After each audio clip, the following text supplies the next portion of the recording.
Welcome everybody to the NECC Nationals. That's right, it's that time of year. My name is Grantcfo, and joining me over there is Tugboat. I get my directions confused, but man, welcome aboard. This is going to be a fun one today. Absolutely. The NECC Nationals continues on here, Grant. We had plenty of awesome Rocket League action in there yesterday. Now we got some more today and continue on into tomorrow. A lot of Rocket League to get through as well. It's not only Undying Honor and Glory going down pricing-wise, as well as a little bit of cashola. That's $7,500 split between these four divisions as well. Winner take all from the four divisions, though. Winner take all from the four divisions. So the divisions are, of course, your Challengers Division, Champions Division, Navigators Division, and Emergence Division. Let's go ahead and check out Navigators Division, because that is, of course, where we'll be starting out here, Grant. Oh yeah, it's a big old bracket, a big old journey for the teams here. The match we're focusing on is the second one. Who's going to play Morningside JV, New England College, or U Ottawa Blue? Now, I've had the chance to watch both of these teams. I can tell you this is going to be a decent one, probably evenly contested. And if I had to guess, I have no guess. That's my prediction. I don't know, because it feels like whichever it's literally going to be whatever team is on today is going to be the one that overperforms and makes it to that semifinals match. It sounds basic. It sounds like just an easy thing to say, but that's just the truth. Whoever's on is going on. Yeah, I'm with it. Their predictions. Not comfortable making anything past that. I think that this is not going to be best of three. That's as far as I'll go, right? As far as I'm comfortable making predictions here, not going to be a roll one way or another. Not going to be a sweep one way or another. At least going to go 3-1 on these between New England College and the University of Ottawa Blue. Like you said, winner of this moving on to play against Morningside. Loser gets done and dusted. This is single elimination at this point. Not envious of the winners though, because Morningside JV is not a cupcake team.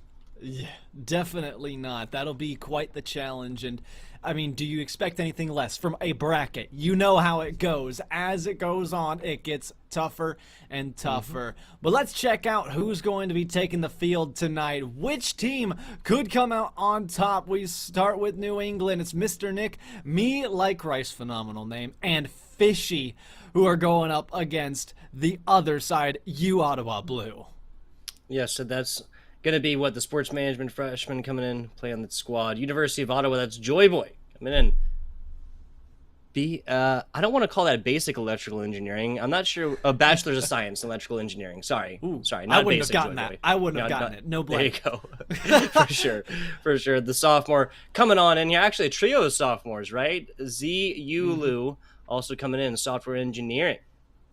Looking at Tomahawker as well, the last member to round this one out. Human kinetics. Now, me and Hot Sauce were kind of waxing philosophical about what kinesiology is. That is the study of the range of human movement. I have to wonder what human kinetics is. Yeah, I mean, I'd be more concerned about the kinetics of cars then, because that's what you're going to be using today to fight off.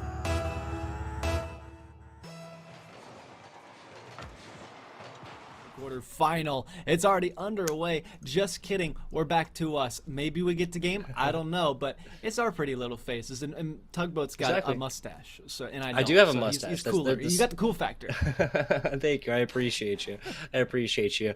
I also couldn't grow one until I was about like 23, 24. Like I just had the basic white dude beard. And that's just. So you're telling me I'm 3 or 4 years away, and then it'll happen. Well, I don't have a personal relationship with your facial follicles, so not sure. Yeah, we'll have to measure that one out when the time comes, but we are 30 seconds in, and that is the fact of the matter. No side to score quite yet. I believe New England won the kickoff. It would seem that way, as they've held the pressure for quite some time. But it never really seems to worry me, because as we've seen, the counterattack meta has built up, where you just take on the pressure and wait for your opportunities, and that's where it comes down to consistency. Who's on with their shots? Who takes advantage of their opportunities? That's going to be the one to come out on top.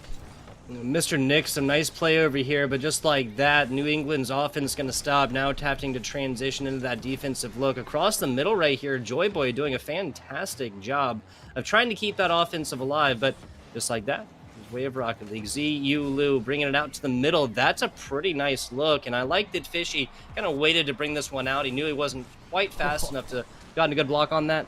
Just kind of bides the time. Save for Fishy. I love the small touches of purpose from New England so far. It's giving them a lot of possession and control. If you keep it close like that, that's about the best thing you can do on defense. But to be able to maneuver around a defender is a whole nother story. Now Fishy with some onslaughts of offense has Mr. Nick, who can't quite make it through. And me like Rice moving through that sidewall, pressure not quite up yet. Misses, get me worried. Mr. Nick with yet another shot. They're wasting the boost of the defense, but they're unable to find the opening. Yeah, kind of crowding the paint right here is the University of Ottawa Blue squad. Interesting stuff.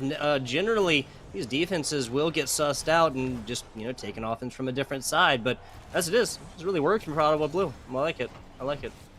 They're in a retreat, but it's unfortunate. And this is what I was talking about, Tugboat. The counterattacking meta. You take on the pressure. Everybody's kind of overcommitted. But then, Joy Boy diving in on that one. I'm not too sure that would have been the decision I would have made. I mean, yes, I'm bad at Rocket League, but the point of the matter is you need to stay back in that net and pray about that kind of decision. Mr. Nick looking for one early and doesn't come close. Halftime now, New England garnering themselves a short lead of one, no real lead. In the great game of Rocket League, can be undone at any point. Fishy almost hooking that one perfectly. That's just a little bit too high. And even Me Like Rice coming in at the end, 3 shots up, everyone blocked away or not on point, Grant. It does seem like nothing comes through for the New England side. And lock up their doors and let no one through. Fishy trying to catch down low. It's suspended up high. You Ottawa Blue will be the ones to take over, but it's thrown possession. Backboard it goes, and they are able to get up, thank goodness for Tomahawker. But still lots of hard work to be done. But Fishy, how about this? It's what I was talking about earlier, and they do it for a goal. Nicely done. These goals so far seem like they've kind of come a little bit wonky, right? Fishy pushes this offense against not one, not two, but 3 different defenders. The first one quickly gets juked out the shoes, and the other 2 both get solid hits on this ball defensively, Grant. Still in the end, Fishy's able to just kind of just edge this one in. Bottom left corner. It doesn't have to be super fast, loud, and in your face, right? Nope. I mean, if anything, it's going to be right in front of your face. It's not going to be up in it. It's going to be, whoop, there you go. Just kidding. A whole lot of misdirection. And like I said, it's the every touch having purpose. And you see it here. Wow, they're able to dime a pass to Mr. Nick. Yeah, 5th shot attempted.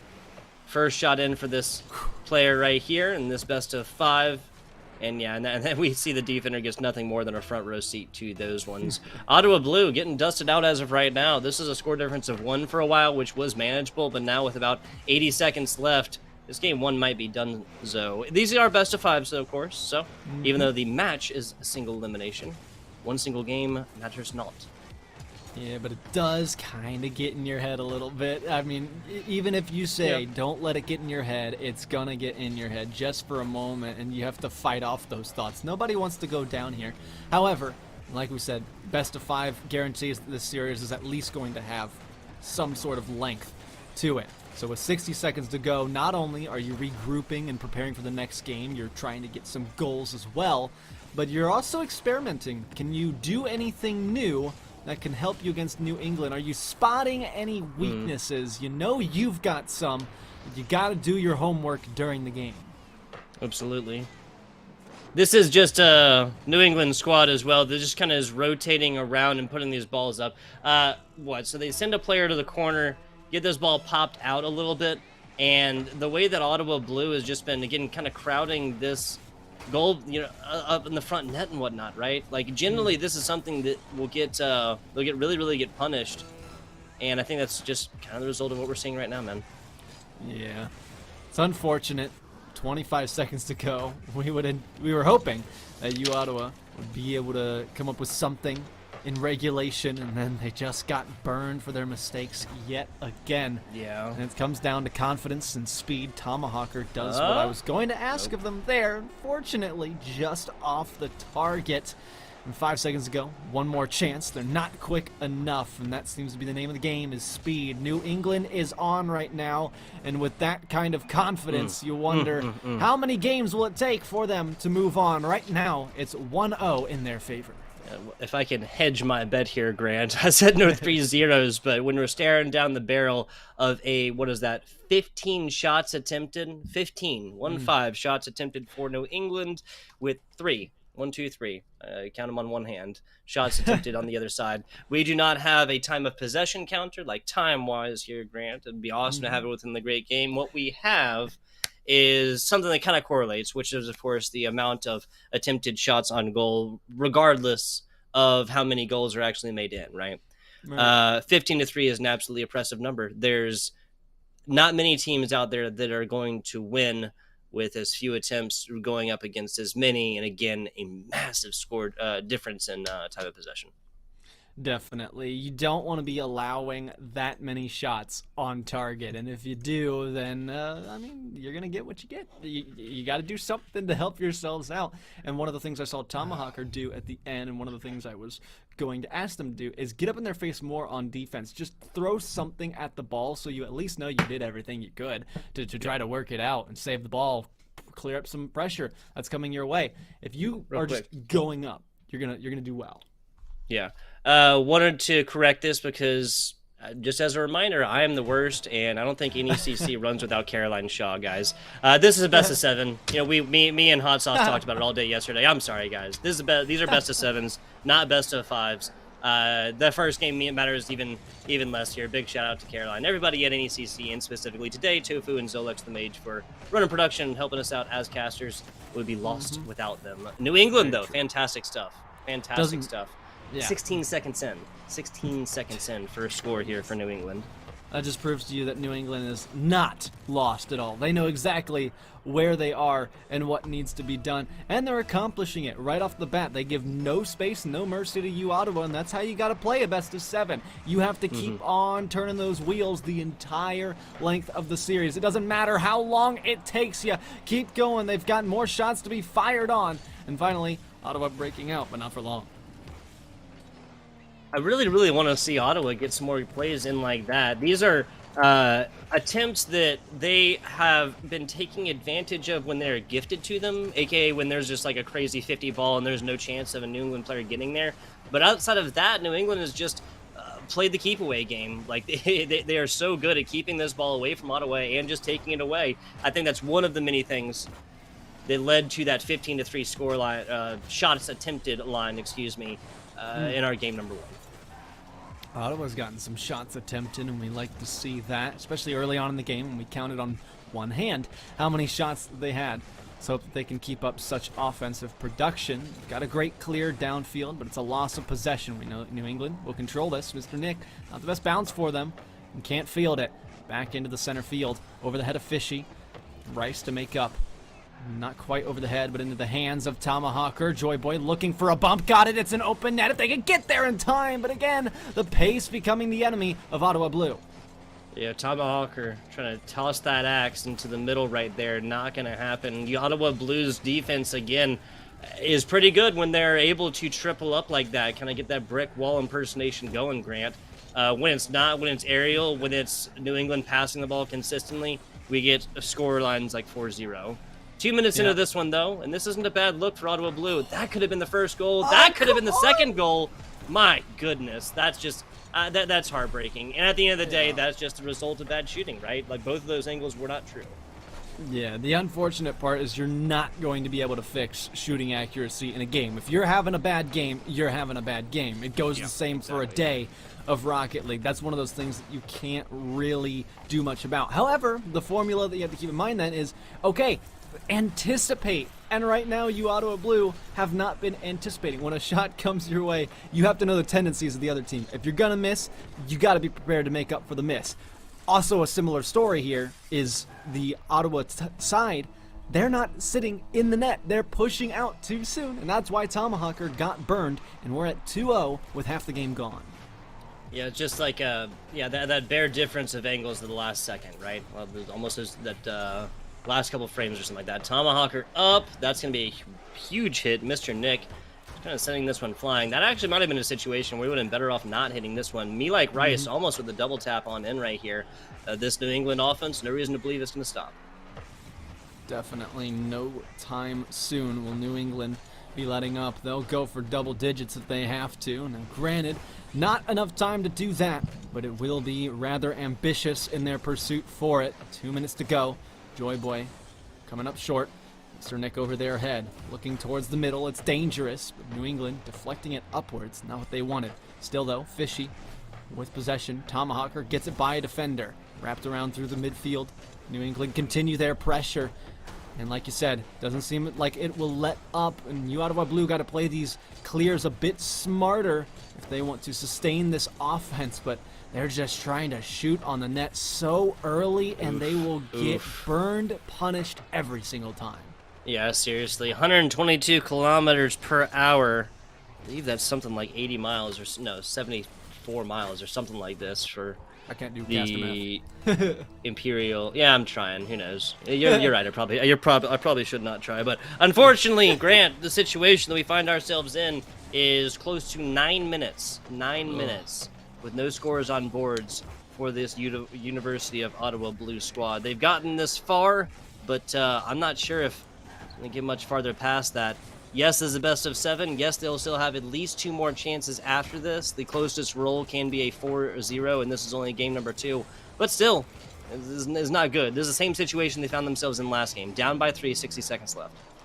9 minutes of no scoring and nearly 9 goals for New England. They're looking to replicate their Game 1 scoreline, and they come closer and closer with every shot that comes on. With every miss for Ottawa, it doesn't look great, and you like Rice off that midfield line. They've done a great job of holding that down. Could crumble, but Ottawa's backing away. They went for boost. Oh, goodness gracious. My heart hurts for that one.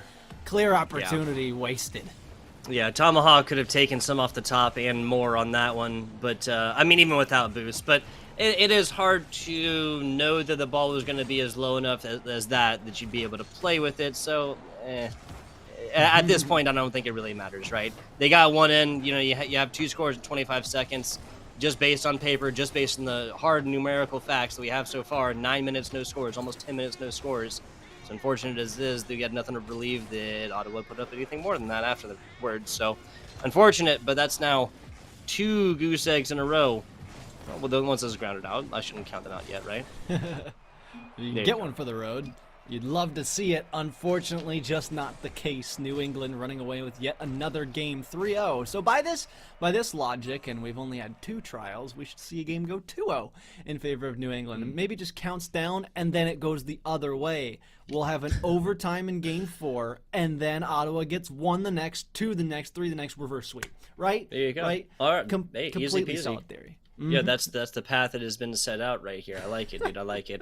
Tough odds, tall odds on that one, but still definitely possible as Ottawa Blue does not yet face against their match point type situation. Going to be looking at game 3 here in a bit. Again, best of 7s coming on in for the NECC Nationals, and this is the Navigators division. At this point, you kind of go for the wonk, right? You have to change something here. They say don't fix it if it ain't broke. Well, it's broken. You got to fix it. You got to do something here. You got to change up at least a couple different things, most of them offensively, and really defensively is just the one thing that I think you and I have both mentioned here so far, Grant, and that is that there's just way too many cooks in the kitchen when it comes to defense. There's just way too many. There's not enough space for people, right? You got to spread out a little bit more, and obviously you got to have somebody coming off of these walls. You have to have somebody come. Oh, I'm staring the wrong way. Are we doing this, by the way? We're always doing this. It's always a vibe. Gotcha. There's always a vibe. Hey, no, I'm totally with it. I'm totally with it. Good. I'm glad. Like, this way is my other monitor. This way is like the wall. Yeah. I'm just gonna pretend that you're here with me, okay? Oh, exactly. I mean, that's what you do, and you have to like kind of mess around with the depth of it too. So you really have to put into person. Like you are like over there, right? Like I'm almost reaching you. You have to calculate it in your brain. See, we're bad at mathematics, but when it comes to physics, spatial, and the astral projection of each other. That's our specialty. That's where our majors come into play. That's what we studied as casters, definitely. So, there it is. Yes, my marketing degree definitely comes to effect there. Yeah, right. I love it. I love it. You know, let me turn this. Well, are you reaching into my room? Yeah, there you go. Yeah. Your roommate, Brian. I think you changed the color of my light there. Yeah. Oh, there, no. that's what it was. That's what it happened. was. I love it. Yeah. I love it. No meme in here, but the stories are not positive, people. Ottawa Blue now 10 minutes plus, no scores on boards. That is not an opinion. That is a hardcore fact. It's tough. Now, the And I mean, positive, I want to say, right? We were looking at 15-3 shot attempts. This last game, difference was 8-5, I believe. So, there's market improvement. You were talking about how the scoreline might change. That is at least how the shot attempts have changed, for sure. Definitely. And, you know, the point we were just touching on for Ottawa is too many cooks in the kitchen on defense, so I'd like to see these rotations work out a little bit better, like theoretically. Okay, good. Yeah, they've got it. Tomahawk pushing up.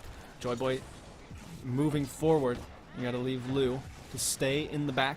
Now they come through. Fishy, Mr. Nick, first double commit we've seen from New England. Doesn't hurt them too terribly much. We've seen Fishy's mechanics do really well against Ottawa. Haven't seen any in game 2, but when they take control, you can easily expect something great.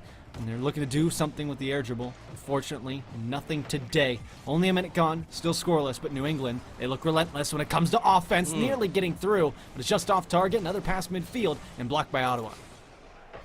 Hit now down to the bottom. Fishy, rest of New England on defense rather quickly. I like the demos here. That's one of the things, right? That's one of the many things that you can do to really shake up offensive and defensive performances right here. It's just about kind of keeping up that pressure and whatnot. Using walls and more is something that New England has done to bring this ball out from their defense and to transition into offense many times so far in this matchup.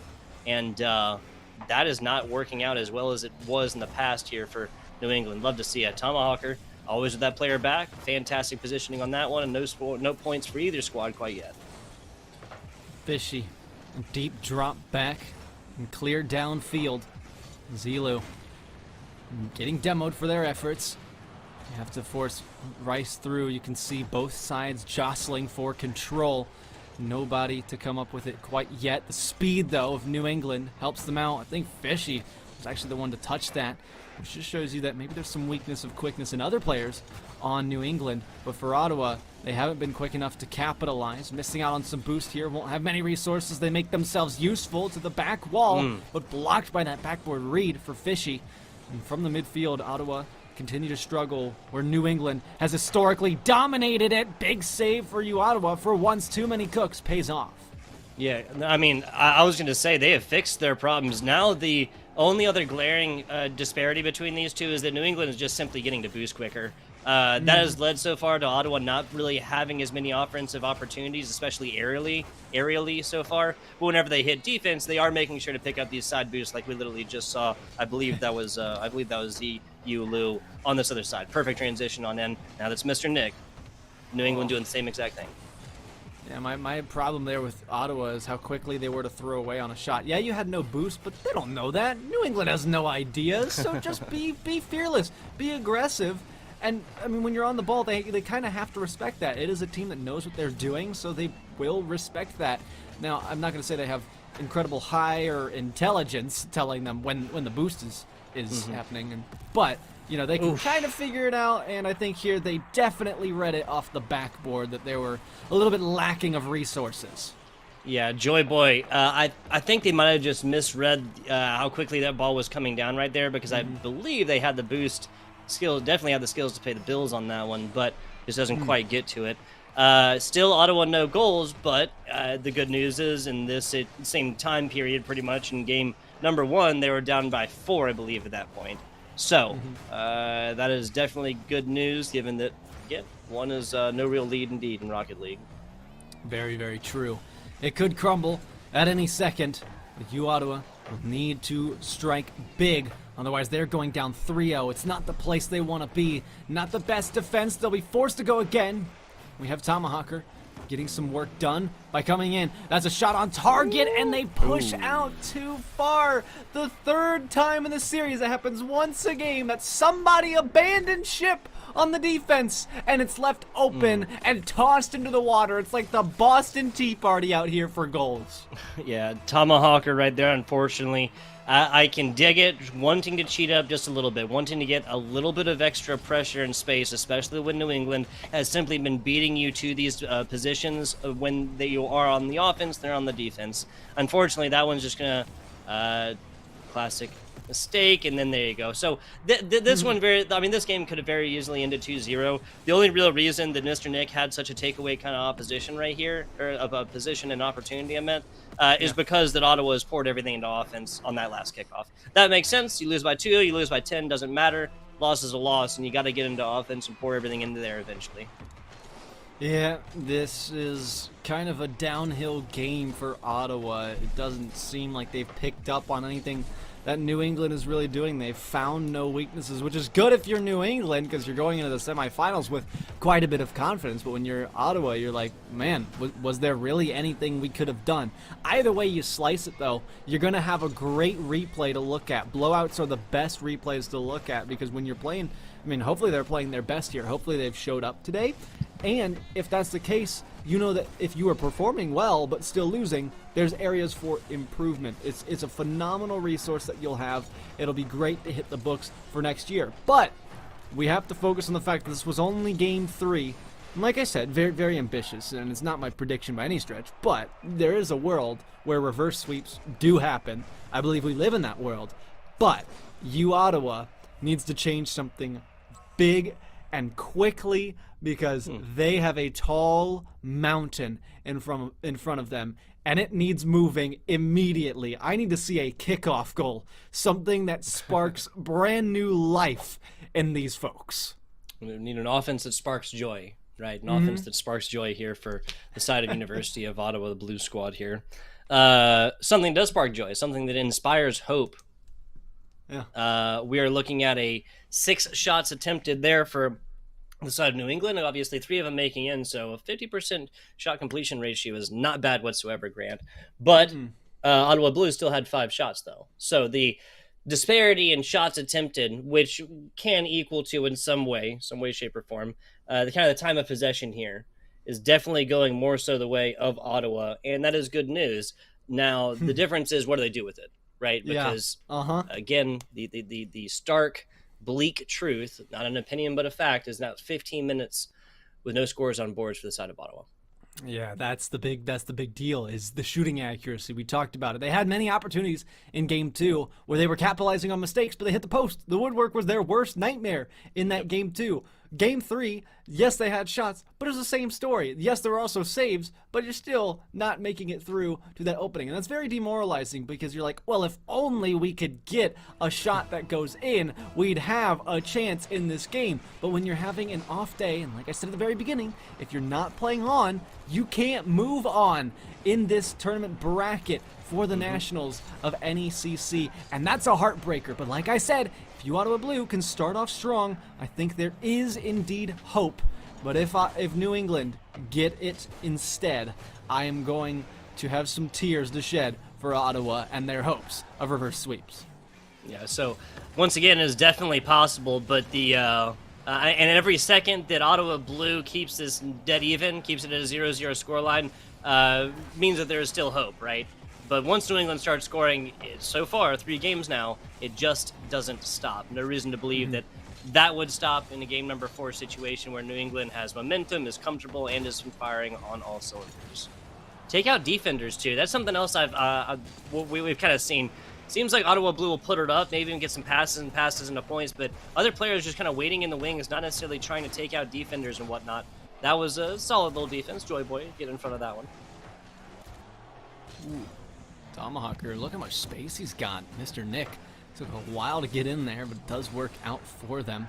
Maybe Tomahawker could have changed the pace. That's one thing. And ones, whenever you do got control of the ball, you kind of got to start slow and then ramp up pace. And if you can start fast and slow it down, I mean, you might just be godly and you might want to think about going pro. But either way, the change of pace, not just in the overall game, but in your mechanics. It's why Fishy has done so well. Maybe Tomahawker could be that player to step up, but please be careful on the net there. They are this time. We've seen them get burned for it in every single game. This time, it doesn't bite them. Just over 3 minutes. A little bit of change to go.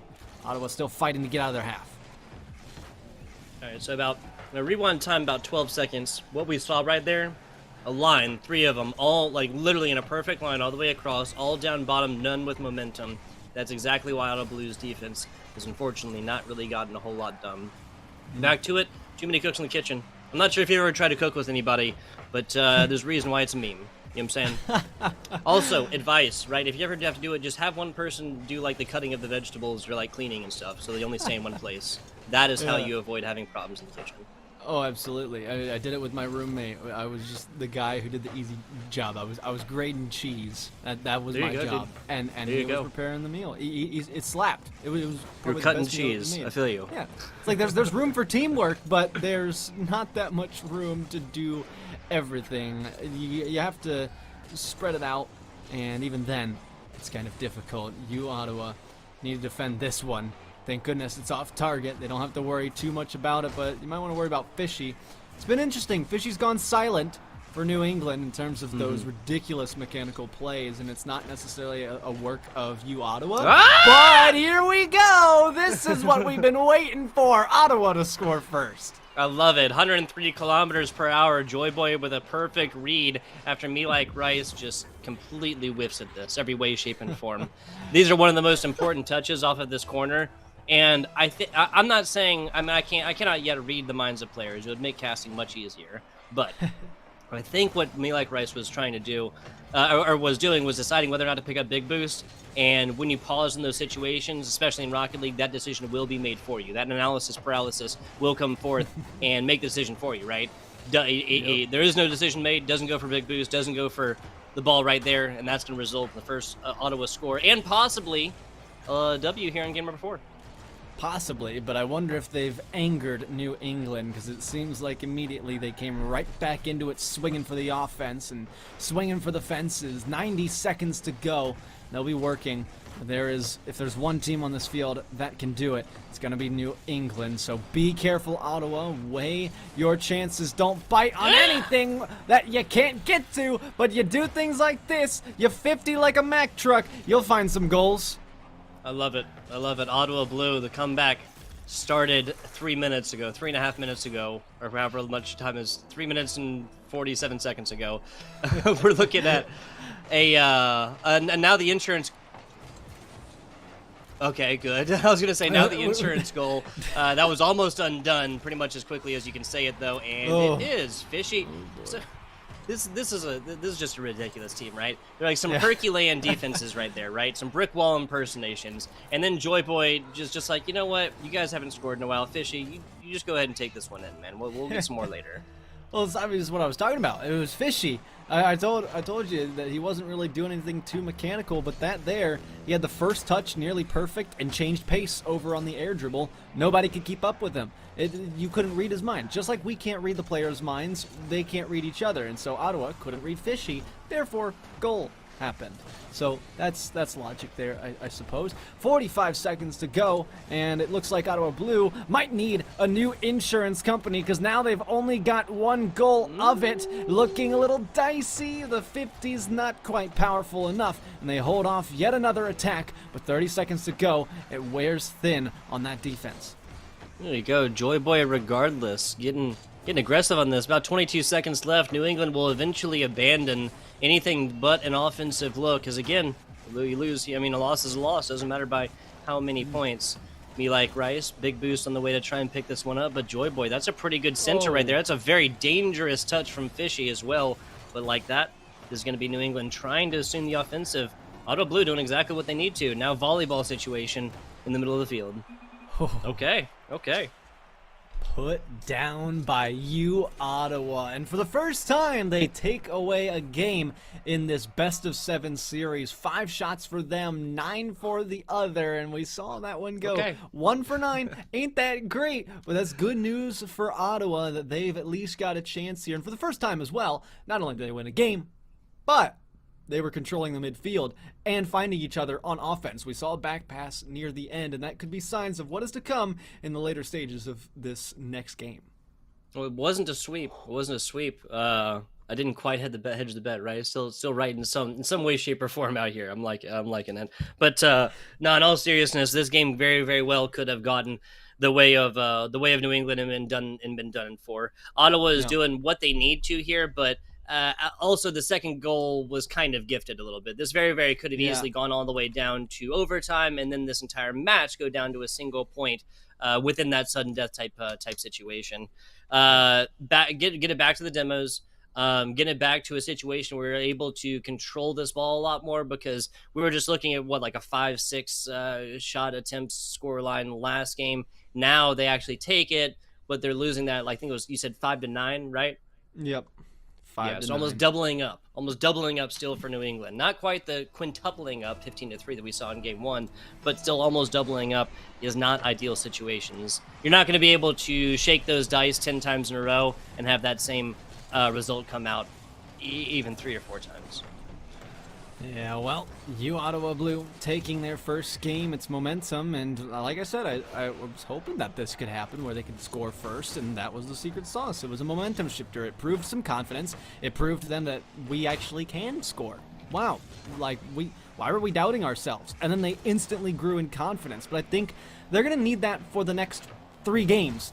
And they can't let this one in. They don't, but they give it right back to Fishy, who was anticipating. That's what I said for Ottawa to do. But instead, Fishy beats him to it, anticipated this touch off the defending car, and was right there to clean it up. The Reaper come forth, and New England have their lead on match point. Yeah, so 33 seconds into this one, New England striking first, winning off this initial kickoff as well, and kind of getting back to their usual ways. Well, to the side, Mr. Nick. No boost to work with, but a powerful touch to the backboard. Reads their own shot, post bounce, and in. And you know, we've talked about Fishy's mechanics, but I think Mr. Nick's the standout player for New England. Yeah, really kind of showing out, at least right there. The simple ability to take this off the wall, take your own like run around against this wall, still pick it up, still get this one in, even when you have a defender in front of you. Fantastic stuff. No one's really shined super bright for New England offensively, like since that game number 1 and 2 or so. But I think Mr. Nick kind of making a candidate for itself right there. Ooh. Oh my! Oh, no. My bad, Fishy. I didn't mean it. Oh no! What have we done? This is. I mean, did we expect anything less from Fishy? So quick up to that ball, and I don't know why that was so difficult for Tomahawker, but I did notice in the replay they were pushed out of net. You know the thing that breaks my heart, the thing that they've been burned on every single game. They're just so eager to continue their defensive rotations, and all I'm saying is be patient. Patience is gonna pay off. Yes, New England is, or I guess no, New England is not the team to give up possession, but at least on the offensive side, when you are getting pressured by New England, you need to calm down. Just be a little more patient. Stay in the net. Like, at this point, it's happened 4 times. You thought third time was the charm. You thought that was the learning moment, the turning point, and it just has not been. But Joy Boy waits this one out for their teammate. So it's working. I hate to point out individuals, but I think it's only been Tomahawker. And that sucks because he's got such a menacing name, and he has historically been Ottawa's shooter in the time that I've seen him. So I'm like, okay, if it's not defense, get on offense. In fact, here he comes right now. He might have another chance, but he retreats quickly for boost, and that proves again that lack of confidence for Ottawa. Unless they score first, they don't know that they have got the game under control, and they feel powerless against such a strong New England roster. The good news is, in this matchup, the New England has scored their 3 goals decently early, almost a full minute apiece to go forth and kind of undo these goals. Like I always say, whatever the scoreline is at halftime, you have exactly that much time on the other side to undo that. We are now at that situation at halftime right here. So it's still a possibility, and Ottawa's got to play like it. They have to play like they know that they are on match point. Definitely. Well, Tomahawker starting off the charge for Ottawa. Has to beat Nick to this. Doesn't grab the boost. This could be a big contention. Tomahawker got it. So Rice will be working on low resources, but Mr. Nick so quick to come through. You can't wait for those. You got to jump. You got to go. That's what I was talking about in Game 3. And now it comes to get them for Game 5. Joy Boy up quick to this one. Not the best read. Rice sending it right back to Lou. Puts it back across midfield, and we've seen that midfield game given up by Ottawa. They had control of it in the last game. It's how they got their win, but in this one, it is not working as well as they'd like to. Control this. Don't shoot it so early, Joy Boy. They did instead, and Fishy blocks it with ease. Yeah, you said it perfectly. Between the midfield control, that's where Ottawa Blue really was able to shine. That's how their second goal came about, like that opportunity literally just kind of unfolding in front of them because of their prime positioning. Middle of the pitch has been controlled since then by New England, just everything going in and out, taxed constantly. Ottawa Blue, unfortunately, has not really had so many offensive opportunities. And they're also their defensive, reverbs out, right? Those second redirects, those rebound type plays, just sometimes they've even literally foisted this ball back into the middle, and that's about the worst place you can possibly put this one. Yeah. Defender played again, is leaving a little demo action on the end, and New England once again maintains possession across the middle of the pitch. Yeah, just watch how Ottawa is giving away possession with nearly every touch they take. Joy Boy, look, he doesn't catch it; he sends it right away. And New England, they've got possession, and this is that coaching moment I've got for them is don't give it away. Look, he does go for the pass this time, so it works out. But before, it was just any time Ottawa get a hold of it, they throw it away. Sometimes clears are useful, but these touches aren't doing anything to really help out their team, although maybe a goal in spite of what I have to say. Unfortunately, not today. 30 seconds to go, and Ottawa Blue need something big and with plenty of time on the clock, but it has been their worst enemy, and it could be the end of the series coming up. The control from New England continues to burn the clock. Well, yeah, so this is just New England playing keep away. Last 20 seconds, and there's no reason why they'll change up that game plan the last 5 or 6. This game, gonna call it, not gonna happen. Not 3 scores in 3 seconds, my friend. Done and dusted is Ottawa Blue. They're gonna get a GG and a clap on the back for a game well played. But unfortunately, not 1, not 2, not 3, but 4 goose eggs on their side across every game that they did lose. Unfortunate.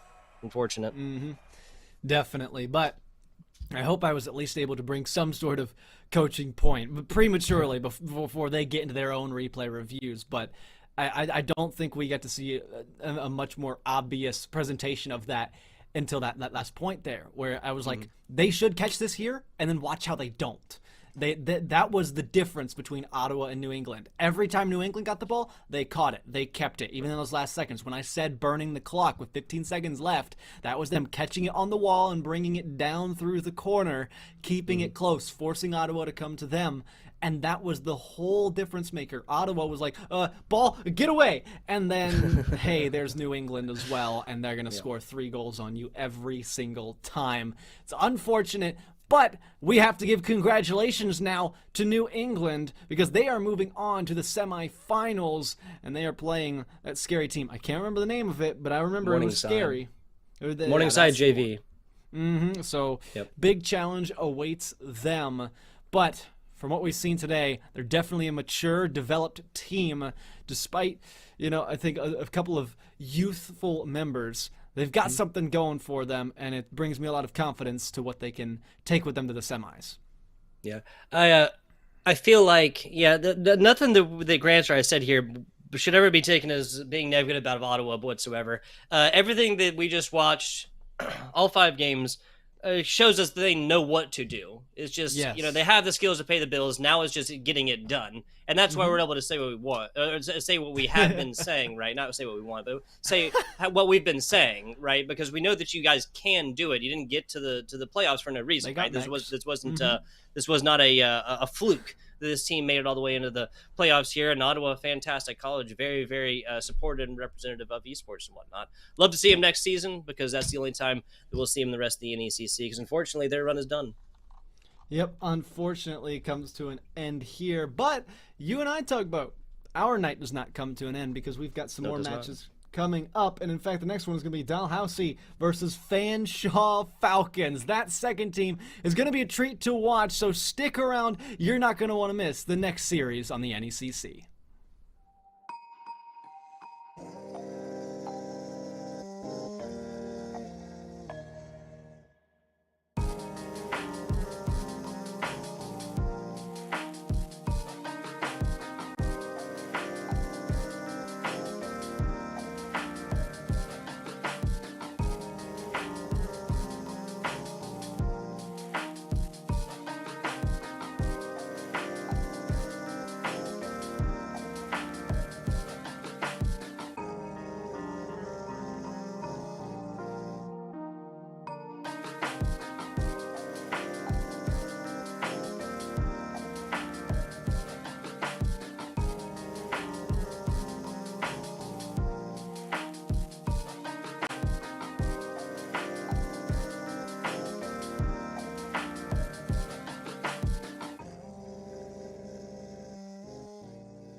Welcome back, everybody, to NECC Nationals. Like I said, it's that time of year, and it's that time of hour again, 4:30 Eastern, something like that. My name's Grantcfo, and over there is, again, the mustache mythic himself. He's not a myth. He's real. It's Tugboat, and he's here joining me. Tugboat, what do we got coming up next for the people at home? What? I said, am I a real person? What is this? Is this a dream? We're looking at Dalhousie Black and Fanshawe Falcons. The Fanshawe Falcons, we got to see them a little bit yesterday, checking notes. That was a 3-0 rout of the Misericordia Cougars, 3-1, 2-1, and then 3-1 for that Fanshawe Falcons. That's Van Ree 2, put it away too soon.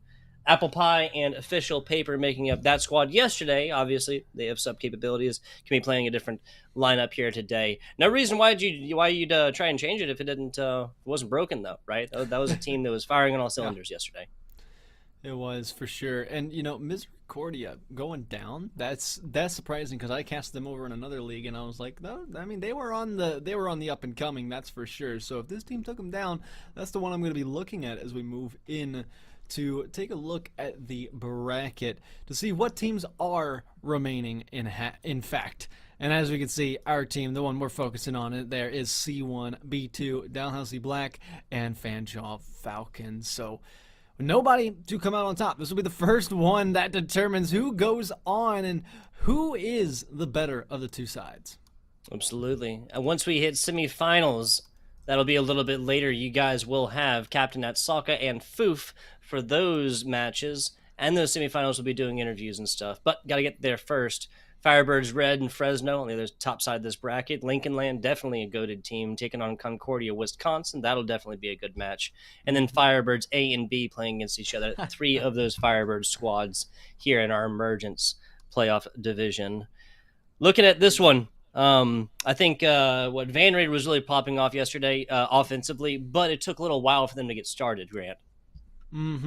It did, and if you're taking a while to get started, you're going to experience what we just saw in the last series, where you might get one game, and that's not going to go too well for you in a 7-game series where you need to win 4. Do I explain further? I think we can all get around the elementary grade mathematics, but now there's no math about it. It's whoever gets the most goals will be the winner of this upcoming match. Fanshawe already on the defensive side, and Dalhousie pushing quickly, but that's the defense we want to see. Quick to attack and quick to read no matter what.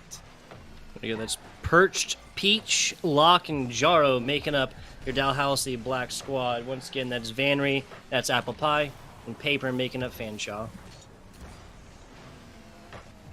So far, so good. Apple Pie to the backboard, and nothing to be found quite yet. They fire on as many cylinders as they've got. Van down in front, fired on target, but just missed. Locke finding Perched upfield. Another pass across. It's difficult to read, but it might work out. Flip reset in hand. Look at the mechanics. Look at the connections. Dalhousie will not be able to find much from it, but it does look good for them. Promising efforts, but no results. Official Paper trying their best to get this one back on over, but Fanshawe, simple fact is, they have faced a lot of offensive pressure thus far. Van Ray 2, fantastic flick over to this left side. Now, Dalhousie going to be playing a little defense for a little while. A solid shot up and is played by Perched Peach. Big 50s in the corner, too. That go in favor of Perched Peach. Unfortunately, they won't break through to the midfield. In fact, Locke runs the whole way home and finds the first goal of the series. Locke with the take right there. Fantastic stuff. Jaro, I don't think that was an intentional pass. That was more just kind of playing this one. That was a fantastic job by Locke. Just kind of read this, keep it low, keep it slow. Don't have to take it up in the air for this one because you got everybody beat. Well, I mean, if you get there, you get there. If it works, it works. So no complaints on their side. However, doesn't mean they're going to stop any work anytime soon. Fanshawe, bit of struggle on the sides, but Official Paper looking to boom far. Does connect with their teammate, Apple Pie. Jaro will intercept. Peach looking for a demo, came up empty-handed. Could have been huge to give an extended lead to the side of blue. Vanry can't 50 through the defense of Dalhousie yet, Apple Pie in a bit of trouble with Jaro taking flight, fires over, finds Peach, but double block and save for Fanshawe. Yeah, nicely done. Fanshawe playing the defensive perfectly and kind of realizing when that double-up defense is necessary. Easily could have been a 2-0 and that little insurance action for Dalhousie, but hitting halftime now, and this is a very, very close game. Ooh, maybe not for long, but that pinch will save Fanshawe for a moment, or Dalhousie rather. The Falcons are doing some work on the offensive end, and not a lot to do results. Peach up to that one off the sidewall, not where you want to be. Passing to the other side, but Jaro does take over. Apple Pie seems to get the ball every second of the day, no matter where Dalhousie clear from. They're just always there, which is good for positioning. Now it's a matter of doing some effective work with said possession. Apple Pie is quick to throw, gives it to Locke. Peach over the head, and back to middle of the field. So much to be desired, but still falling short. The defenses of both sides have locked up, and the only goal we've had was a simple runaway goal to the other side on an open net. So that's just proving how much mistakes are going to matter in this series. And maybe that demo, if it's not working normally, change something up, remove the equation. That's going to be not one but two capitalization, not necessarily of mistakes, but of open net type situations. The second one is more kind of created with the demo on the defensive player in this backside for Dalhousie. Fanshawe now tying it all the way back up. Yeah, a very, very close match that goes down to situations where the only time, basically whenever there's a defender in the goal, in the actual goal ready to block, nobody's making scores. Mm-hmm. And it's balanced rotations on the defense as well that attributes to a lot of that progression and saves. Jaro down from the ceiling, doesn't find much. 60 seconds to rock and roll. The Falcons moving with poise through the middle. But Apple Pie won't reach it this time. A little bit of a retreat, not too much that they could handle, although I may have spoken too soon. Locke's shot off target could have been the one to end it for game one. Peach continuing back over, not over the head of Vanry. Official paper with a beat that's nearly there. Needs a second touch and a beautiful save from Peach. 30 seconds winding. It's anybody's game. Could break through at any second. Yeah, really could. 24 seconds. Oh, here's a little bit of a line. Nope, denied. Locke has gotten the only offensive goal here for Dalhousie and now is showing up on the defense as well. This is an incredibly well-rounded pair of teams, my friend. They rotations, boost conservation, offensive onslaughts and the pressure therein. Everything is going down right now here for this squad. Yeah, what I'm really looking at, it's the pass plays too. That's one thing. How they're connecting over there is proving to be beneficial, but almost detrimental. The whiffs, we got to be careful. We should probably stop praising them because we're going to jinx something sometime soon. We better just keep critiquing them. Tell them how bad they're doing. This isn't too great. Perch Peach doesn't need to touch it. Instead, it falls to Locke's hands, who forces it through just 15 seconds in. Dalhousie Black. It might have been a little while since their last goal, but a fantastic job from Locke. That's going to be Locke getting not one but both of the scores, one in regular time, one in overtime for Dalhousie Black. Wow, okay, there we go. Pretty even across the board in terms of statistics, and that tells you all you need to know. If we're making claims that are saying they're even, the scoreboard can back us up on that. So we thank science and calculations and algorithms for that. But absolutely, in the game of Rocket League, the biggest thing that I've seen in this game of Rocket League particularly is the pass plays on defense. When somebody overcommits, they're actually finding the first person. They're actually finding the one that overcommitted and making them useful again, and pretty instantaneously. Both sides are doing that, so it's rather working well for what they can produce, and it's resulting in a lot of counterplay, transitional attacks that at least last some sort of time. But when it's this even of a joust, it comes down to mistakes, and that's going to be the name of the game all day today. How many mistakes do you make? And that's probably going to directly reflect how many goals are scored against you. Yeah, exactly. But all three of these scores coming off the back of, or all two of the scores in regular time coming off the back of mistakes. The last one kind of earned right there, excuse me. We're going to go to a very short break. Back with you guys in just a second. Got to get something behind the scenes figured out.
Welcome back, everybody, to NECC Nationals. We're going into Game 2 for this Fanshawe Dalhousie series, and in the last couple moments, we were just talking about the mistakes, Tugboat. The mistakes is all it's coming down to. Yep. Whoever makes a wrong turn, goes for boost by accident, bumps their teammate. Anything could happen, and that's what's going to result in goals. The counter side to that is whatever the offense is doing. Are they going to be putting shots on target? Effective, powerful shots into an opening. That is the two factors that will play out because these teams are real solid. Yeah, very, very solid here. I think that the biggest thing is kind of what we talked a little bit about in the previous matchup, right? Taking out these defenders, whether that's just big bumps or full-on demos, that's how one of these goals was granted. That's how one of these open net situations was created here for the side of Dalhousie Black, or for the side of Fanshawe. Their only score within that regular time and whatnot. But, I mean, a 2-1 scoreline, a score difference of 1, something that goes down to overtime on the very first game of a best-of-7, I think we have a lot more spicy Rocket League between these two teams than we had. Oh, absolutely. This could be a series that goes the distance. But, of course, as we say, that shot on target from Dalhousie. It's Perch Beach. 129 kilometers per hour. That's a doozy there, Grant. Mm-hmm. Perfect pickup. Yeah, just a perfect pickup. Perfect read right there as well. Right across the middle. As this Fanshawe squad was trying to get going, trying to fly on out and get in that offensive situation. Not necessarily like a cheat up situation either. Not necessarily like they were like trying to go before they had possession, nothing like that. That was just a fantastic read and takeaway. Mm-hmm. I mean, bigger emphasis on the takeaway portion of that. Apple Pie did not get the best touch and, in fact, forfeited possession to a shot for Dalhousie right off the rip. And those are the mistakes we're talking about. Maybe not as simple as the ones we covered, but it can happen. It's how I got burned in casual all day yesterday playing with my little brother. He kept hitting it off the sidewall and giving it away, and I cried myself to sleep last night because of it. It's not pretty, but it's so easy. How it can happen to you. It does not take much to make that mistake. One wrong touch, one touch lacking purpose, and you are going to find yourself trailing in a hurry. Yeah. Like you said, simple and singular mistake. Okay, simple singular mistakes. Perched Peach puts up a second. 2 goals, 2 shots. The side of Perched Peach. Fantastic stuff. Jaro getting the hand on it, right? The assists on the back on 2 of them here for both of these scores thus far for Dalhousie Black. You know, Tugboat, I've got to say that play made me look like a little bit of a prophet. You know, or like I wrote a proverb or something. Because The prophecy. It was the like prophecy by Grant. it's like thou toucheth ball awayeth and ball scoreth. Something along those lines. It literally happened off the backboard. Fanshawe tried to get it clear, but rather than sending it up like they wanted to, they unfortunately hit it down and right into the hands of an attacker who, credit to them, had a lot of power to turn the complete momentum of that ball around. When it's coming at you, it's not easy to hit it in a way that generates power the other direction. You are fighting against forces, and Dalhousie will walk with a comfortable 2-0 lead, all capitalizing on mistakes. So they're consistent, and they'll do it again. It's Peach for their second. It's Perched Peach yet again. The assist coming on in here from Locke, though. That is Perched Peach yet again, just constantly keeping those eyes open. I'd say he has the vision of a falcon, but he's playing on Dalhousie. Goodness. We have 3 minutes and some change to go, and Dalhousie, they look good. They are ready to punish. Jaro, though, mechanics in the air, so much space to work with. Oh my goodness, what a drop finding the slot top shelf. Seriously, and doing it all themselves as well. Vanry, too, tries to get something going. Official paper just burns up in the attempt right there as well. And the 4th score, we now, 2 minutes into this game here, Grant, right, have more scores than we did in a game earlier that went to overtime as well. All right, I'm done. I'm done. That's insane. 5 shots now. 5 shots, and Locke gets it done just similarly, all by themselves. That's going to be a technical own goal as well. Now, not frequently, every time, if it's a goal that is going in and it just so happens to be a defensive player that is the last to touch it, well, it's like one of those things, like the trajectory is true, you got to play it regardless, right? You have to at least try for these, Grant, right? But that is not a situation they found themselves in by any means. That was official paper that should have been able to read that angle and simply get out of the way of danger, because that's the only way that ball would have gone in, with the redirect off of front car. And that's pretty much as close as you get to like a dunk situation, right? Like the disrespect to an offensive player. Oh yeah, definitely. And I mean, we are already looking towards the next game. Okay, official paper wants to kind of prolong this with some display of mechanics on their own, but you know, it's a whole story of coulda, shoulda, woulda, right? And you should be just thinking of the future. It's like, what can we do? What should we do? What would we do if things were different right now? You have to completely turn it around, and it's a difficult thing to manage. And hopefully they can get it done. A goal here would be huge into proving what they can do against Dalhousie and maybe shut down some momentum, but a free open net, can they double? No, Jaro just missing out. 1 minute.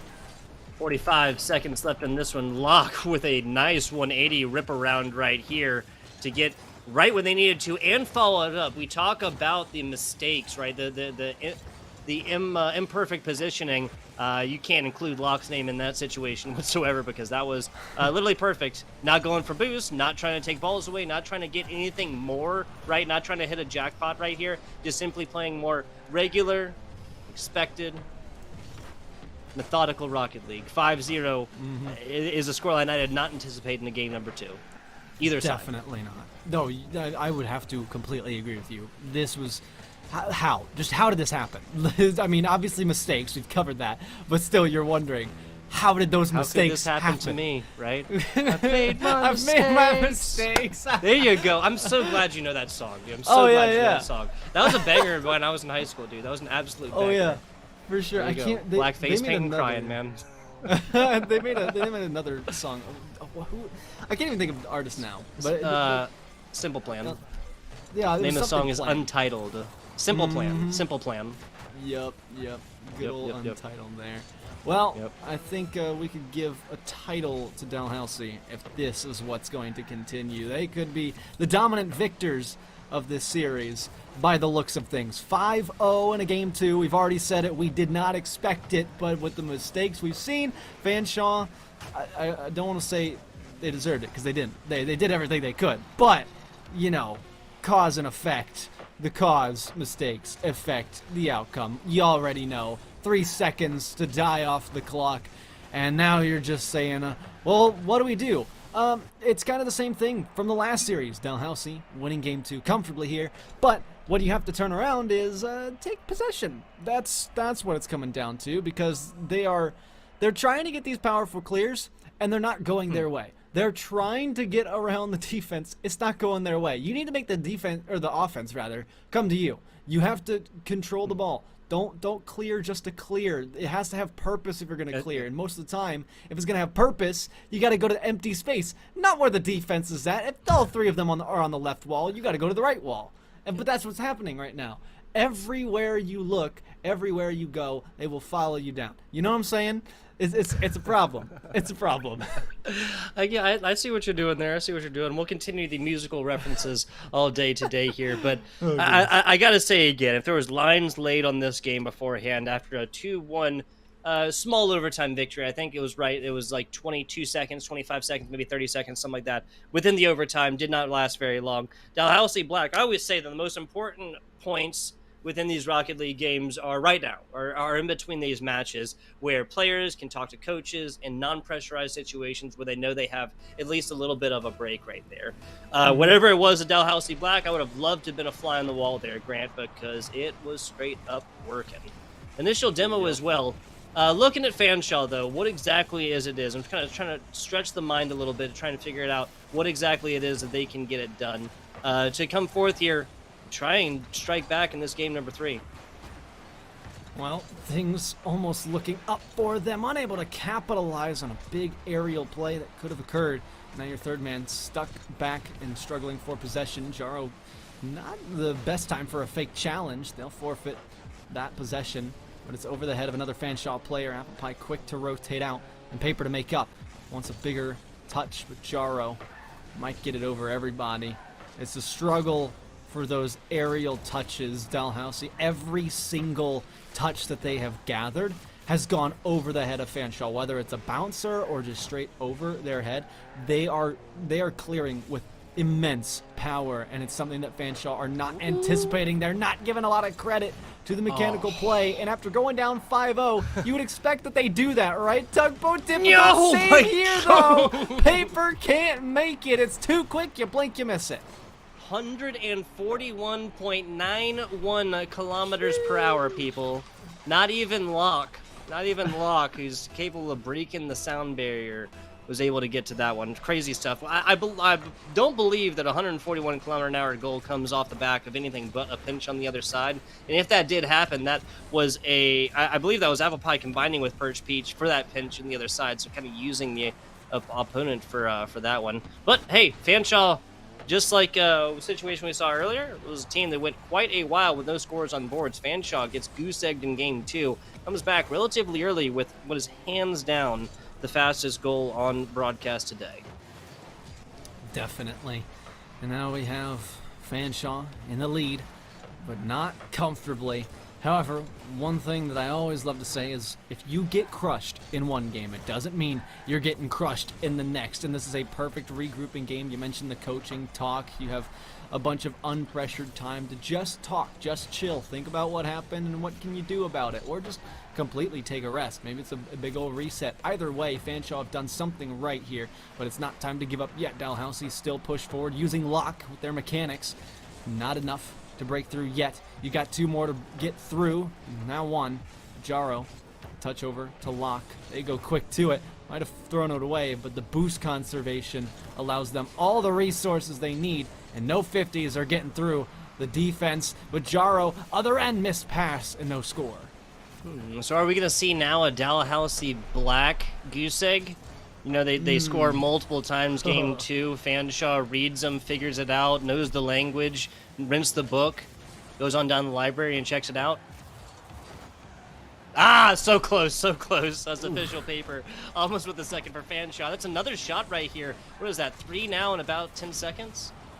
I guess so. It's a lot. It's a lot to handle now, but still not time to rest. You keep going despite whatever you're throwing, whatever you're receiving. You got to push back. Now push forward. Apple Pie with not the greatest first touch. They won't get the air dribble they're looking for. Now a retreat for Fanshawe. Dalhousie not much better on the return.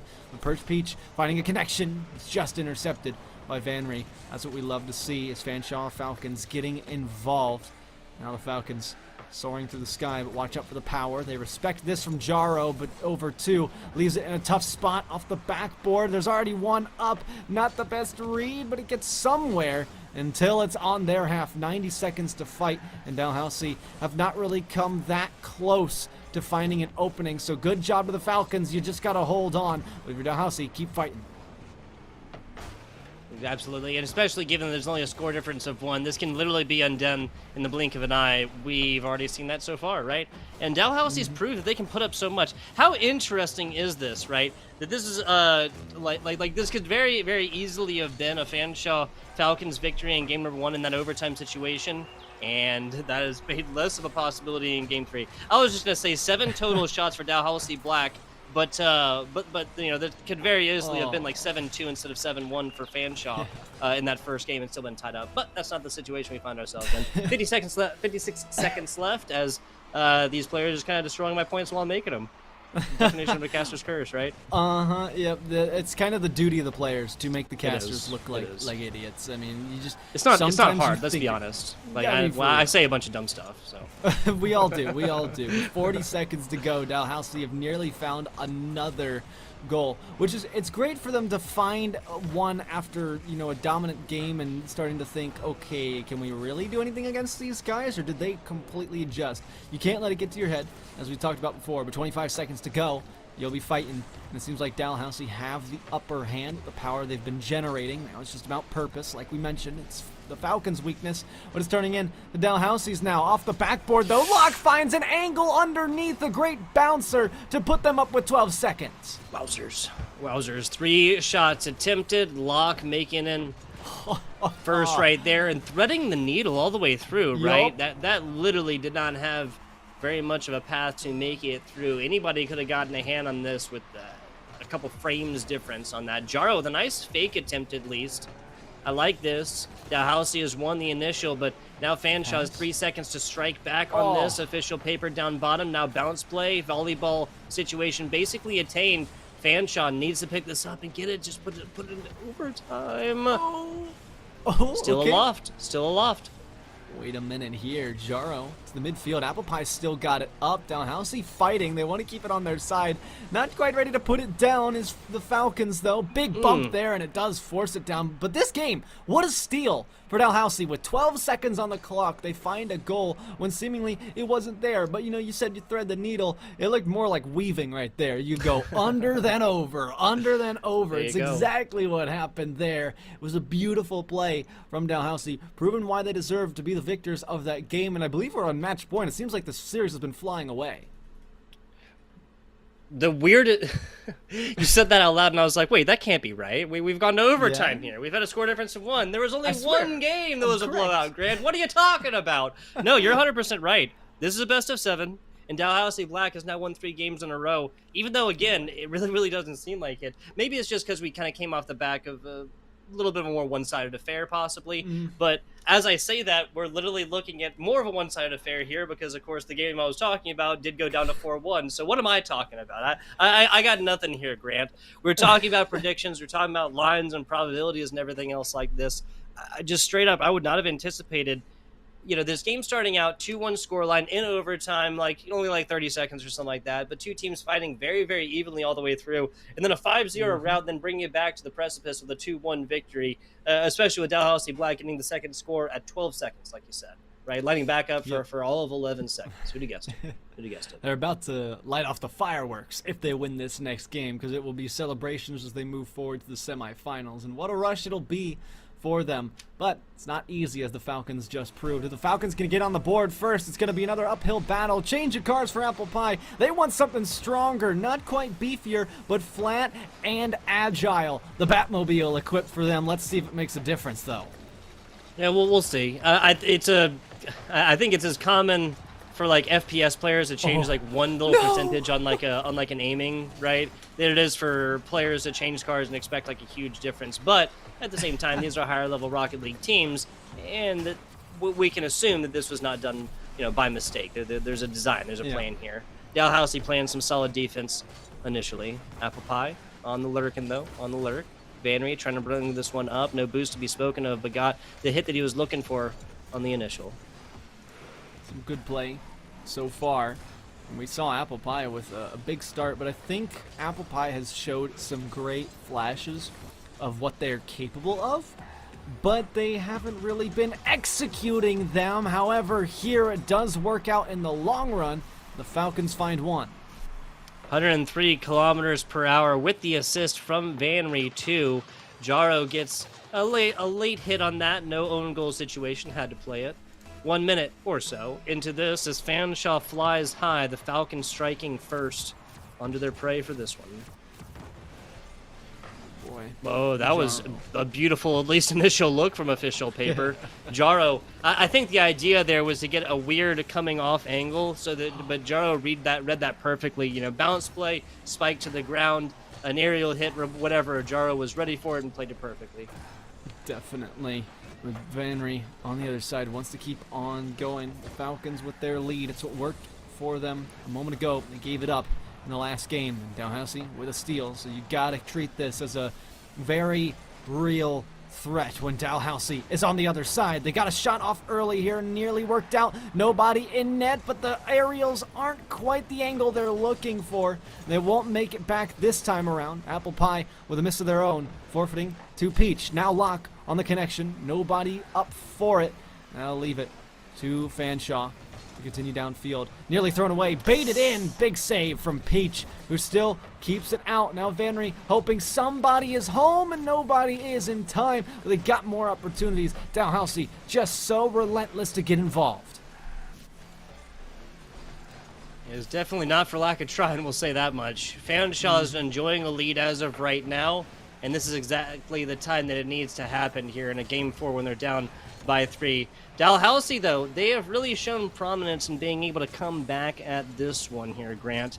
Consistently, it's always been so far in this matchup, and that's the same kind of prominence, the same kind of get-to they showed in the matchup yesterday. Another 3-0 there. And, of course, that was against the Misericordia Cougars. A fantastic defensive play down there. Bottom, and a little demo action, so Apple Pie just going to make the numbers a little bit more even for them. Mm-hmm.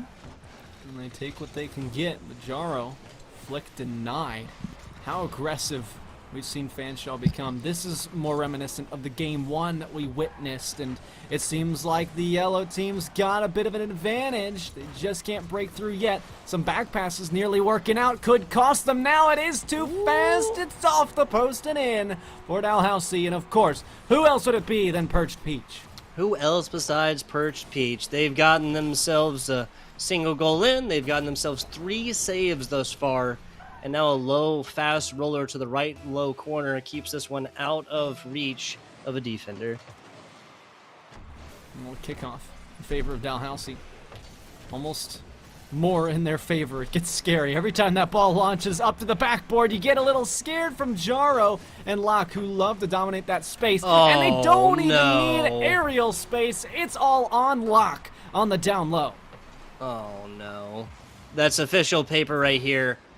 Just, again, trying to come out a little bit early. I think they even, it was one of those situations, literally, as soon as they made that mistake, they realized what was about to happen, and then 3 seconds later, there's nothing to be done but just watch it happen, unfortunately. Watch it unfold in front of your eyes. It's hard to watch, or hard to look away from a train crashing.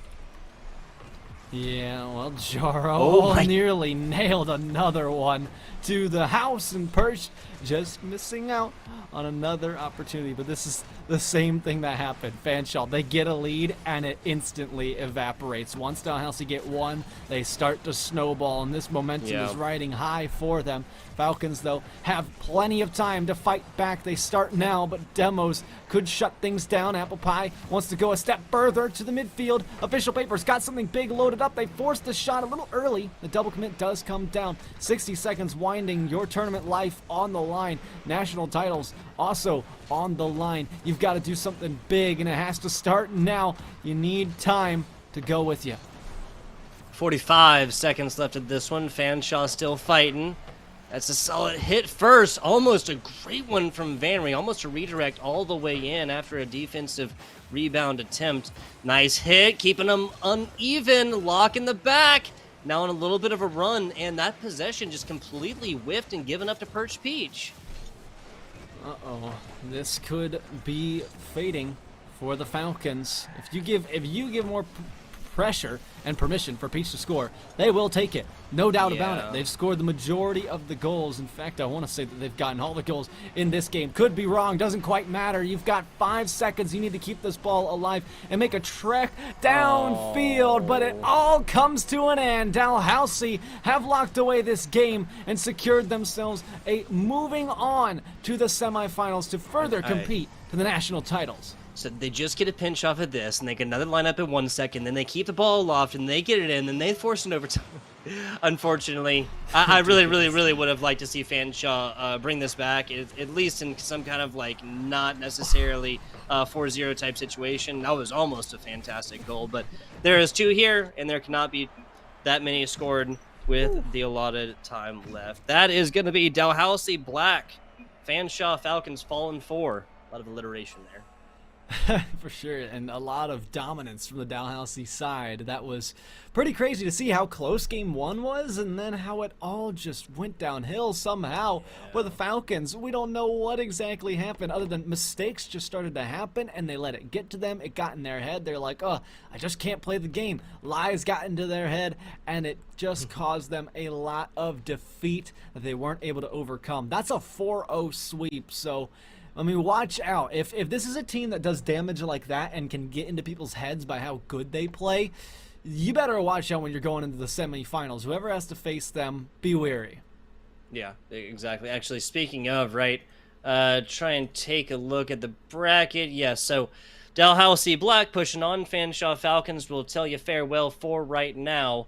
Firebird C and Fresno State Red. We got to see Fresno State Red yesterday, and they had a fantastic performance. That was going up against, yes, that Lebanon Valley College White. They did, let's see, yeah, they did drop that game 3-1, and then got a rematch for the last match that I got to broadcast. Not the last one on broadcast, but the last one I got to do. Then came back.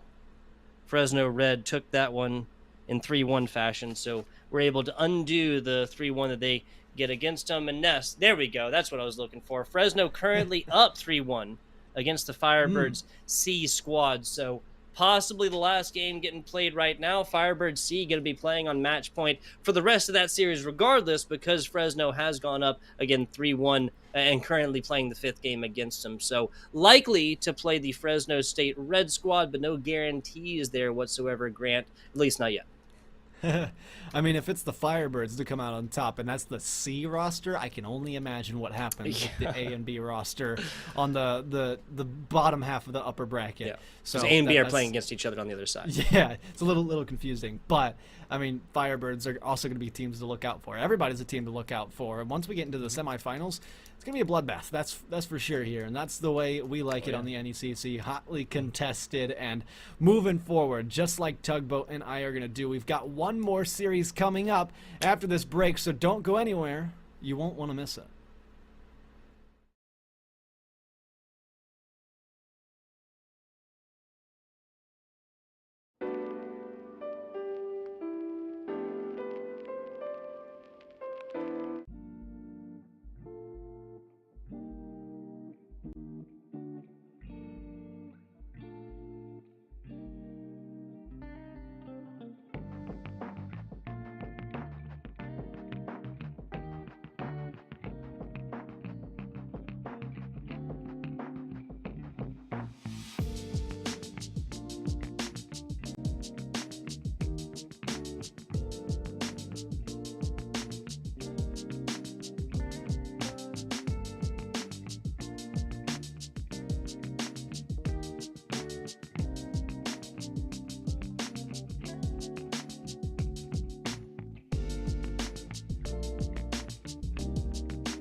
I'm muted. It's fine. Whatever. What I was saying was, it may not be the last series for Tugboat and me, Grantcfo, but this... Wait, no, it is. I don't even know what I'm saying anymore. It's completely screwed up. It's messed up. We have to start over. We'll fix it in post. We'll fix it in post. Post. Yeah. There you go. This is the last match. The Grantcfo and myself, FBI Tugboat, I really want to call myself Grant CFO and you FBI Tugboat, just like can I continue the theme on? But this is our last broadcasting match. You guys are gonna have Foof and you're gonna have Captain Atsoca come on in here and bring you the last 4 of these, and there's more NECC Nationals tomorrow as well. There's not the end of it here today, I believe, right? Right. I think, right? Something like that. I don't know. We have no sense of time here in the booth. All that I'm sure of is that this is the Nationals, and it's going to be good. We got East Carolina University taking on Milwaukee School of Engineering. It's the Raiders. And so, let's take a look at the bracket to see exactly what they're up against depending on who wins. It's no double elimination. This is single elimination. So you get 1 life. You lose, you are out of here. And it looks like ECU Gold and the Raiders will be going up against Rio Grande or SIUC Black, 2 fantabulous teams when it comes to the Challengers division, but there is some talent on all ends of the bracket. I'm scared for whoever's got to go to that championship because it's going to be good. Yeah, this Challengers division, incredibly competitive. We have not seen the Eastern Carolina squad, gold or otherwise, on broadcast thus far, at least for me, We have seen the Milwaukee School of Engineering yesterday. That was a 3-0 victory over your Champlain College champs right there. And it wasn't particularly close either. Starting off with a 7-1 scoreline, 4-2 was the closest, and a 3-0 forced goose egg of the side of Champlain in that game number 3. Where they have had a run of it, the Raiders have all the way through, but Eastern Carolina coming on here. And as a South Carolinian, I was born over there. I live in Las Vegas now, of course. But as an East Coaster originally, I got to pull for ECU at least a little bit. So what I'm hearing is biased cast. Biased casters. We're always biased casters, right? We just don't admit it all the way publicly sometimes. Just don't know. Most of the time we're rooting for the storylines, and for this one, well, we have to wait and find out exactly what those could be, because 15 seconds doesn't quite show much. You gotta wait for it to develop a bit more. So far, the Raiders do have a couple of good tries. If they can hold down this midfield, I'll give them a much more credit. But Onyx to carry, got the flick over. It's not enough to go all the way through. Pillow. Not really a pillow with their touches. It's a rather deceptive name, so look out for them. Pass up to Bubbly Reaper, looking for the midfield to finish it off. Nobody quite home, and Ethan even struggling to get to it for East Carolina. Pillow again. Could have used a bump and demo there, but a pinch back the other way, and a demo of their own could open up the net for East Carolina to score, and they won't miss. It's Onyx's. There you go. Onyx's, yes, Onyx's right there. Dagger and Ethan making up this ECU Gold squad. We got to see Bubbly Reaper and co. yesterday. Bubbly Reaper, again, love the name. Love the name. Definitely. I mean, come on. That's just a great... I don't have to explain. It's a legendary name. So there you go. Let's hopefully see some legendary play as they nearly get locked in a Rule 1. Would have been ironic. Would have taken it. The Raiders giving possession away to Ethan. Looking at that backboard, unsuccessful. Rather, it's Poe with another catch. Can't quite gain too much control, but it worked in the meantime. Raiders continue their push forward.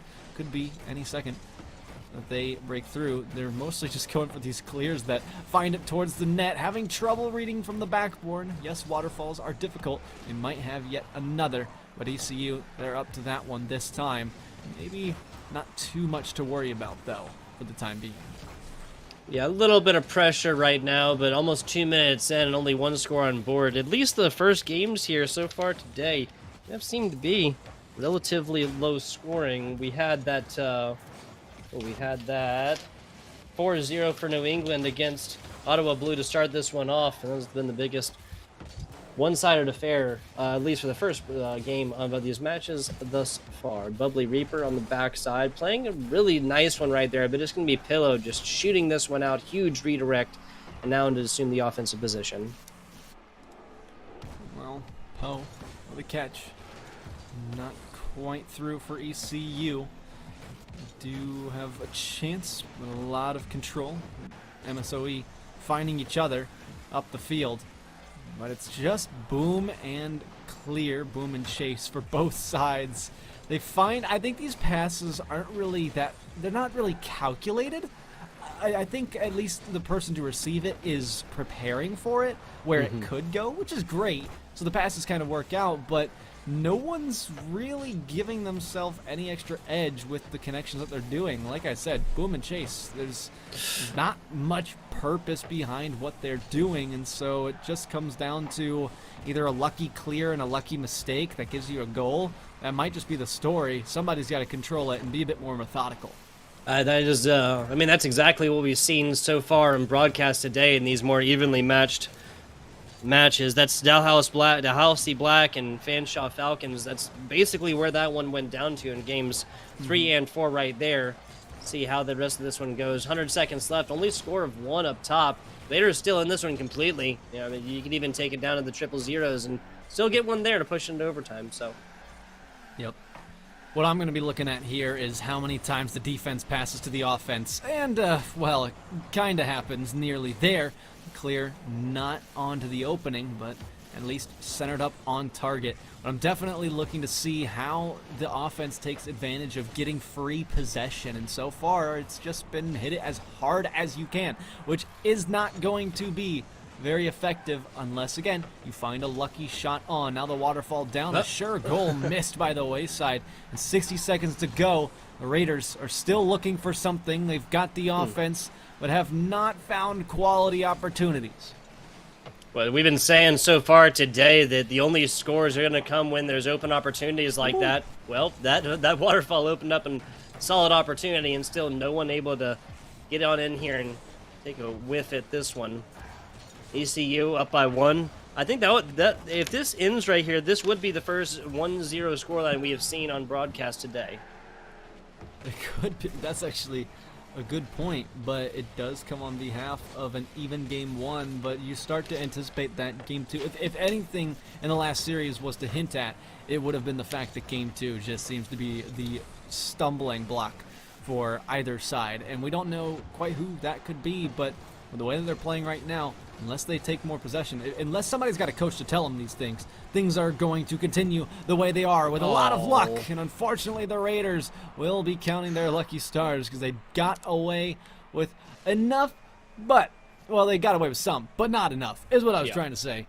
East Carolina, with a 1-goal lead, it finishes out to the end and gives them game 1. I believe that was 7 shots attempted for Eastern Carolina, and then 5 coming in here for the Raiders. So even there, that's not some huge disparity here. That is not something that the Raiders should look at and be like, oh my God, we just got dusted in game 1 by any means. Yeah. The scoreline is representative, is indicative of just how close this one was.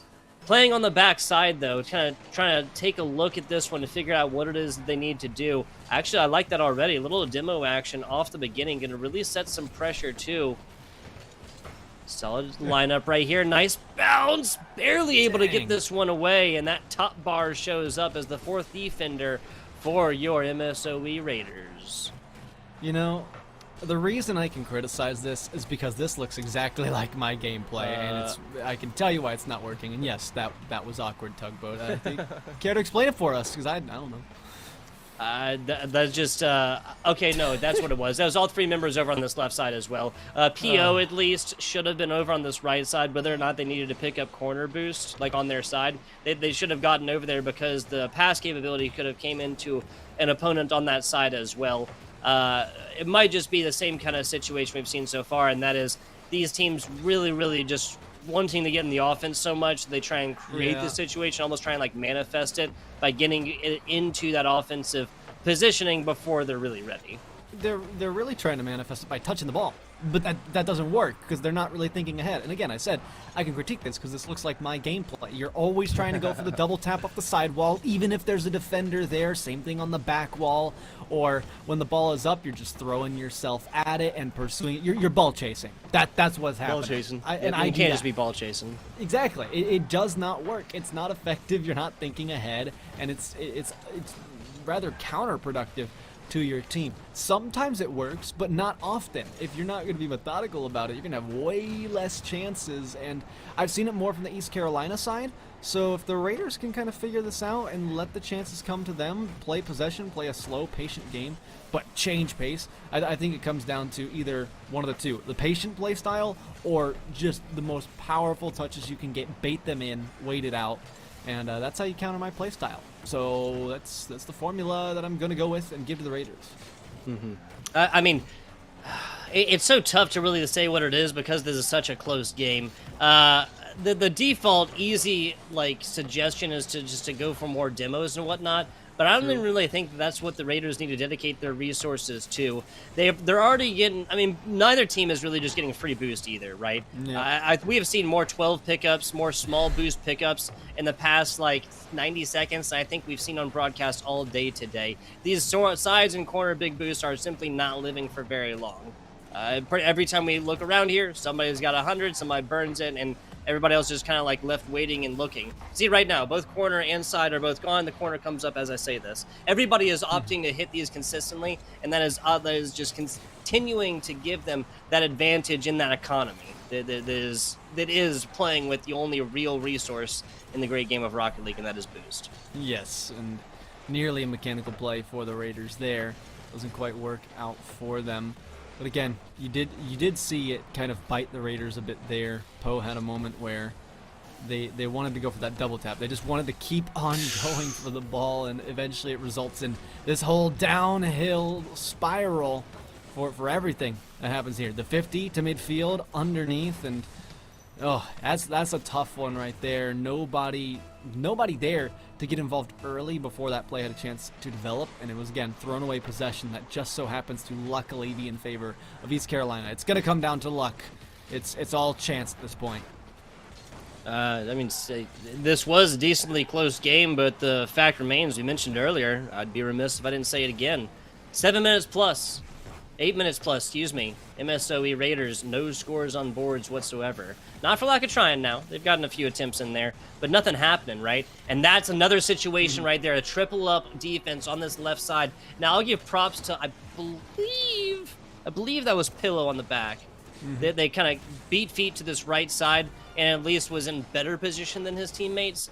But really, Bubbly, PO, you gotta get this going over on this left side. Again, it almost seems like the Raiders are just, they don't want to play defense, it seems like they'll get in these positions and they'll just abandon it as quickly as they can and try and get it into offense, and that's just kind of counting chickens before they hatch.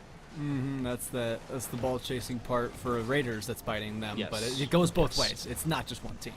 That's for sure. No, that's fair. That's fair. It just happened to work out a little bit more. Again, kind of that randomosity factor that you mentioned, right? Yeah. You shake this tree 10 times, it's going to go different ways. Maybe not every time, but it's going to go different ways, and that's really just been Eastern Carolina with call it 1.5 earned goals, and then 1.5 maybe more open net situations. Speaking call of luck. it 2.5 open net situations.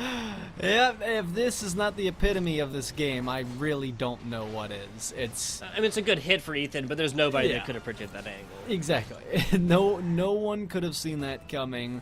And again, you do have an unfortunate situation with the Raiders. They're just getting so unlucky. They're getting burned on silly things, and it's also a lack of.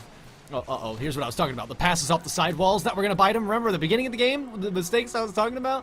Things like this. Giving it away to the defenders. What it was going to come down to. It happens there for Pillow. An instant shot for Ethan. Just had to put power on it. That was the other word I said to beat my play style, which is what the Raiders are doing. Am I a genius yet? Do I get genius status? Can we really put that on my name down there or something?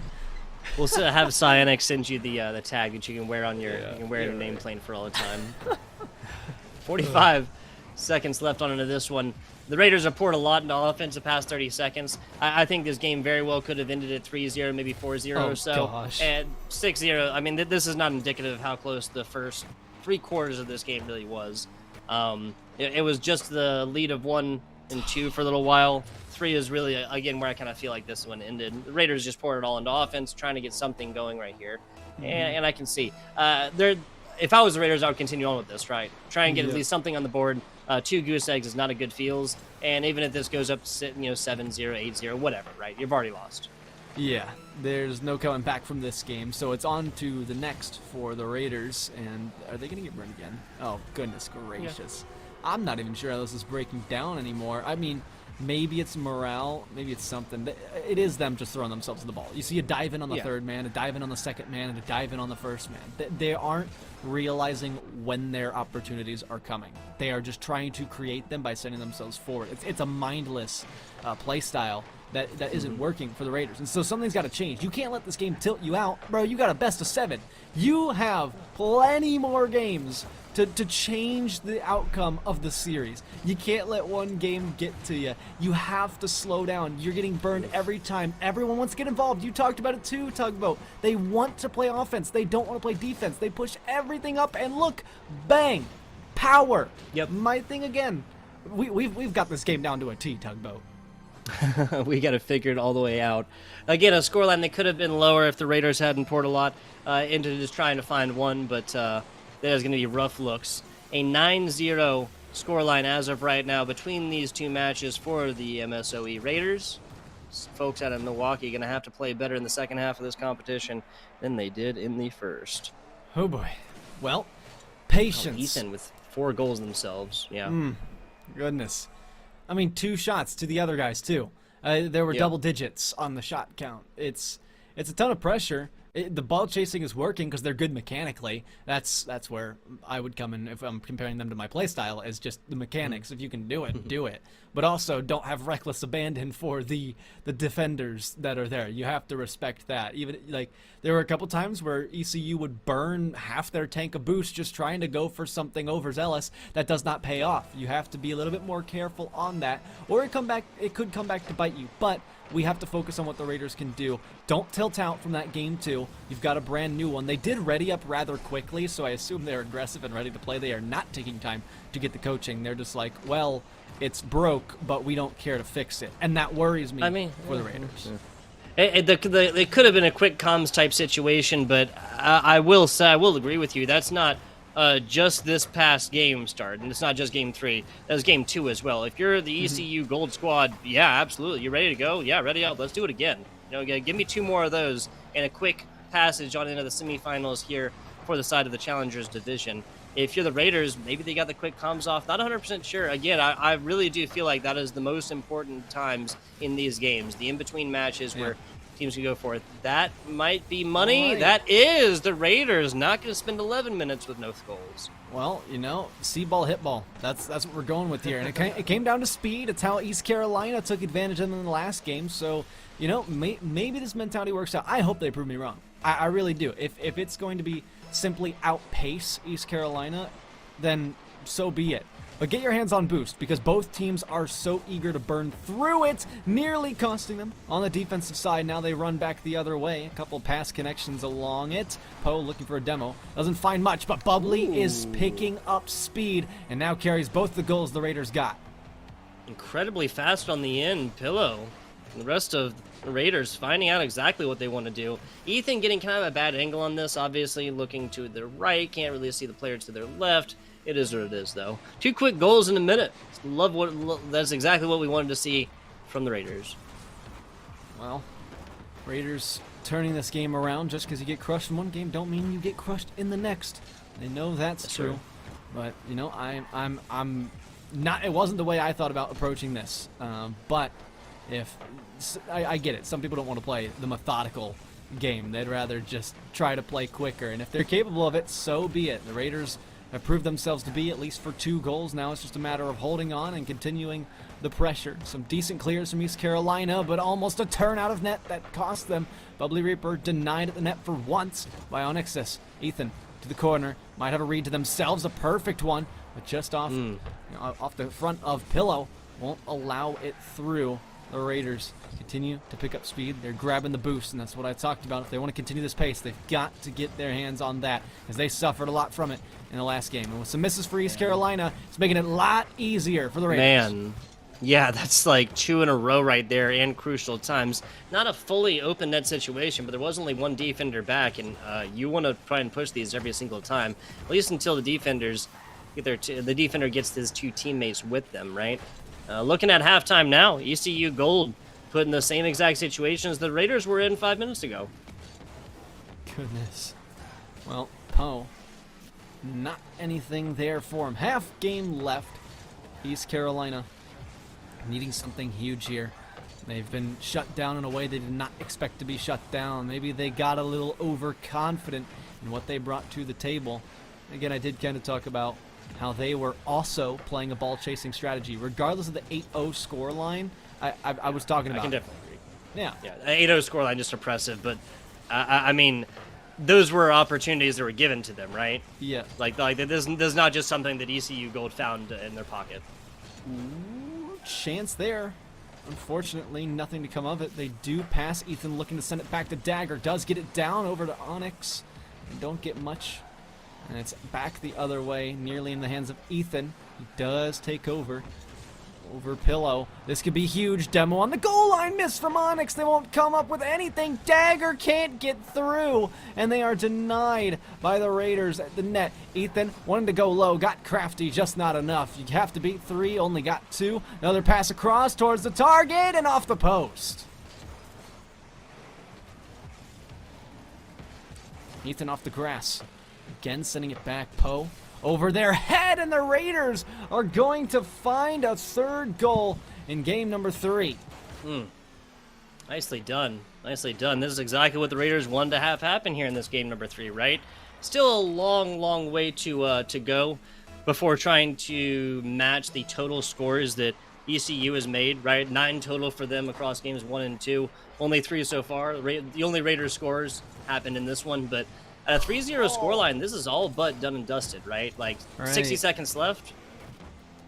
Not that bad, but you saw such a beautiful bump come from Ethan off the kickoff that almost gave them the goal, and they've been denied by the post for the 2nd time in this game, where this could have been a 1-goal game, they thought.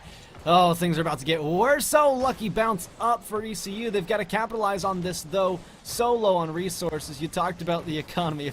Normally that's the thing in FPS games, but there is kind of a boost economy in Rocket League. And if you can't get your hands on it, you're going to suffer. Well, what a comparison, first of all. But 30 seconds to go. If they aren't going to get control of it, it's tough. Resources, any video game, right? It's something to be spoken about. I mean, if you talk about actually what resources there are, like boost is the most applicable, I would say.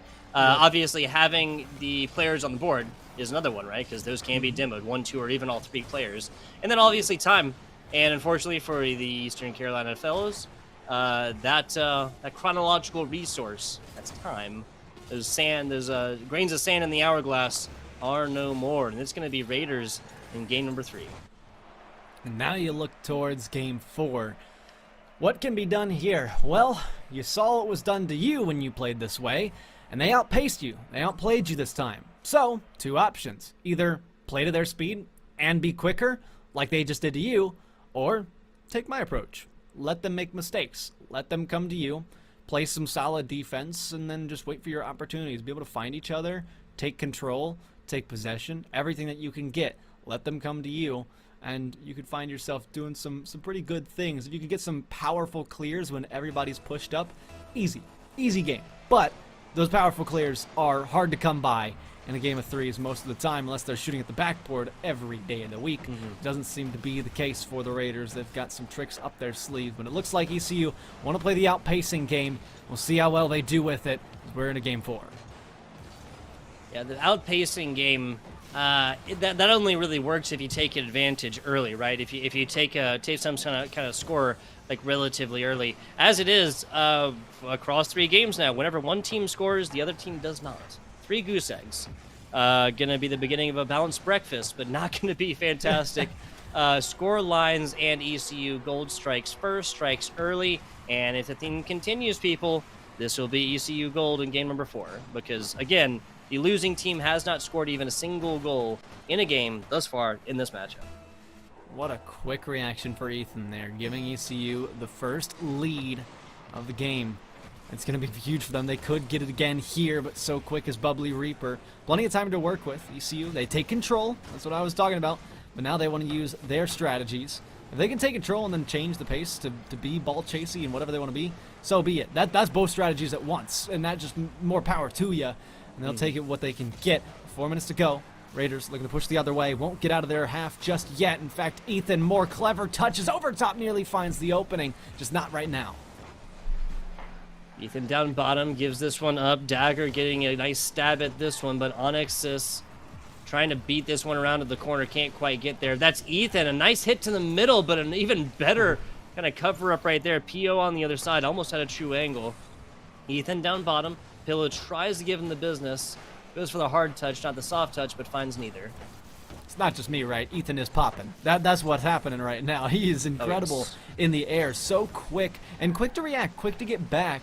Lots of recovery times, which was another issue that I forgot to point out about the Raiders. It showed itself a little bit in the last game. Not quite a goal here, but if they can continue to recover like they have been for East Carolina, we're going to see them outpace the Raiders, and that's just the name of the game. Speed.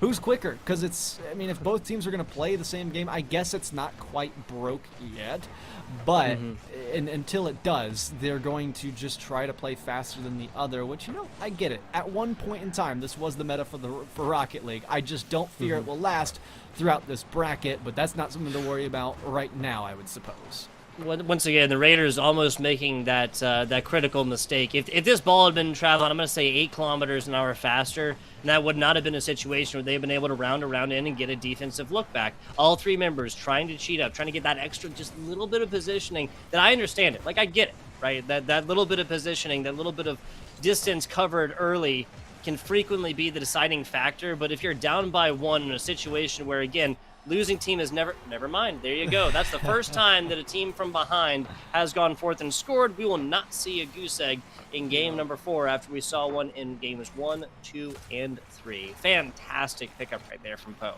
Yeah, but not the greatest. It's technically 50. PO, by the way. That's what it said. That's what it said on the sheets yesterday. That's what we're going to continue to call them. Gotcha, of course.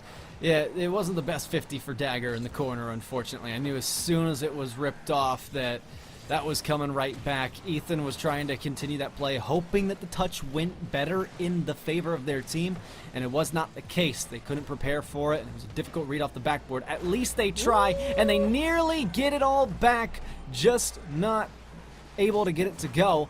With 2 minutes left, and it's a tie game. Very rarely have we seen this happen throughout the series. Raiders, of course, fighting to tie said series, but ECU, they know they've got a lot of good games. No, PO. What? How could you let this happen? 156 kilometers. Oh, well, that's because they got hit again at the very, very end. Okay, so Onyx did a good job of getting this one in, but they guaranteed that goal. It's just the wrong way. No. I mean, coming they off the tried. back of a... Say what? I said they tried. They tried to get back and catch it, and they knew as soon as they flipped, they were like, I am not getting to where I want to be, and you let that one slide past you, and it might not look good for the rest of your series and tournament life. 90 seconds to go. ECU continue their push. Might have a goal here, but no read. It's off the post. A pinch out. Not quite out of the woods yet. Pillow with a save, and that'll stop them for now. Now pushing back the other way. They need to go quick and with time to spare. Pillow, not 1 but 2 different defensive blocks right there with only, I guess, like 10 boosts on the second one to even be spoken of. 1 minute to go. Is that how this game 4 is going to go? Another score difference of 1, but this time with the losing team finally scoring something? Again, predictions-wise, we've gotten farther and farther away from anything that is, like, even resembles something that it makes sense and is predictable, right? Yeah. Predictions are kind of a far-fetched stretch for us, unfortunately. But Ethan, now they find the backboard defense they were looking for earlier. Just need to keep it up a little while longer. In fact, 30 seconds to go in this game. If ECU win, they'll be on match point to move on to the semifinals. But Pillow not ready to give it up just yet. Onyx, big clear down the field. PO up to Bubbly. Dunked down low, a net chance, and it's nearly open. Pillow at the last moments, but you've got 10 seconds to get on out of here. The race begins, trying to exile themselves away. Down to the ground, nobody can find it, and that clear could end it unless the ball is kept up, which it will not be. We are indeed going to match point, and it really was an unfortunate end. Not quite a steal, but an own goal that gives it to them. Yeah, game 5. Yeah, and that's really just the most heartbreaking part of this whole scenario, right? PO, it comes off the back of this squad just trying to do everything fast and loud, right? PO, that was a time to slow this one down, give your teammates a little bit of time to rotate back, and just hold this in the corner, right? It's not going to stay there. You're going to have members of ECU, members of Eastern Carolina, come in, try and take the ball away, hit you, demo you, pick up big boost, whatever else like this. But if you literally just hold it here for about 2 seconds, you give your teammates time to probably pick up some boost on the way, but at least get there. At least get there to get something going on. Instead, like they try and bring it back, continue the trajectory. And I think what they were trying to do was either hit it left or hit it high to try and get it to a teammate, so then they can take it from the other side where these other members are not. But again, that is just trying to do too much too soon, right? They're trying to get this one going and trying to get in the offensive position before everything else is there. Trying to bake the cake before you have the ingredients. Well, we're into Game 5. What could be the last in this quarterfinal matchup for the Raiders? And I think they took a little bit of extra time, and I would imagine the mentality is, we are quicker. We showed it. I love how you say, like, take a little bit extra time, like, but that was literally like a 15-second interim, but that's because we've been looking at like 5-second interims. So. Oh, yeah. But, you know, at least there's some thought. Maybe there's a breath that needs to be there, a quick word in. Longer than the last parts, but yes, not by much, and hopefully it is enough for them. They'd love to continue the series. They wouldn't want to go out here, especially with how they've been performing and with the mistakes that Eastern Carolina are given to them. Just 4 minutes on the clock, and they get there first. So here's another stat line for you. The team that has scored first has won every time. Now, that is obvious going across the first 3 games where the losing team scored 0 points, but that continued on. ECU Gold struck first in the last game. Raiders brought it back by a point, and then the own goal for the MSU Raiders put that to a lead. See if that one continues. If it does, then we'll be looking at the game number 6. MSOE taking in their lead while they've got it. They want to play this outpaced game. Doesn't seem like anybody's got an obvious edge. It was a mistake on the defensive side for East Carolina that costed them that first goal. Still holding on to their match point, though. They move out. P.O. on an open net from the demo. Ethan getting involved. Those are those recovery times from ECU Gold that have helped them out tremendously in the last game and being able to walk away with the victory. Now leaping over everybody here. Dagger, not a player we've seen too much from offensively, but they lead the charge, and it brings out this next attack. It doesn't last long, courtesy of Bubbly Reaper. Down bottom, Dagger tries it again. That's a nice hit, but too high and too wide on the backside. Onyxus pulling this one up. P.O. should easily block this one away. I like staying back there, though, just in case they do block it. But Ethan, last player back, gets it going, and offense against the Raiders continues on. Shot down in the middle. That's a wide angle as well. Bubbly Reaper read it, and now try and get onto the right side and keep this offensive live. Back to the middle here. Nope, back to the corner. Ethan and teammate just kind of playing back and forth right with each other, which makes sense, of course, because Onyx and Ethan, of course, roommates. We just got this little fun fact, right? 2 years plus being roommates. Wow, that's incredible. And teammates. Whoa. Well, how about this? ECU, they do get on by, I guess. Was this no, it wasn't an assist from Ethan. I was gonna say, I thought this was the duo that we were just talking about. But yeah, it's incredible that we've got roommates here. The amount of chemistry that comes from that, especially when, I mean, obviously one's got to be better than the other, and so there's coaching there. I would know because my roommate and I. Yeah, my roommate and I also play Rocket League, and he coaches me. He's got the knowledge, and we were playing earlier today, and apparently I got recognized in the only 2 games we played. Don't know how that happened, but thank you all for those who are out here supporting me in what I do. Fame is a curse. it can be. It's like going into catch it. Nah, of course. I love it. It's one of the most gratifying feelings because it's like you made an impact on the community. Oh, so, absolutely. Yeah, no, getting recognized in games, yeah, that's...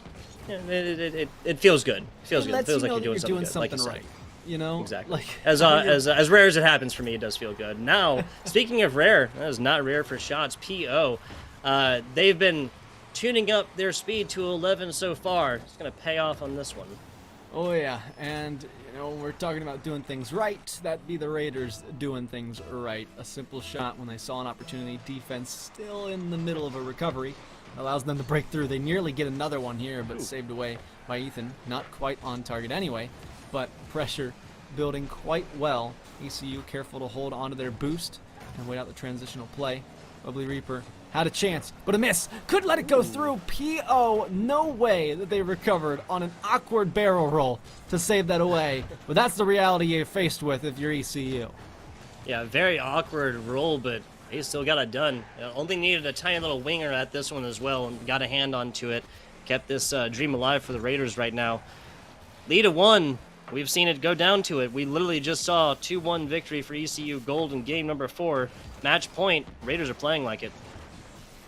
Boy, I can't believe that this game has gone by so quickly. A fake in the middle, but no one calls it out. ECU lacking behind the play a little bit more. Onyxus can't get through. Ethan, a deep pursuit. Don't throw it away. Hold on to it, buddy. Not the best setup. They rush it out. Now they look for a teammate. Yeah. Almost got burned, but the double commit helps them out. One-on-one play for a moment in time, but not too much to give away. ECU need a goal immediately. They're still surviving on match point. They try the pinch across, unsuccessful, still off the back wall, but Raiders get involved. Now the other way, could shoot it, but too quick to it. Everybody's rushing these plays, and it wouldn't surprise me if nobody was to score in the last 30 seconds of Game 5. Well, once again, PO's speed, it comes forth and gives them actually kind of that negative effect. PO going a little bit slower. That was an open net otherwise, and had time to get to it, had time to even slow down to get to it. Doesn't happen. Doesn't happen. Oh. If this goes to a game number 6, it's one of the small things I'd love to see maybe change a little bit. Ethan on the back, got to play this one up and down, and Pillow guarantees the victory for the Raiders. Guarantees. 9 seconds, it's possible. All but guarantees. Well, you need a kickoff goal, and I don't see that one happening, because, again, we talked about the beginning of this game being luck.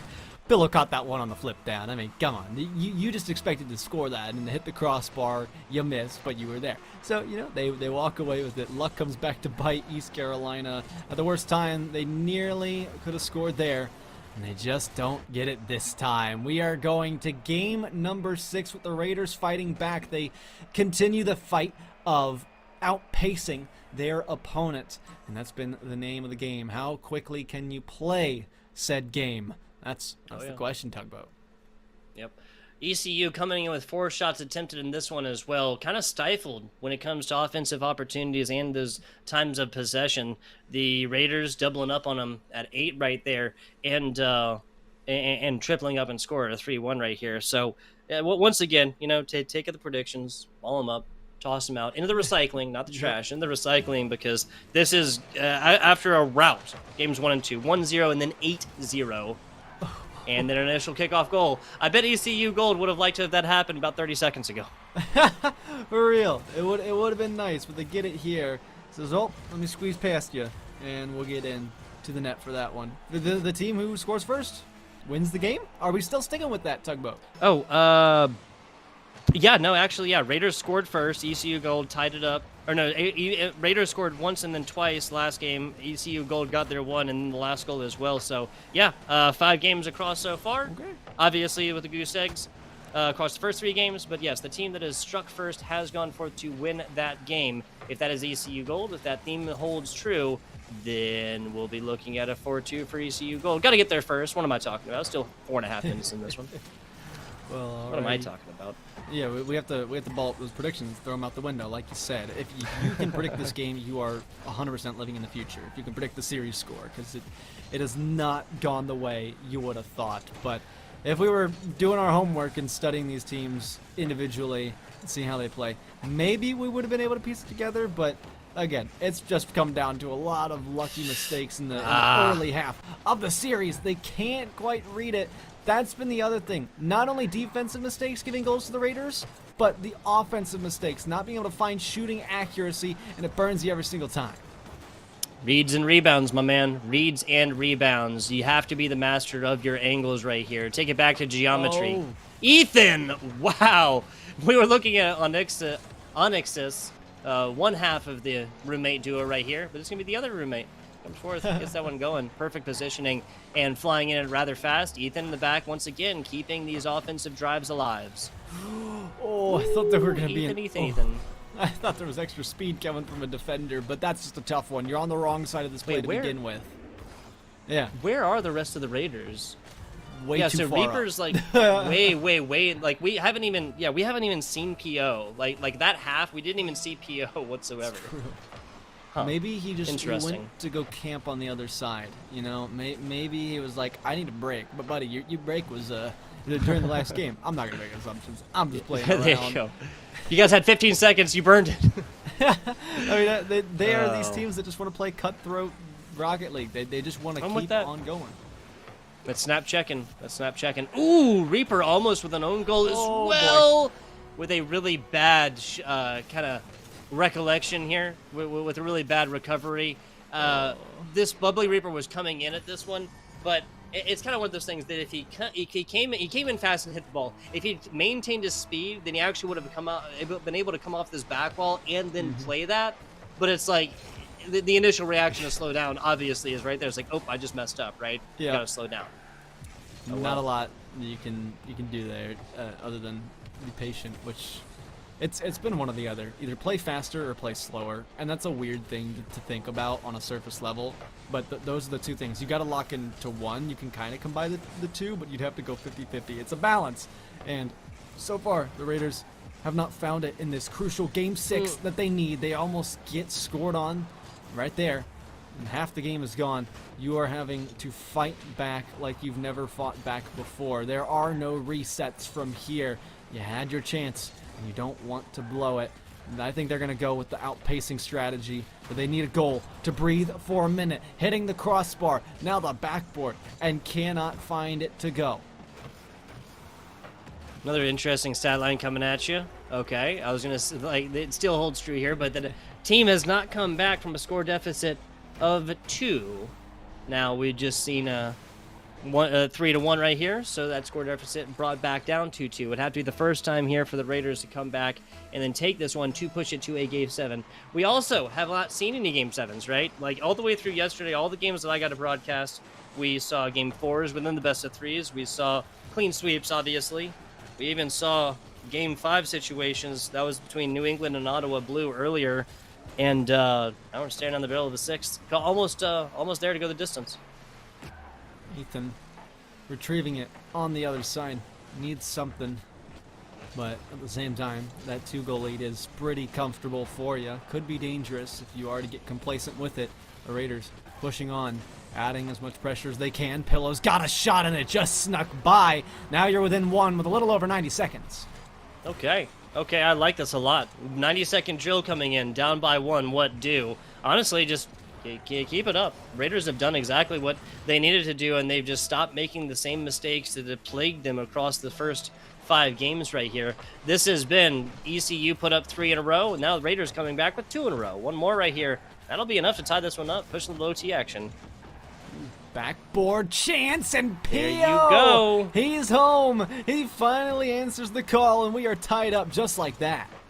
The backboard rebounds, right? Or the backboard passes, I should say. Ethan, this does come off the back of a slight mistake from Ethan, but, I mean, ball was traveling rather quickly. He beat feet to get there and kind of got an angle on it, but did nothing more than just kind of fade the beast right there for this Raiders player to get their 3rd.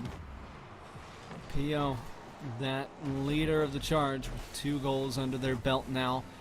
They will be the one to be favored for Raiders if they can just feed him the ball. I don't suspect that any passes are coming out from how we've been playing this game. Let's just keep on shooting, and Ethan's got another chance to bump from Dagger on the last defender. Open it up for ECU. This is brutal, dude. This is the same mistakes that the Raiders have been making. Pillow's trying to rotate in right now. P.O. chases this one all the way down and even gets towards Ethan. Not sure if they're trying to play the defender or what, but regard the same freaking situation. The lights are on and nobody's home at Raiders goal. Oh boy, that bump was crucial. That goal going in. That's how you get crafty when you've just been playing the same game of Rocket League and you throw them a curveball like that. How can you expect it? Now the Raiders want some payback. They realize the value of bump plays and demos in this kind of play style. When both teams are playing the same, of course, that kryptonite could be the enemy of the other team as well, but the outpacing game continues for both of these teams, one they've known very familiarly for the entirety of this series. The Raiders, with 30 seconds to go, need a goal. They could do it. They are stuck on defense, needing to control this one, but quick to throw it away. They run into Ethan at the midfield lines. 20 seconds, 1 demo, looks for the second, and that's going to do it! That's a free goal, of course. Dagger's going to make it count. An 18 seconds, 2-goal lead. That will be all.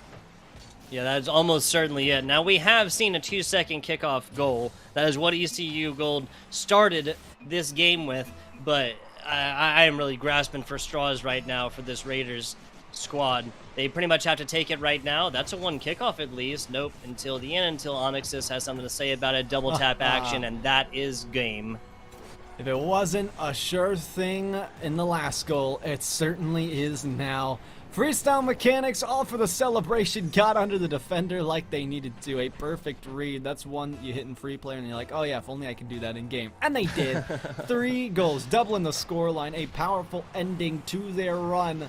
They finish out match point as they needed to. They don't let the Raiders fight back for a game 7. And that is the end of the Raiders' story, unfortunately for them. Great confidence, great play overall from East Carolina. They walk away 4-2. So how interesting as well, right? We see a 0-8 route in game number 2 for ECU Gold. At that point, I think me and you both here, Grant, are thinking, oh, like this is just going to be a run, right? They might get a game maybe in like overtime situations, score difference of 1, maybe something like this. But then the Raiders bring it back with a 3-0 route, 3-0 kind of like rerouting. There you go.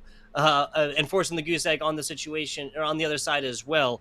This comes all the way down to ECU Gold and the Raiders scoring the most within a game, even though we had a 0-8 route, right? Even though we had, in the last game, we have 9 scores, obviously higher than the 8 that were found in game number 2.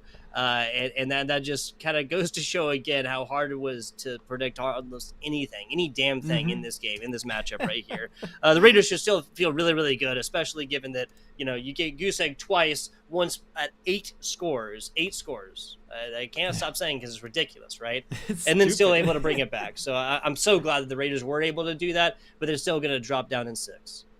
It was a valiant effort at the end of the day, but this is not the end of our day here. Maybe for me and Tugboat, but there's still more NECC action. Like we've said a couple of times, Captain Atsoca and Foof will be your next commentators. So from us and Tugboat, I mean, we got our Twitter handles down there. If you want to see more of us, come follow us. You can figure out where we're going next to cast. You can hear our shower thoughts because that's all I do now on Twitter. But from us here, we are out of here. We hope you have a good rest of your day. We hope you stick around for some more because there is some beautiful NECC national action still to follow after the break.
Welcome back, ladies and gentlemen, here to NECC 2 with more Rocket League action. We just had an absolute barn burner ahead of us at Atsoca. ECU winning with a 4-2 scoreline. But now we're going to be looking ahead. My name is Foof, and I'm joined in the booth by this wonderful, handsome human being beside me, Captain Atsoca, and we're bringing you the rest of this RL Nationals today. Got to say, Atsoca, West Virginia University, Ottawa Garnet. It is the battle of these two teams, and I can't wait to see who comes out on top. Oh, neither can I. These are two teams that we've been watching throughout the entire season, and every single time, I'm thinking that maybe I've seen the best that each of these teams have to offer, and then every single time they come back and they prove me wrong, and I love it. There's nothing I love more than being proven wrong, and these two teams constantly come back time and time again just to show how often that they can improve based on what they were able to do in the weeks prior. So I'm all here for it.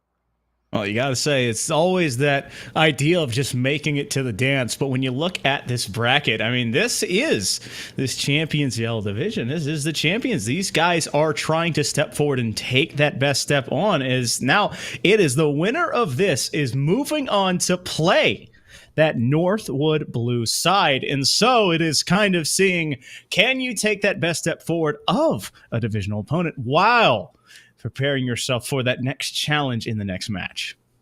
Oh, yeah. I mean, definitely take each game one step at a time. Like, focus on this one and then focus on Northwood Blue. But all I'm going to say is that Northwood Blue team is going to be one heck of a challenge after this one. It certainly will be. Unfortunately, our graphic bug is a bit bugged, so we cannot be displaying the rosters, but we'll be calling those as soon as we get into the game at Atsoca. So this is the number one, let me make sure I'm right. Yes, the number one and number 3 team in the Champions Yellow Division, Ottawa Garnet, going up against that number 3 of West Virginia University, who only sits at number 3 because of a single game. Being 15-5 is OTSU, which stands just above West Virginia at 14-5. And so it really shows just that one little game could be that big difference maker. And you know what's funny is that, just being around the NECC community is that not only are these teams great in Rocket League, but I've actually seen West Virginia University pop off in some Valorant as well. So this is a well-rounded esports program, and they have shown themselves to be very fluent in Rocket League as well, just by being able to see them here in the quarterfinals today as they get ready to head into this matchup against Ottawa Garnet. But with that being said, Ottawa Garnet is nothing to wave the stick at either. They are quite the formidable Rocket League team themselves, and there's been so many times throughout the postseason here at the NECC for Rocket League where we've seen the lower seeded team come up and be able to take out those higher seeded rosters. Well, number 1 versus number 3 in a best of 7 to decide who moves on into this semifinals. West Virginia bringing in this squad, I believe. I think that's going to be Rots, False, and Knight. No, Magic is in, excuse me. Oh, man, I'm wrong with all of them. That is an interesting lineup indeed. Pop and Panda instead on the side of West Virginia. So the rug has been pulled over my eyes at Atsoca. I'm just going to throw that sheet behind me and just watch the game playing out in front of me. Is Magic doing what his name suggests in the first 30 seconds? Absolutely. Working a little bit of magic there, but got to give kudos to that pass coming from Rots there at the midfield. They were there and waiting to catch and receive and then deliver the pass right down to Magic. That was a good 1-2 cut combo going straight up the field and putting it into the back of the net to score within that first 30 seconds, setting the tone very early in their favor. Bringing a new meaning to the two-piece combo as they are trying to get something cooking again. Magic wanting another one, but J-Chan quick to shut that one down. The first minute, it's been up to this WVU squad to put the offense on, and Ottawa Garnet still on the defensive front, trying to find that first real offensive possession. J-Chan wanting to find it off the backboard, but no real control means Poppin gets a free clear off to the sidewall, has a teammate Rots in control. He wants to go far post here, but not enough boost. Means he just ends up finding a 50. I love Rot's positioning right now. Honestly, just from the start of the match to now, they have positioned themselves perfectly at the midfield time and time again, and there they are again. It is perfect rotation and honestly just perfect awareness of where their teammates and their opponents are to be able to constantly find themselves being able to battle it out at the midfield, keeping Ottawa Garnet from trying to develop too much on offense. That's going to be an opportunity arising from J-Chan, but quickly shut down by this Mountaineers defense. The GG still looking for their first goal. That's going to be a near post play. Slowed down for now. And all right, I believe I have to look at this name because it's spelled like Claude, but I believe it's Cloudy. I'm going to have to keep going on that one many times in the document there. But right now, all that matters is it was a big defensive stand to keep this only at a 1-goal deficit. Now J-Chan had a lead blocker, but loses control. So Magic back the other way.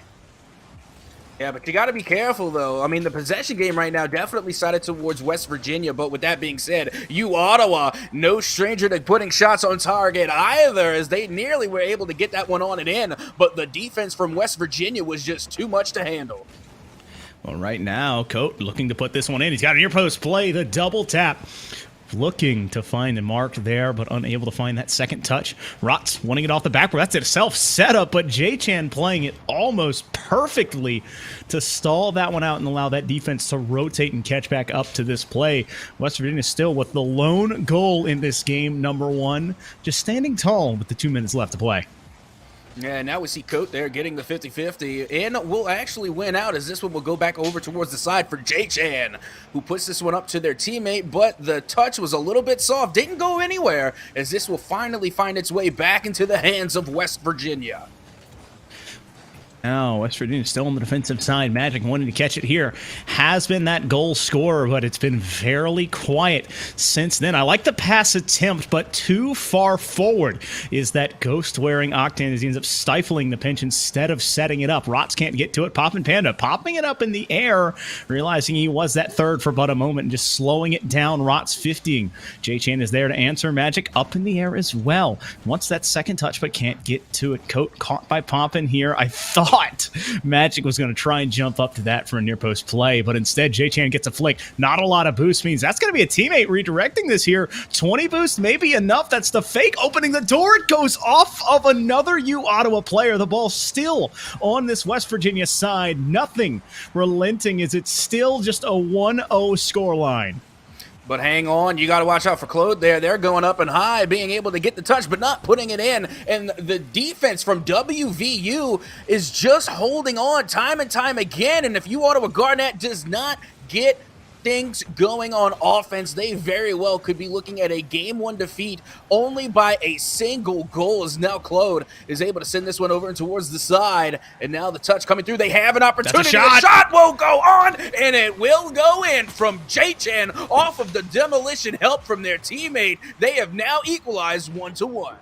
Yep, Clody sets up the pass and then opens the door with a big-time demo. No one left for West Virginia. And now it sits at a 1-1 game with less than a minute to be played in this first. And now we see Rods going up high back towards the midfield here, and the aggression from Ottawa has not stopped. Once again, we see WVU on the defensive side of things, and now the clear will come through as Ottawa Garnet is back on defense now. With that follow-up touch from J-Chan, it will only find its way back into the possession of WVU. Nice shot here coming from the Mountaineers, but unable to catch up to it. Magic gets that one past him. Poppin' Panda opts to let Rots control this. That's an open net, but he pulls it too high. That's one they're going to be wanting back. The Mountaineers had it within their grasp. Maybe J-Chan can work some magic going off the crossbar. You might call it a stealer, but I'll call it a GG as the GGs walk away victorious in Game 1. J-Chan just putting on an absolute clinic, being able to put shots on target and then being able to finish it up with the 0 seconds on the clock, the self-dribble, putting that one on and in to get the win for Ottawa Garnet here in game number 1. Oh my goodness, J-Chan saving it for the last possible moment at Atsoca, lifting that ball with just under 2 seconds left and just having the wherewithal, just the steel in the veins to put it off the crossbar, slam it home, and take Game 1 and say, nah, we don't need overtime. We're fine. Well, you see, again, that's what we see from J-Chan, and you've heard me say it time and time again throughout the season. They were putting on a show. They were doing a little bit of that finesse, and it came up clutch in that last remaining few seconds to get them that win. So that was just a good display of mechanics coming from J-Chan, and I wouldn't be surprised if we saw some more of it as we head into game number 2. It sits. You have to wonder. It was really seemingly all for West Virginia. They had the offense early. They had defense that seemed to survive most of the onslaught until right at the end. And then Ottawa Garnet, the number 1 team in that division, steps up to prove themselves as they were that reigning number 1 side and take it over that number 3 team as the Mountaineers kind of wrestling right now at midfield. Magic looking for Poppin. No, he's going to take it himself. A pass off the backboard, opening the door here for Rots, but he goes high once again.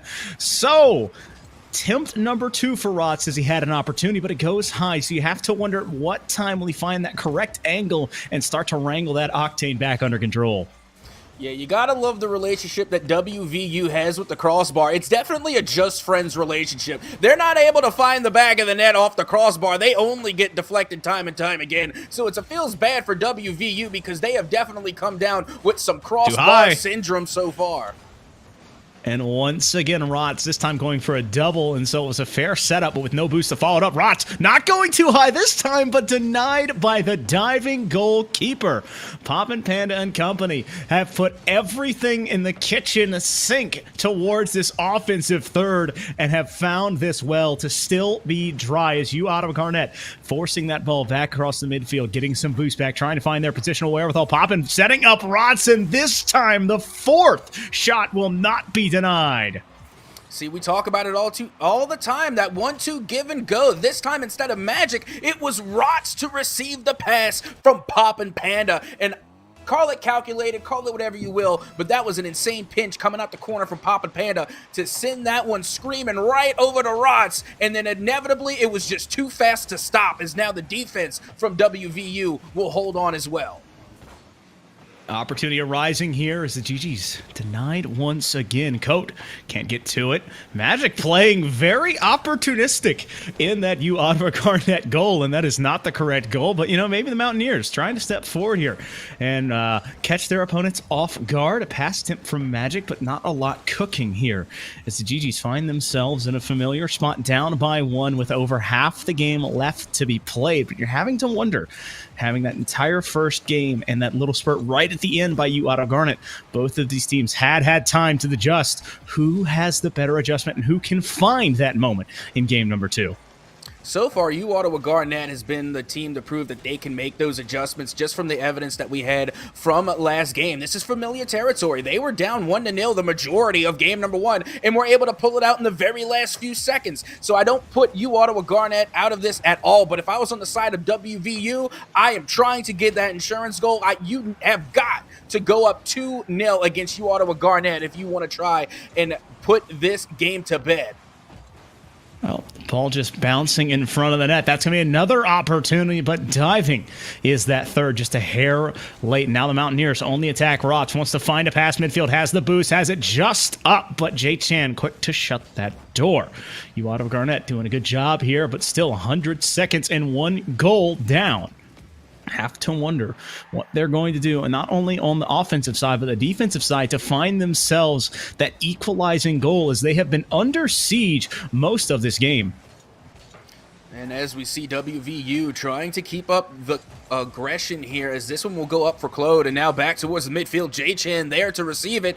Gets the reset, but doesn't do anything with it. This will go back to Ottawa, as now Claude once again has the opportunity, but the defense from WVU gives Claude no time to get an attack going. And now we are just seeing a tug of war go down at the midfield. That's an opportunity once again, but Clody, again, quick shutting that door.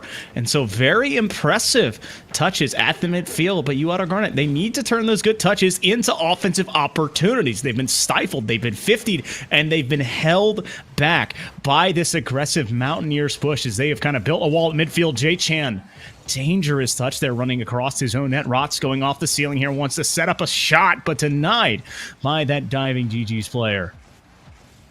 You know what I've noticed so far is that we haven't seen a lot of the mind games. There's been a lot of straightforward Rocket League. Not that there's anything wrong with that at all. But with that being said, no one really trying to go for those highlight reel mind game plays. And I'm starting to think, as we see WVU been holding it at 1-0 for so long with the last few seconds of the game approaching, maybe they are going to have to try a little mind trickery if they're going to try and equalize.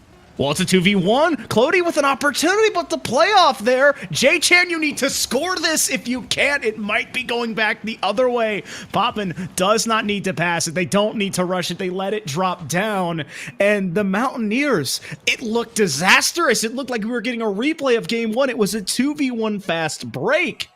But Ottawa does not take advantage of it, the positioning or the boost. I could not tell what was the issue there. But with two players going up on the same side, there's no follow-up. Making that shot just a singular occurrence and quickly shut back down at Atsoca. We now stand at 1-1 heading to game 3. We certainly do, and honestly, it was just like a perfect tic-tac-toe match. The only problem is that in the beginning, WVU there's only 9 squares. Yeah, they were able to score first. They were able to get on the board first. At that point, all they had to do was play perfect defense throughout, which is what they did. Now, it was really on the hand, of course, for Ottawa Garnet to try and come up with something to score, but they kept just going for the same attack over and over and over again, and WVU had that dialed up. It was almost an easy read for West Virginia on the defensive side. Well, Captain, I have a very important question for you. Would you consider tic-tac-toe a game of attack or defense? Oh, tic-tac-toe, if played perfectly, can never have a winner. It's a game literally of just, honestly, neutrality at that point. And like I said, if it's played correctly, there can be no winner. Well, it's never fun if there is no winner, but right now we will be finding a winner in this one, but we are tied as if it was a tic-tac-toe board, and both players sitting back and wondering what their next move might be. Game 1 going by way of a last-second double-tap goal for Ottawa Garnet, and then West Virginia surviving another late offensive splurt there in game number 2, gave them their first win. So sitting in game 3, Rots again with another open net, this time going near post, and it's touched and still kept around. Magic just awaits for the way to clear, and it's 1-0 for WVU. And once again, we see Rots there leading the charge. They're coming up from the midfield, getting the touch on net and the rebound to Magic. Voila, there you have it. It is a 1-0 lead in favor of WVU.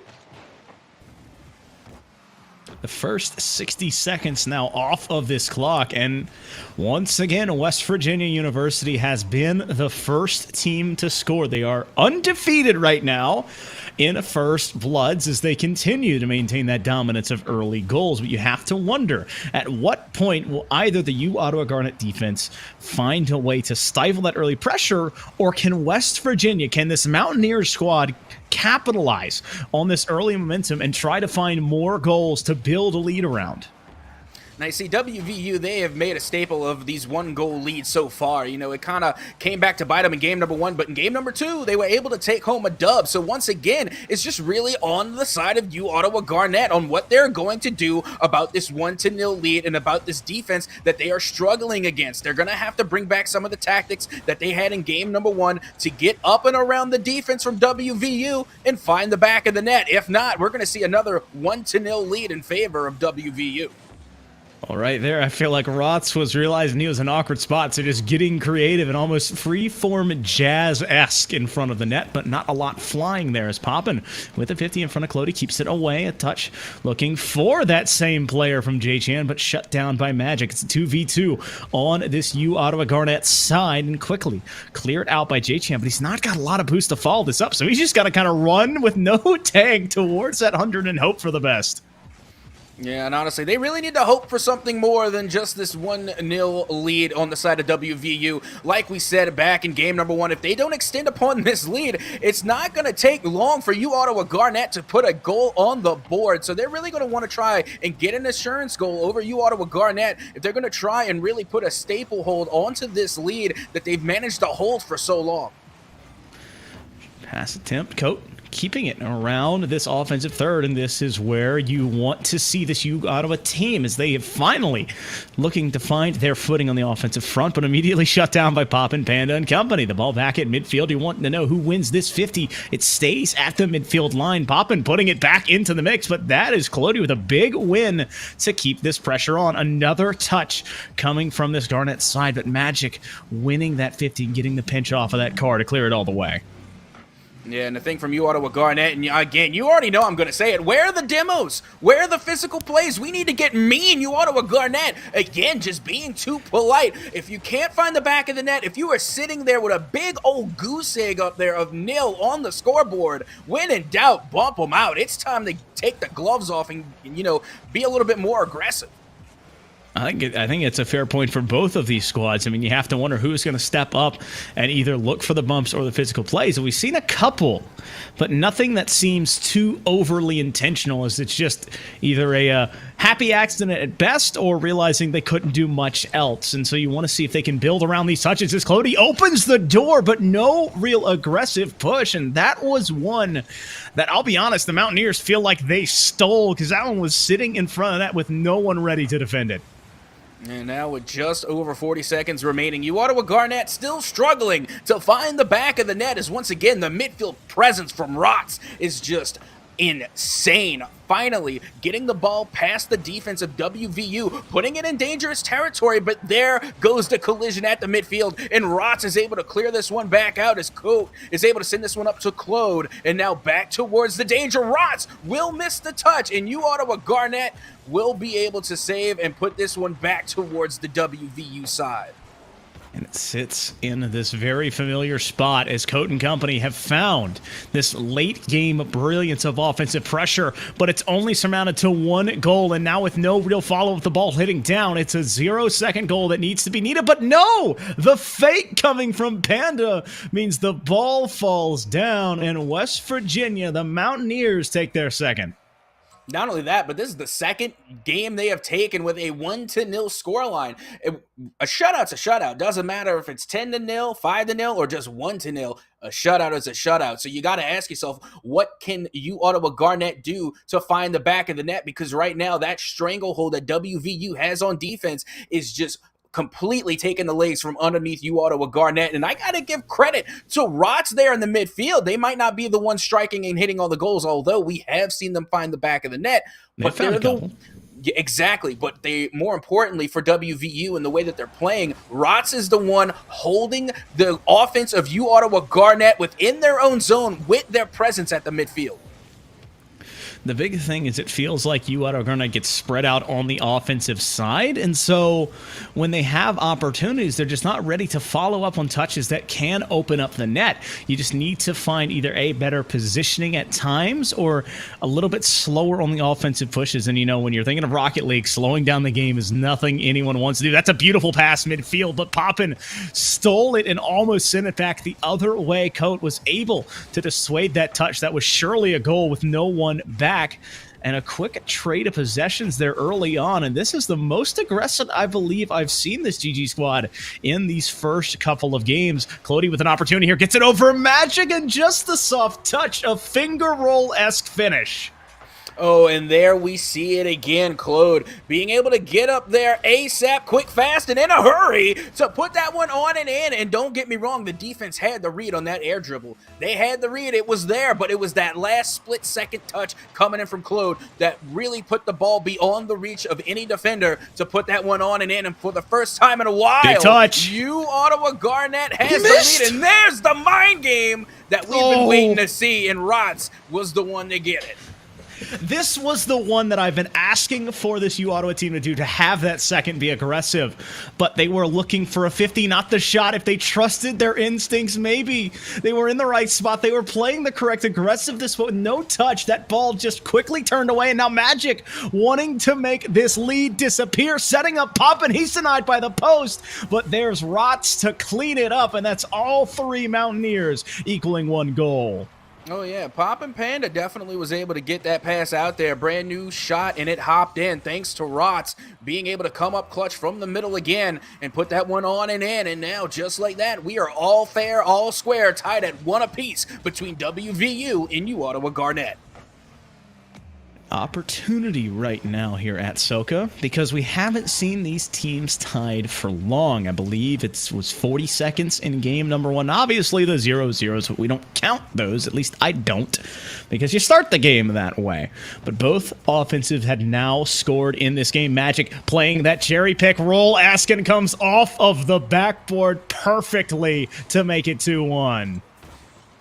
And again, Papa Panda getting to the mix there at the midfield with a nice pass over to Magic. But Magic, what a read for the redirect. Being able to come in so sneakily, too, from behind enemy lines to get that touch and put it down into the net. Taking the lead once again in favor of WVU. Felt like we were watching a different sport there as we saw someone pass that perfectly behind the defense. As now J-Chan in control, but that's immediately stole away by none other than Magic. Popping underneath it, can't get to it. Rots is bumped out of the way, and so it's up to Clody, who ends up setting it up back in the midfield, and Magic takes full advantage of it. That's an open net being turned in for a goal.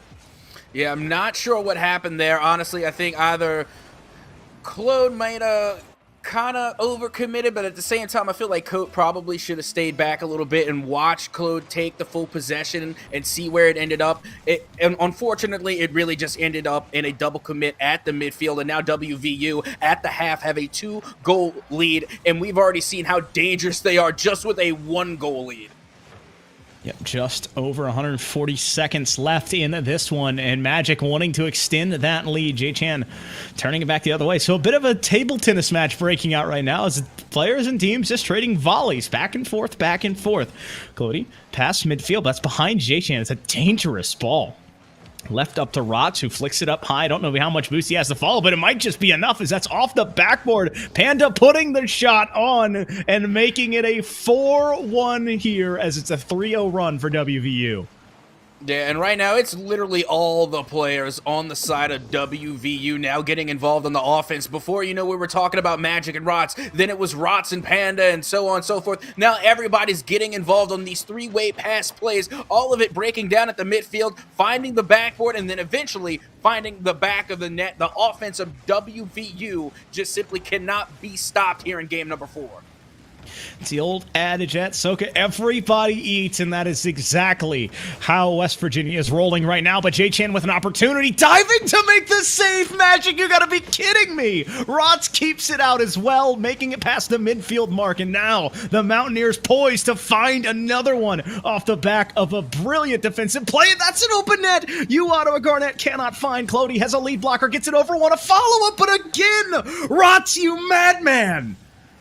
And not only that, Rots isn't done yet, being able to put that one down to Pop and Panda, but the defense was there to clear that one out as this one goes just a tad bit high, and now Ottawa Garnett struggling to get out of their own side. The 50 there and towards the mid will send this one back towards Magic. Magic now putting this one down as Rots, flying away and high from the ball, is able to leave it for Pop and Panda, who's going to get the follow-up touch, and Ottawa Garnett still struggling just to get out of their own half. So right now, this game on the scorecard seems to be a showing of dominance on the offensive end by the Mountaineers, but it has been 2 Herculean saves that kept this lead as safe as it is. Rots and company still out in front, still finding shots, still finding goals as Pop and Panda gets his second on his 4th shot. And again, it's off the assist from Rots. Rots literally just brought that one into the corner and bullied its way through to the front of the net. And Pop and Panda was there and waiting gladly to put that one on and in. Now 5-1 in favor of WVU just with 30 seconds left on the board. I think it's all but over except the crying here in this matchup. Well, it's not just this match. Remember, it's a best of 7, so we'll still have another one after this one at least. And Pop and Panda, given too much free real estate off the dish from Magic, means it's another one going in. And at Atsoca, it's now a 5-goal deficit. Well, to kind of reiterate and go back what you were saying, this is actually only a best of 5, Foof. So this is it.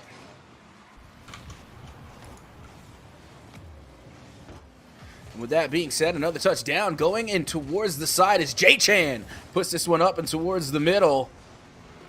And now back to the corner it goes. The final few seconds are ticking down, and that will just about do it. West Virginia will they're end gonna the finish in series style. on Dirty. Brazil. 7-1 will be the nail in the coffin to solidify the win here for WVU. See, I'm so caught up from the last time I was here. It is a best of 5 and finishing in style with a single second left. Ottawa Garnett had a great season, but it falls here as WVU moves on, ladies and gentlemen. That man resting in front of your screen, Poppin' Panda, popping off 3 for 6. But, you know, I got to say my favorite scoreline in all of that was, I think it was Magic who did the magic. Did you see it, Atsoca? He went 3 goals for only 2 shots. Yeah, I just got to give some credit to Pop and Panda. I mean, clearly the MVP of that one, but not only were they going shooting 3 for 6 with 3 goals and 6 shots, but they also had 3 assists on the board. They nearly had 100% goal participation. And you know me, my favorite medal is the playmaker medal. As much as I love a good old fashioned That's why I like playing with you. Yeah, who doesn't like a good old-fashioned hat trick? But those playmaker medals, just, I love them so much. And not only that, but Pop and Panda was able to get the playmaker and the hat trick. So hats off to you, Pop and Panda. I got to say, it's always good to get those medals at the end of the game, but I think the best medal that all of these teams want to see is the victory medal you see at the end of this series. And they got 3 of them here, making them the victor of this best of 5 and then moving on. And so WVU showed a lot of things, Captain. I got to say, the big thing that always stands out to me is the offensive showing. It was very minute at times, a couple of 1-goal victories, but an offensive explosion in the final games is kind of a forewarning, perhaps, of what might happen the next time they step on the pitch. It definitely could, but speaking of the next time, we're going to be talking about the next matchup that WVU is going to have to face, and that is going to be against Northwood Blue over there on the A stream. So again, like we said before, Northwood Blue is definitely one of the most notorious teams here in the NECC. So it's going to be interesting to see how WVU fares in their next matchup. Well, it's going to be interesting to see, at least, because the thing that I always look at Atsoca is you think of momentum and you think of teams playing, and again, you always look at traditional sports. If a team has played a game before, they are physically exhausted. In esports, it's not as physically demanding, but it's certainly mentally demanding and draining. And so in some ways, the Mountaineers will be charged and have that stream game underneath of them. But on the flip side, Northwood Blue got to watch it. They got to see what their opponents do well and don't do well. And we're going to see who makes that adjustment well. But we're going to be going to a short break. And in a bit, we'll be back with some more NECC Rocket League action. So stay where you are. We'll be right back.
Well, hello and welcome back to the Rocket League Nationals right here on the NECC. As always, I am your host, Captain Atsoca, joined in the booth by none other than Foof.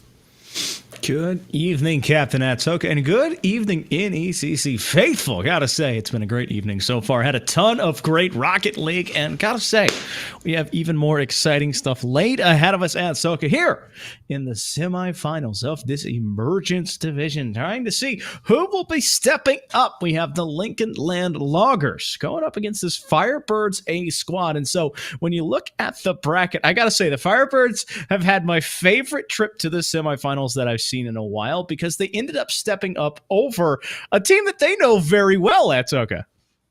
Oh, yeah, and what team might that be? Firebirds, we already know that's a top contending team right there. Their record is honestly almost spot on. It looks pretty good. So I'm kind of curious, what team is it that the Firebirds were literally stepping themselves over to make it to this point?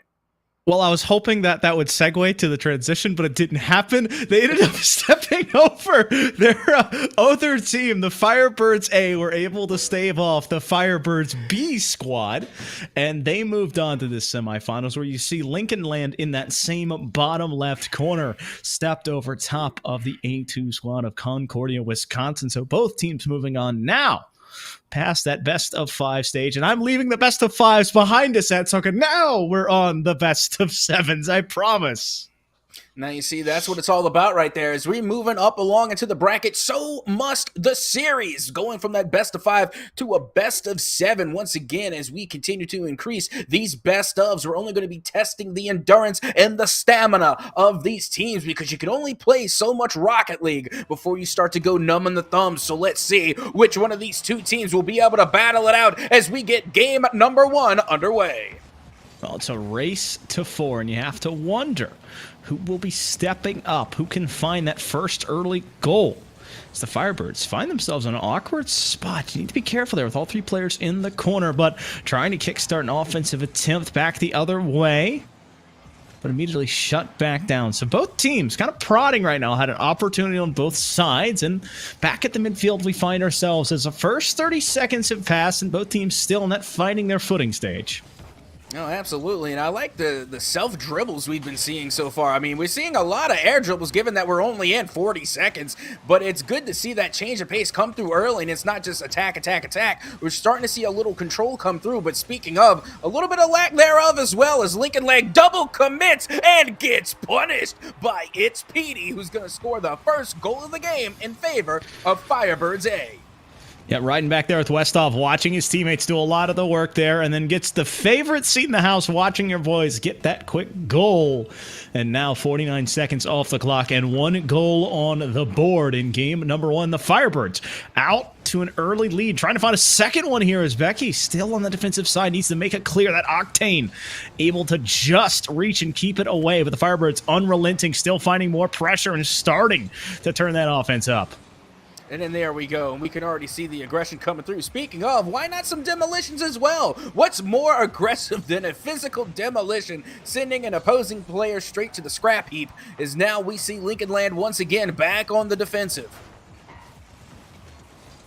Right now, we stand a minute and a half, almost gone, the first 90 seconds. And Lincoln Land had a couple of early opportunities, but with a bit of a disjointed attack and just throwing it at the wall and seeing what sticks, they've been unable to get that first goal. And the Firebirds found that early opportunity. Another one arising as Westhoff. He has been deadly throughout the season with opportunities like that. Just could not find a little bit of enough of an angle to sign off on that one. So still a 1-goal lead as the Firebirds looking to find another.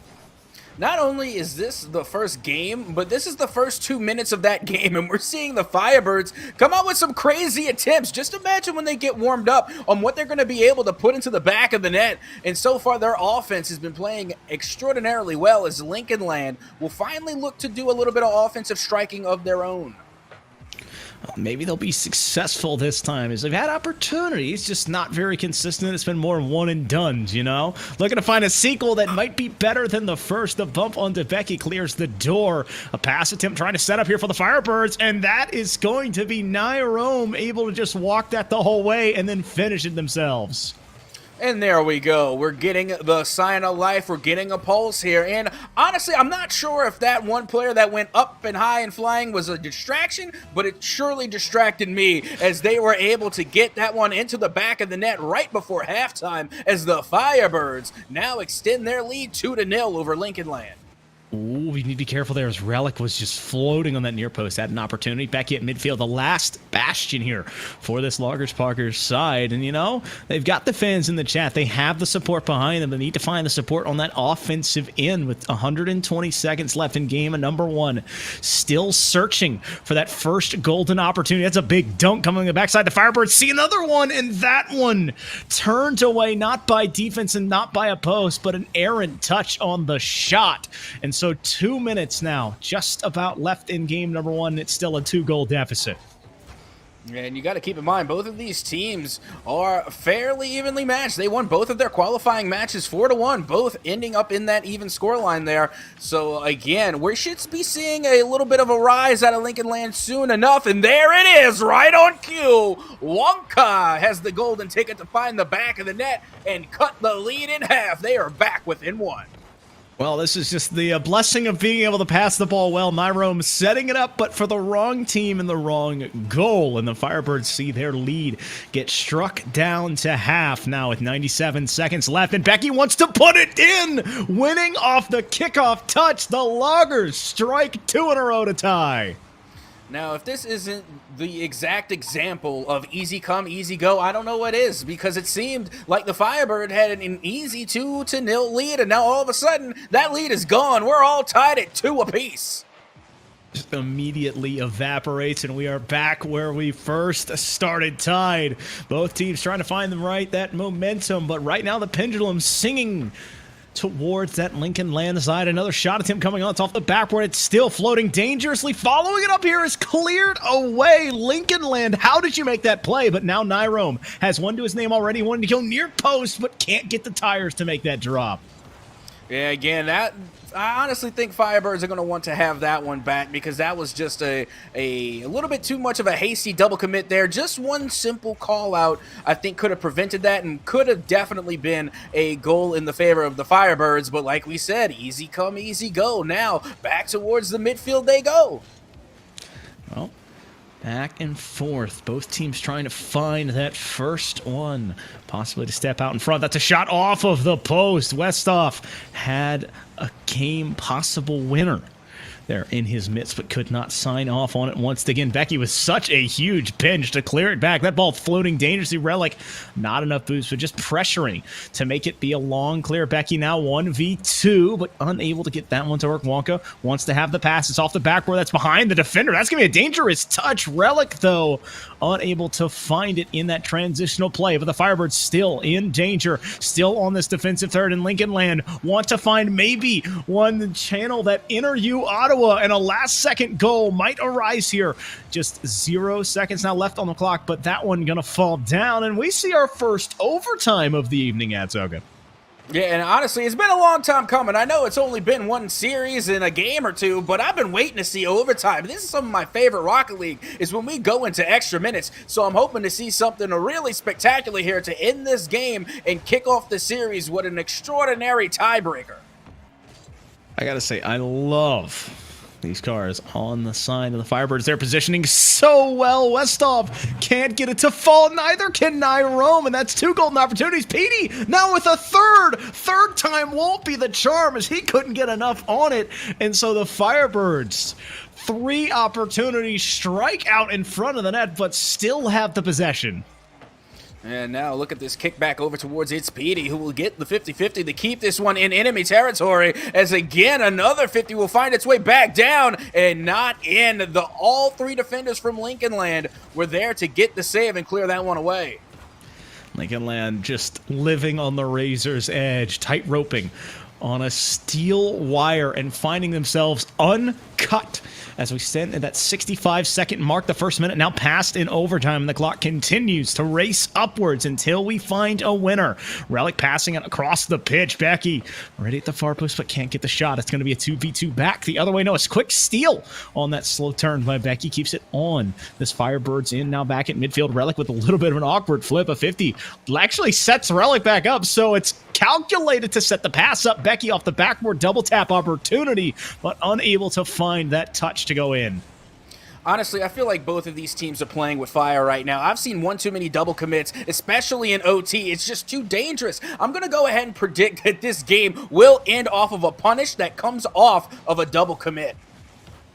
I don't know if it's going to be a double commit or it's going to be an errant touch off a backboard. We shall see. But yes, that usually is how it is.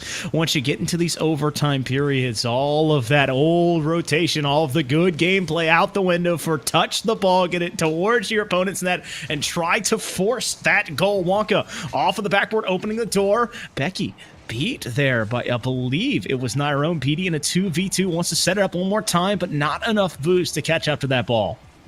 Yeah, I'm definitely liking the high risk, high reward that both of these teams are demonstrating here in overtime. And you got to ask yourselves, how much longer could this go on as we reach an entire half of what would be regulatory play here in overtime? As now Becky is going to get the back pass here to send this one over. So Relic now looking to try to get a backboard read, but a double whiff will come through, and the shot will not go on as the ball will go up high. Still not out of the woods yet, and a double Dangerous. commit and miss. Somehow, someway, they are able to What? hold on, and the What? Firebirds managed to keep us here in overtime.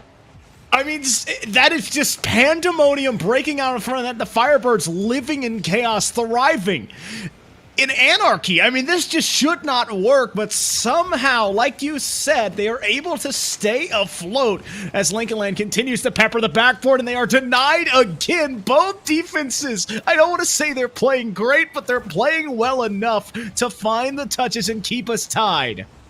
I can only imagine the frustration going through Lincoln Land right now. How many times you got to pepper the back of the net, literally be on the precipice of getting the game-winning goal, only to be denied by the Firebirds defense. At some point, at some time, you're going to constantly put those on target, and one will eventually go in. Relic able to get this 50-50 screamer to roll into the back of the net and get the dub here for Lincoln Land.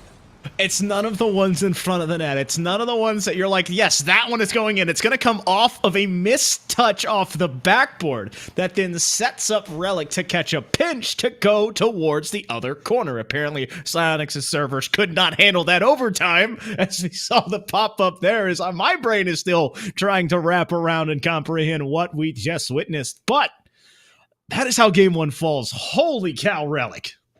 Oh, absolutely. And now I'm about to hit you with a little bit of captain's analysis. And as always, if I'm capping, say Cap's capping. But what happened to me in that match, especially going throughout regulatory and again in overtime, is that the Firebirds team was insanely speedy, very aggressive, very offensive, but they were panicky on the defense. They got a little bit too hesitant, a little bit too jumpy, really, and again, it was that panic that started to set in and really caused them to make mistakes. Where on the other side, I think that for Lincoln Land, they're a little bit slower than that of the Firebirds, but they're more well-balanced and they're more cool, calm, and collected. And even though that they're moving at a slower pace, they're able to make more high calculated decisions and better placement of their shots and being at the right place at the right time. So I think that inevitably is what ended up happening in OT as well, especially towards the end when Lincoln Land kept putting shot after shot on target and then really forcing the panic from the Firebirds to get the best of them. I think it really ends up falling to just both teams, their rotations failing, and it was just who was at the right position at the right time, and it fell to the Loggers being time and time again to have that third, even if it's not a technically sound quote-unquote positioning. Is Relic wanting to begin this game where he left off in the last one, trying to find the back of the net there, but 9-second goal is not going to be answered. Wonka once again off the backboard, and oh my goodness, Lincoln Land picking up immediately on the offensive end, 2 shots just going right off of that backboard and crossbar. And again, we're seeing the Firebirds struggle to get past the Lincoln Land defenses. Now they will transition to offense, nearly connecting, but the turnaround will come through for the Firebirds as they will just go off the sidebar from that transition play. Awkward positioning here as that's a double commit on the side of Lincoln Land Relic, the last man back, but winning the 50 and winning it in a big way. Wonka kept it waver, and it sets up Becky to go towards the backboard, and so Lincoln Land trying to get creative here as they just continue to move this ball in weird spots and get it around that Firebird defense. The first minute gone by, and we've seen both teams take cracks at the back of the net. Petey setting up here, and you wonder what Westhoff and company can do, but that ball just not wanting to work with him as Lincoln Land stands tall on the defensive side. And again, we're just seeing the slow of pace here at the midfield. Relic doing a good job of letting Becky come through to take control of that and to gain possession. Now it's Wonka's turn. And again, the rotation's coming through so soundly for Lincoln Land. And, you know, they're not over-aggressing, they're not pushing up, and they're not double-committing. So they're really playing the long game here. But is it enough to beat the Firebirds again? Only time will continue to tell as Becky is struggling to get off the backboard and finally does. Now the ball on that right-hand wall. Relic setting up Becky, just slowing it back down. Got it back to Relic, and the change of pace caught everyone slipping. A beautiful flick, but a better pass. Absolutely, and again, this was just pure methodical right here. A nice, cool, calm, and collected pass coming off of one and then feeding it to the other. And then at the end of the day, it was just too much for the defense to react to. You don't have to be high speed going in, but you have to get that firm, solid touch to where the defense just simply cannot react in time. And that's what we just saw as Lincoln Land will go up 1-0 with 3 minutes to go. 3 left in game number 2, and Lincoln Land up in front by 1 in the game and the series as well. Becky collecting this one and now pushing it midfield, as that's going to be just open net for Relic. I lost my words there because I thought there was going to be certainly someone in the defensive third, but all 3 players stepped up, and it's a quick goal. Yeah, and once again, we saw both defenders really pull out on that play. We saw the pass go up, and I think there was a lack of communication on the side of the Firebirds. Both players went out, and then one tried to go back and tried to swerve around to go back and play the net, but by the time the communication was there, it was just simply too late. Lincoln Land now 2-0 over the Firebirds. 2-0 here at the midway point. 150 seconds left. Becky 15 hard there by Nyrome, and we have seen this combination of the Firebirds make a ton of absolutely valiant plays throughout the season. Right now, they're going to have to get something special as that one bounces around but stays out as Lincoln Land, the Loggers, up by 2 and in control of this game and trying to wrestle control of this series as they want to get 2 back-to-back. I gotta shout out Relic just now. That nice catch on the top of their car, being able to direct the back pass all at the midfield without giving up possession. That was some good control coming out from Lincoln Land as they are able to steal the ball back and transition from defense back to offense. Nyrome can't get to it, and that's going to be a pass now towards PD. Westhoff staying in it here, and Westhoff opting, I believe, to change out of the Octane into the Fennec, and it has not been anything special. I mean, you just trying to light a spark on this team, but Becky able to keep that pressure on and stay around this net. The Firebirds under siege right now, trying to break out. That's a back pass from Westhoff to Petey, but no boost means no real offensive pressure. Stealing the boost, but not really in control here. Nyrome, midfield pass, opening the door. Petey, a soft touch there, caught Relic, maybe sleeping, and that is going to be a weight room 50 as Nyrome just forces it near post. And there's nothing wrong with that either. You don't have to always have a nice bit of finesse on your shots. No trickery, no pish-posh or poppycock. Just good old-fashioned Rocket League. Just battling that one in head-to-head, win the 50, and put it into the back of the net. If that's what the Firebirds need to do to get to the back of the net, I say, hey, go for it again.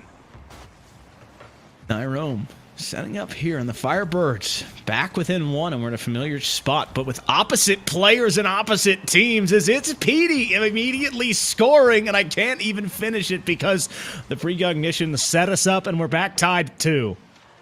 And again, this was just great positioning coming out from the Firebirds. Of course, you're going to have, the teammate over there towards the left side who's going to get that soft touch, just soft enough to put it up and over towards the right side of the net, leaving Petey there to put that one on and in. And they, again, just the positioning of that play made it look easy, even though you and I both know that was actually kind of difficult. I mean, it was hugely difficult. Right now, Lincoln Land with an opportunity, but again going high. That went off the crossbar twice. Nyrome quick to throw that all the way across the pitch and get it away from his net. Relic, though, side wall trying to set up Becky. Becky wanting to find a shot. That's going to be near post. Diving there is Petey, and I don't know. I think it still had a blue trail, but it might have gone off of that red car. Now, you see, I talk about the Firebirds being speedy. That time, we saw Becky get a little bit speedy, and you were right. We did see the red trail, but only by a hair did I think that the defender was able to get a touch on the ball. And honestly, I think it was going in. Yeah, I think it was going in regardless, but it is unfortunate when you see the last player to touch the ball was actually a defender, but regardless, that is going to be a 1-goal lead in favor of Lincoln Land and nearly making it Becky. 2. Okay, Becky going for the very cheeky flip reset attempt at midfield. Throwing that car up in the midfield. Wonka with an opportunity, but rolling with a flip. I think he wanted to go for that diagonal flip and ends up side flipping instead, but it might not matter. Poggers pogging right now because they're up by 1 goal with no time left. Wonka setting it up in midfield and then dunking it down over top of Nyrome, and Lincoln Land able to take this one. Yeah, and again, they just came out swinging. What else is there to say? But it's really, I think, ironic that we talked about the Firebirds being so quick and so aggressive and such a speedy team. And then towards the end there, we saw Lincoln Land start to step on the gas a little bit. Absolutely. Their first 2 goals were nice, slow, and methodical. They took their time. They were able to get some high percentage shots in, and they found the back of the net. But that last goal from Becky off the sidewall, that was nothing short of speed there. That was insane. And able to get that banger and line it up perfectly with the sidebar of the net to have that one go on and in was really the dagger to end that game there in game number 2. And now we see Lincoln Land going up 2-0 in the series scoreline.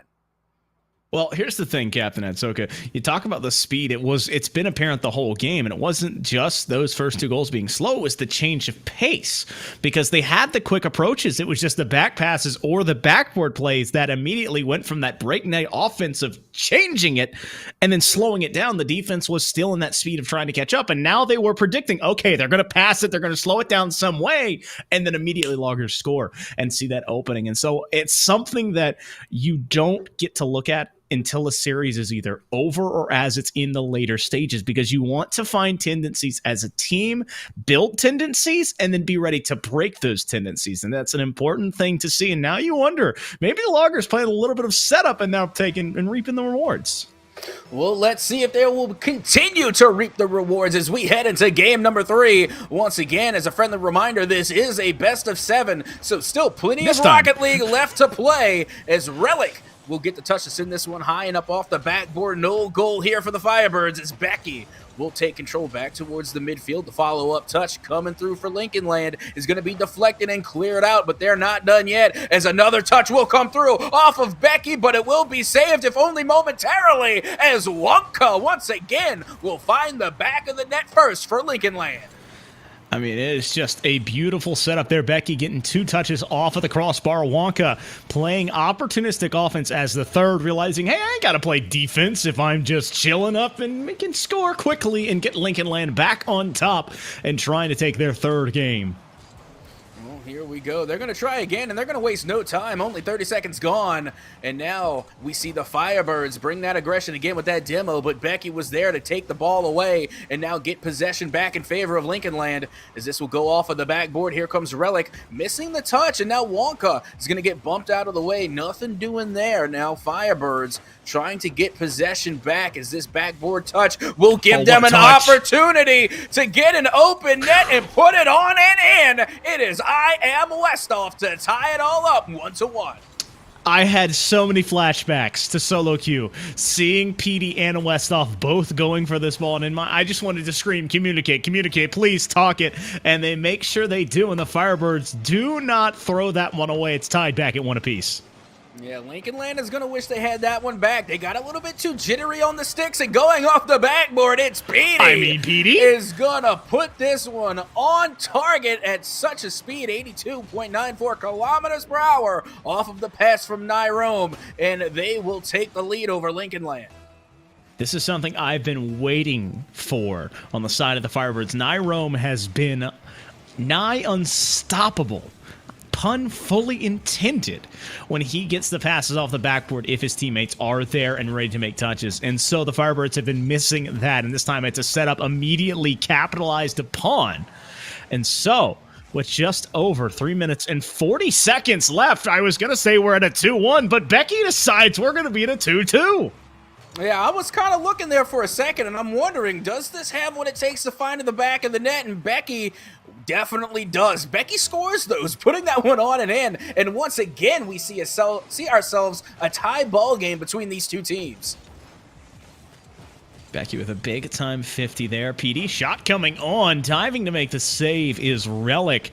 Nyrome, side ball there. Keeps it in control for now. The Firebirds in a dangerous position here as there is only one player back, and that's PD. Becky has been brilliant on the passes, but being the lone player up, that little soft touch doesn't do too much for that offensive drive. Now going for the demo, and that is a slow play by Wonka, who's just diving through this just traffic jam of defense. This Relic 50s it towards the midfield, but with no real follow-up, Lincoln Land opts to play on the defensive side.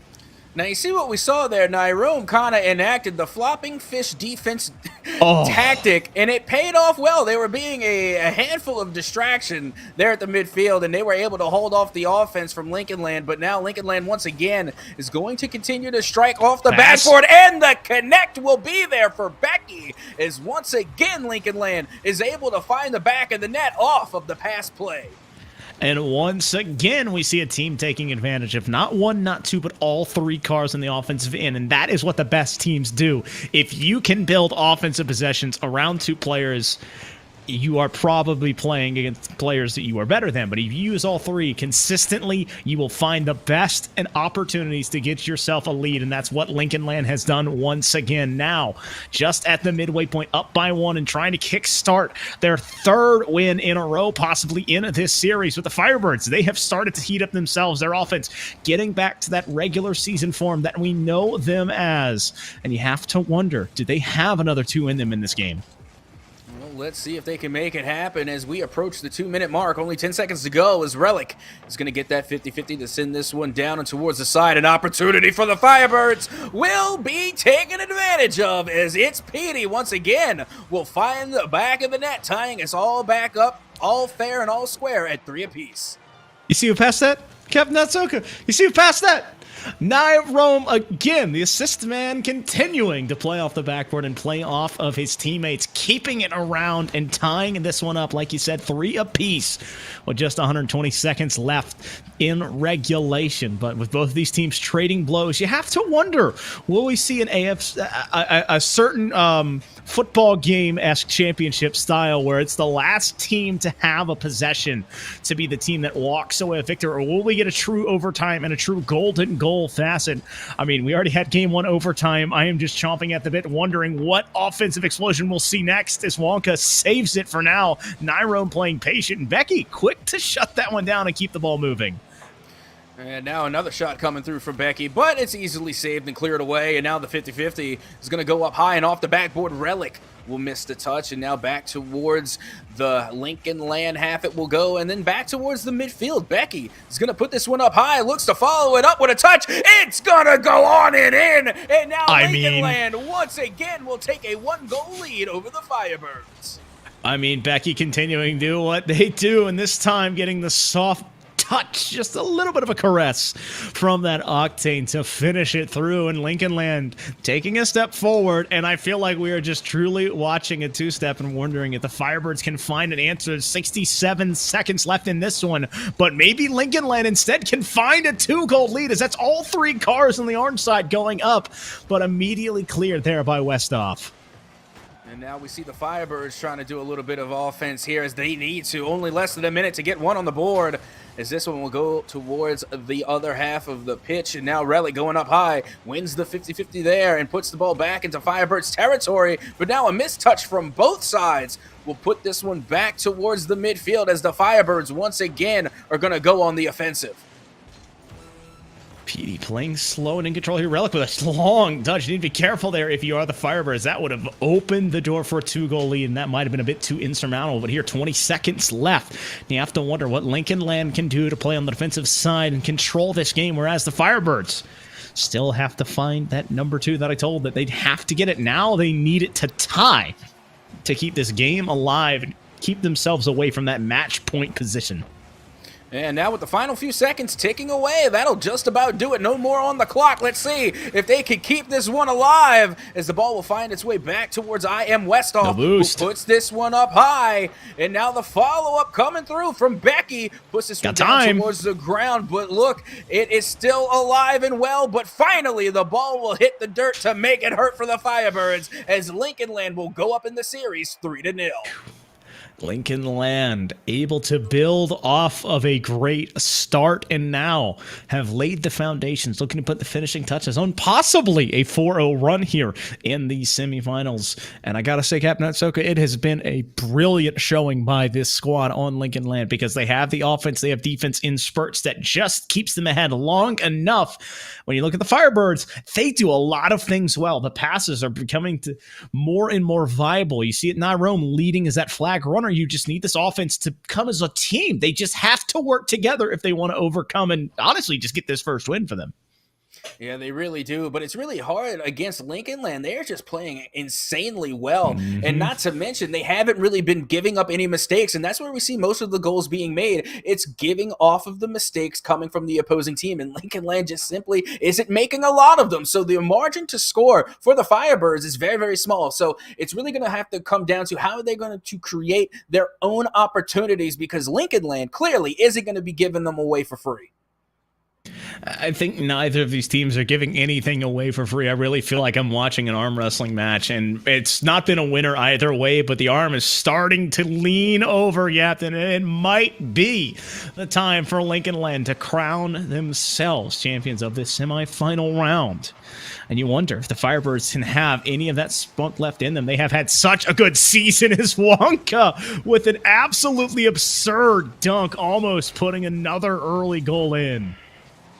And already things are starting off pretty quickly on both sides as now we see the control coming from the Firebirds at the midfield, but it gets broken up quick by Lincoln Land. And I gotta say, Lincoln Land have definitely stepped their game up. Not only are they being able to be cool, calm, and collected, literally 0 to no hesitation on their side, but they have stepped the speed game up as well. And now an almost opportunity for the Firebirds will go down by the wayside as the offense from the Firebirds have been unrelenting so far.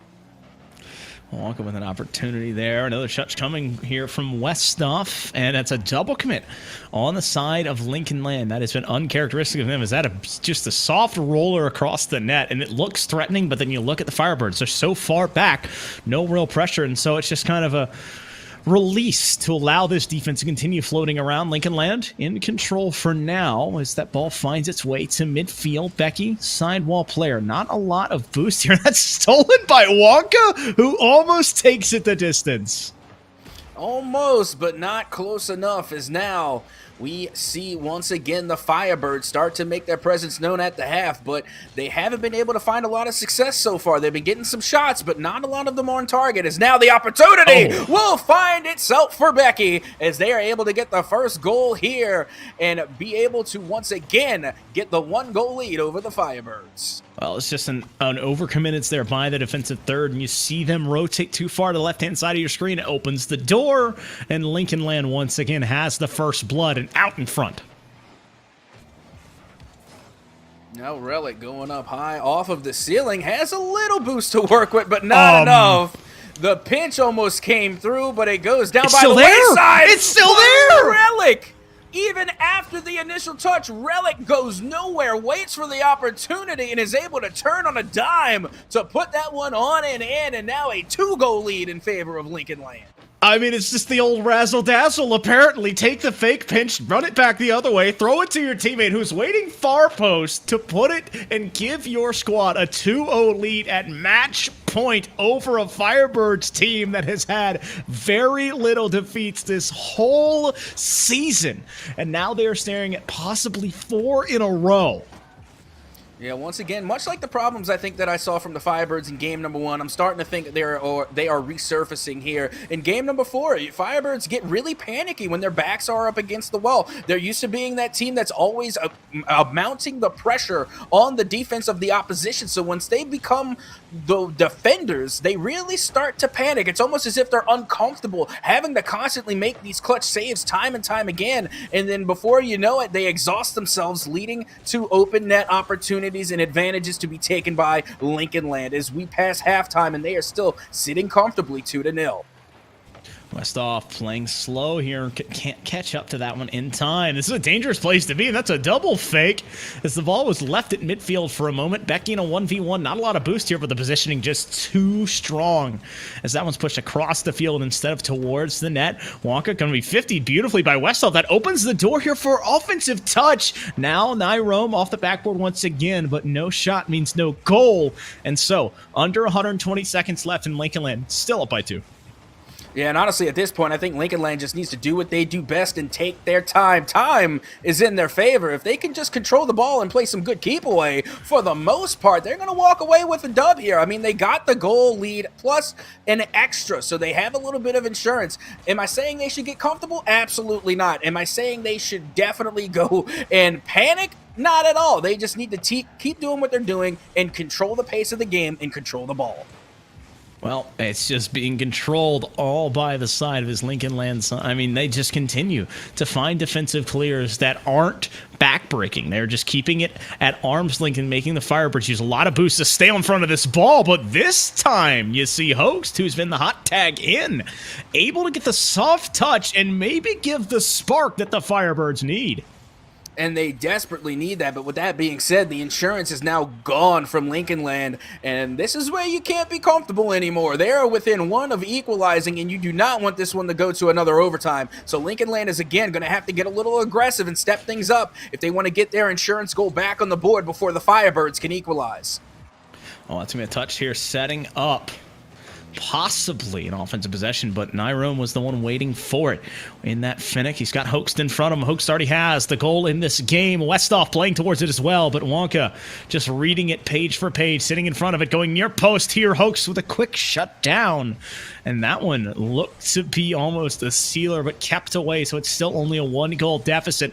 Less than a minute left to be played.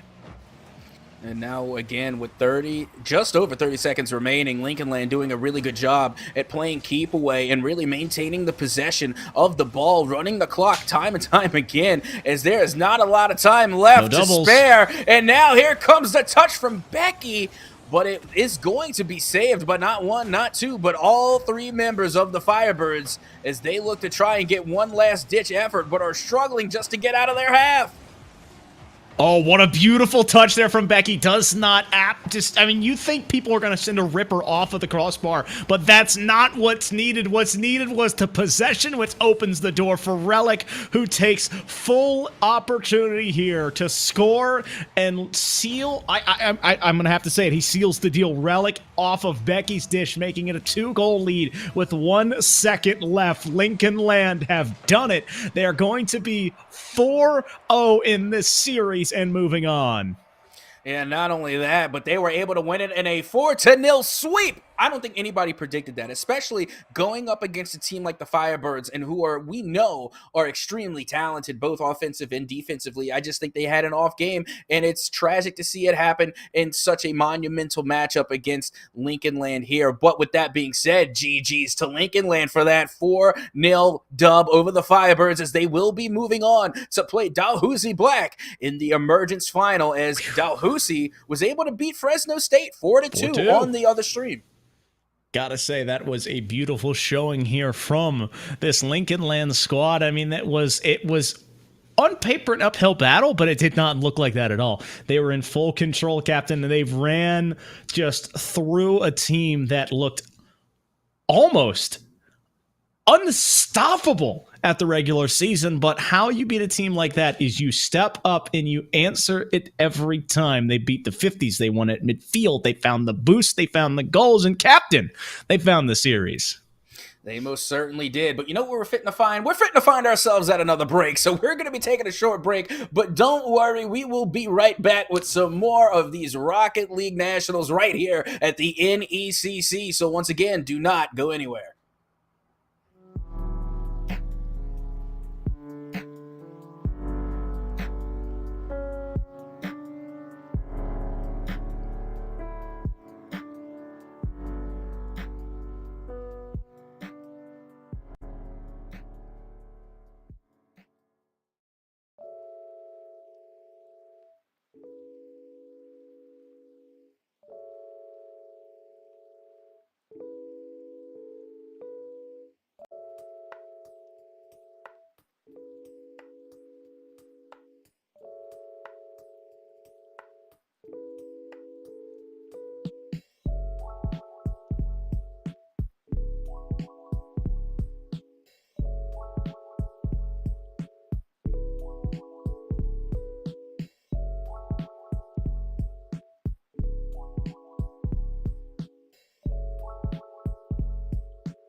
Well, hello and welcome back to the Rocket League Nationals right here at the NECC. As always, I am your host, Captain Atsoca, joined in the booth by the lovely Foof.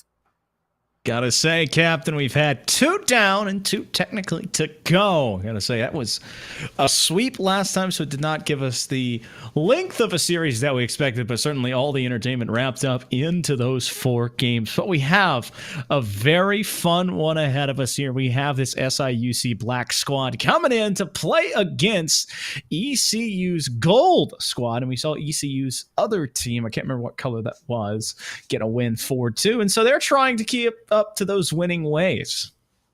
And it's going to be interesting to see because from what I could tell at least, and again, I'm not all too familiar with these teams, but I think they could be pretty evenly matched. Speaking of that, they made it this far into the postseason. And honestly, we've seen a lot of instances towards this postseason where some lower seeded teams have been able to take some of the higher seeded teams. And it's really been shocking to say the least. So as we get ready to head into this match, it really could be anybody's game going in. I think it's really going to be beneficial to the team that gets that momentum in the first game, but I mean, it's a best of 7. I mean, it is a long series that could go for a lot longer depending on overtimes and whatnot. But I think if you can get that early momentum, a quick goal or a big demo or something like that to get that on your side, it'll be absolutely monumental in a series like this.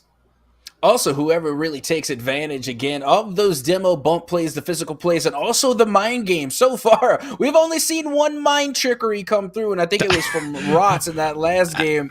And I'm just surprised we haven't seen more of this. It's been some great fundamental Rocket League, which I love. I love competitive Rocket League more as much as the next Rocketeer. But also, I like to see the trickery plays, and I like to see some physical mechanics as well. Well, hopping over to the bracket, unfortunately, we have not gotten everything kind of caught up, but you see SIUC Black stepped over top of Rio Grande and ECU Gold able to outlast. Actually, this is a team we did see earlier on stream. Excuse me, I'm 5 head and hit the head. But ECU Gold coming back for their second appearance here on NECC 2. To try and make themselves 2-0 on this stream. And you have to wonder, they do have the momentum. They should be feeling good, and they were on this stream. So, all the ducks are certainly in a row, but SIUC still coming off a win of their own. And it's really just going to be deciding who is able to make this 4-game race their own. And you got to do it quicker than the other squad. Absolutely. I'm going to be looking at SIUC because I know for a fact that the Red Storm is not an easy team to overcome. So the fact that SIUC Black was able to overcome that team is speaking volumes to me. So that, again, is just going to be an early warning sign for ECU Gold that this team is not one to be reckoned with, but also keep in mind that ECU was able to take MSOE to the Cleaners as well, and they were able to get a dub over them. So again, it's going to be an interesting matchup to say the least. Here we are at this national stage, semifinals. Only 4 teams left in this Challengers division. You're wondering, which squad can overtake and try to take themselves to that finals position. And, we can beat around the bush as much as we want. It's a best of 7, Captain. I mean, I don't know how to put it any other way, folks. You have 7 games to get 4 wins, and you can do it either by beautiful passing. You can do it by just tough and gritty demo plays and get the single goals, as we saw in that very first series that Captain and I got the grace. I believe there was only 1 game that didn't have a 1-goal win, and that was the last one that was a 7-1 just bombshelling. And so you have to wonder what teams, not physically what teams, we know what teams is here. It's ECU Gold and SIUC Black, but what team of these teams we're going to see? Who's going to be the aggressor? Who's going to be trying some things off of the wall, off the ceiling early that maybe makes the difference one way or another? Oh, absolutely. I'm also going to be keeping track of the 50-50s, who's winning those, because a lot of the times, those 50-50s can decide the winners and the losers of each and every match. But with that being said, it looks like we're having some hiccups here, Foof. I mean, I feel like we I don't know how to put it in a way, so I'm just going to throw it behind me and just, you have hiccups. You have technical issues. You have people joining the wrong teams all the time. I've done it before myself, but, it's the pre-stream jitters, Captain. I don't know how to put it any other way. So, just getting the jitters out early and then game 1 technically being gone. So does that mean game 1 jitters are already over? Is this like the speedrun strat? I don't know. To me, the pre-match jitters or the pre-stream jitters never seem to go away from me. I'm just constantly living in a state of anxiety. But with that being said, I hope it's not the same case for the players, because I can tell you that playing on stream hits a lot different than playing off stream. Once you get those eyes on you, the jitters really start to set in. But the more that you do it, the better that it gets. And at this point in the series, or in the postseason, I can imagine that both of these teams are more than accustomed to it, but it could still definitely be a factor, especially when you get into those nitty-gritty, tight niche moments. Well, I gotta say, it's an awkward spot to be in when you have this run up to a game that is going to be played it so heavily and so fast, and all of a sudden you get to the kickoff and wait guys, we gotta restart here, and so everyone has to regain, get everything back in, get their ducks in a row, and it gives both squads time to think about it, but not too much time, because you don't want to overthink. And so hopefully, I think we're getting a reset in the lobby, get everything fixed on that back end. But, you just want to have the best thing to say is just be calm, be relaxed, and play how you got here. Don't play outside of yourselves. And that is how the team that moves on from this series will be moving on. Absolutely. And keep in mind, we're in the semifinals, so both of these teams are going to be playing their hearts out to move on, because who doesn't want to go to the championship? And again, we've seen so many top-tier teams make it to that championship so far, but still some games remain to be played. So we're going to be seeing the best of the best go head-to-head. And not only that, but we're seeing the absolute best that both of these teams could put forward, and how they are going to adjust and adapt in the middle of the game. We even saw in the previous series some substitutions being made rather towards the half of the series. So that, again, brings to mind, we're going to have to see some last-minute changes coming from either of these teams as we get ready to head in. But like we said, only time will tell. I gotta say, Captain, I'm getting word from my ear, so I'm gonna let you talk to the people. So I'm gonna take a moment, folks, and strap the hard hat on. I'll be under the servers getting everything fixed. But yeah, Captain, it's a best of 7. You have to wonder who can do what they need to do, and so we're gonna get everything fixed, folks. You guys stay right where you are. Captain Atsoca, best of 7. Who you got, ECU or SIUC? Honestly, I'm thinking SIUC, just because of their track record over Rio Grande. We were able to see how they were able to play. They came out phenomenally. And even though they did manage to fall a couple of games, it was only 2. Inevitably, they ended up winning against the Red Storm 4-2 overall. And like I said, this team over there, the Red Storm, is not an easy team to beat. So the fact that they were able to take it in such deficit with the unrelenting offense that I know is coming from the Red Storm. Oh, I made it worse. Oh, you made it worse. Why are you making it worse? You're down there for a reason. I was supposed to plug in one, and I unplugged both of them. I thought I was trying to do like the actual reset, but don't worry about it. It's fine. Man, who gave you the hard hat? You're supposed to be making things better, not making them worse.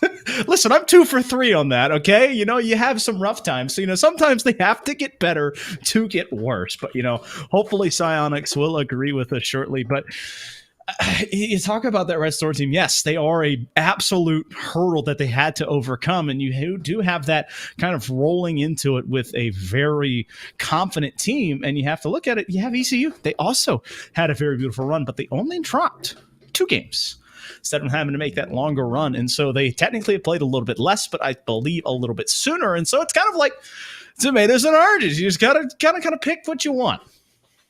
Yeah, I mean, I definitely want to mix the two, just going off the top of my head. But with that being said, we already put me on the spot. You asked me who my prediction is, so now I'm going to flip the script. I'm going to put it on you. I'm a homer. You can't. Who are you predicting to take this game? I came up with my predictions. Now I want to hear yours. Well, I'm always going to cheer for any of my state's teams, especially when it's a team as near and dear to my heart as the ECU Pirates.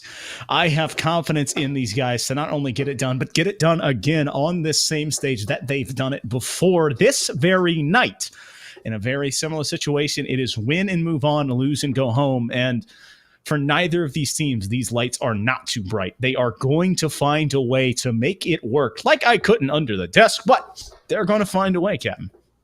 And honestly, that's what it's going to come down to, because we've already seen teams struggle to find the back of the net. And I can't help but think, maybe 1 or 2 series before where it was literally games being won 1-0. There was teams that even couldn't get on the board that got shut out more than one game. 2 games in a row, they were held to 0 goals. So it's really about trying to find a way to get into the back of the net. And one problem is that we kept seeing time and time again that they just kept running the same play over and over and over again. And eventually you got to mix things up. You got to be able to change, react, and adapt. So whoever is going to be able to implement that the most is definitely going to be the team that pulls ahead here. And it really comes down to, like we said, our predictions. I'm on the side of SIUC. You are on the side of, that other team. But it really also, it also comes down to what we have to say in chat. We're not the only ones making predictions. Let your supportive teams know in chat who are you going to be supporting, who are you rooting for. Let us know, and who's going to end up taking this one. I wonder. Well, unfortunately, we can't. I can't set it up in time, but I'd love to have a.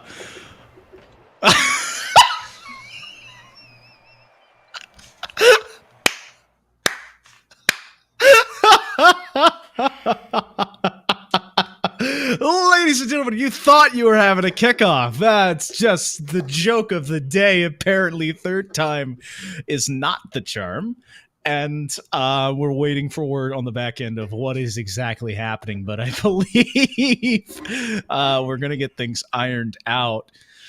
So, Captain, what were you up to today, man? How were you today? Well, I don't even know at this point. I've been logged into Rocket League for so long here at the NECC. It's the only thing that I can think of, but I don't know what's going on in the background. But whatever they're doing, I think they need to unplug it and plug it back in, because we are just having these difficulties. And apparently, I think it's a specific player. I'm not sure which one it is, but they're just having some difficulties, and it feels bad. But at the same time, it's also building up my anticipation. It's only making me want this Rocket League match even more. And at some point, yes, it's a burning desire to see this game played. But, there's only so much that you can do on our side to build it up before, you're repeating a lot of the things you said. But I want to harken back to a conversation we were having earlier. And I want you to think on tic-tac-toe, right? You were saying it's neither a defensive game or an offensive game, right? Yeah, I think it's pretty neutral based. And like I said, if you play it correctly, there's literally no way you can have a winner. Same could be said about thermonuclear war. If played correctly, there is no winner. Well, that is not a leap in logic, but a leap that I was not ready for, It's actually a movie quote. They actually did a whole thing about it. That was actually a quote there. So yeah, this is something that's not new. Tic-tac-toe and thermonuclear war, if played correctly, can have no winner. I mean, that is a Freudian slip I was not prepared for. Apparently, tic-tac-toe is the gateway to thermonuclear war. If you're listening to Captain Atsoca, so keep your leaders away from the 3x3 boards across the countries and everywhere around the world. But I really start to wonder, especially me in a situation like this as a player. And I've never played Rocket League at this level, but I did play a collegiate sport. And so I'm wondering, it'd be like a weather delay, right?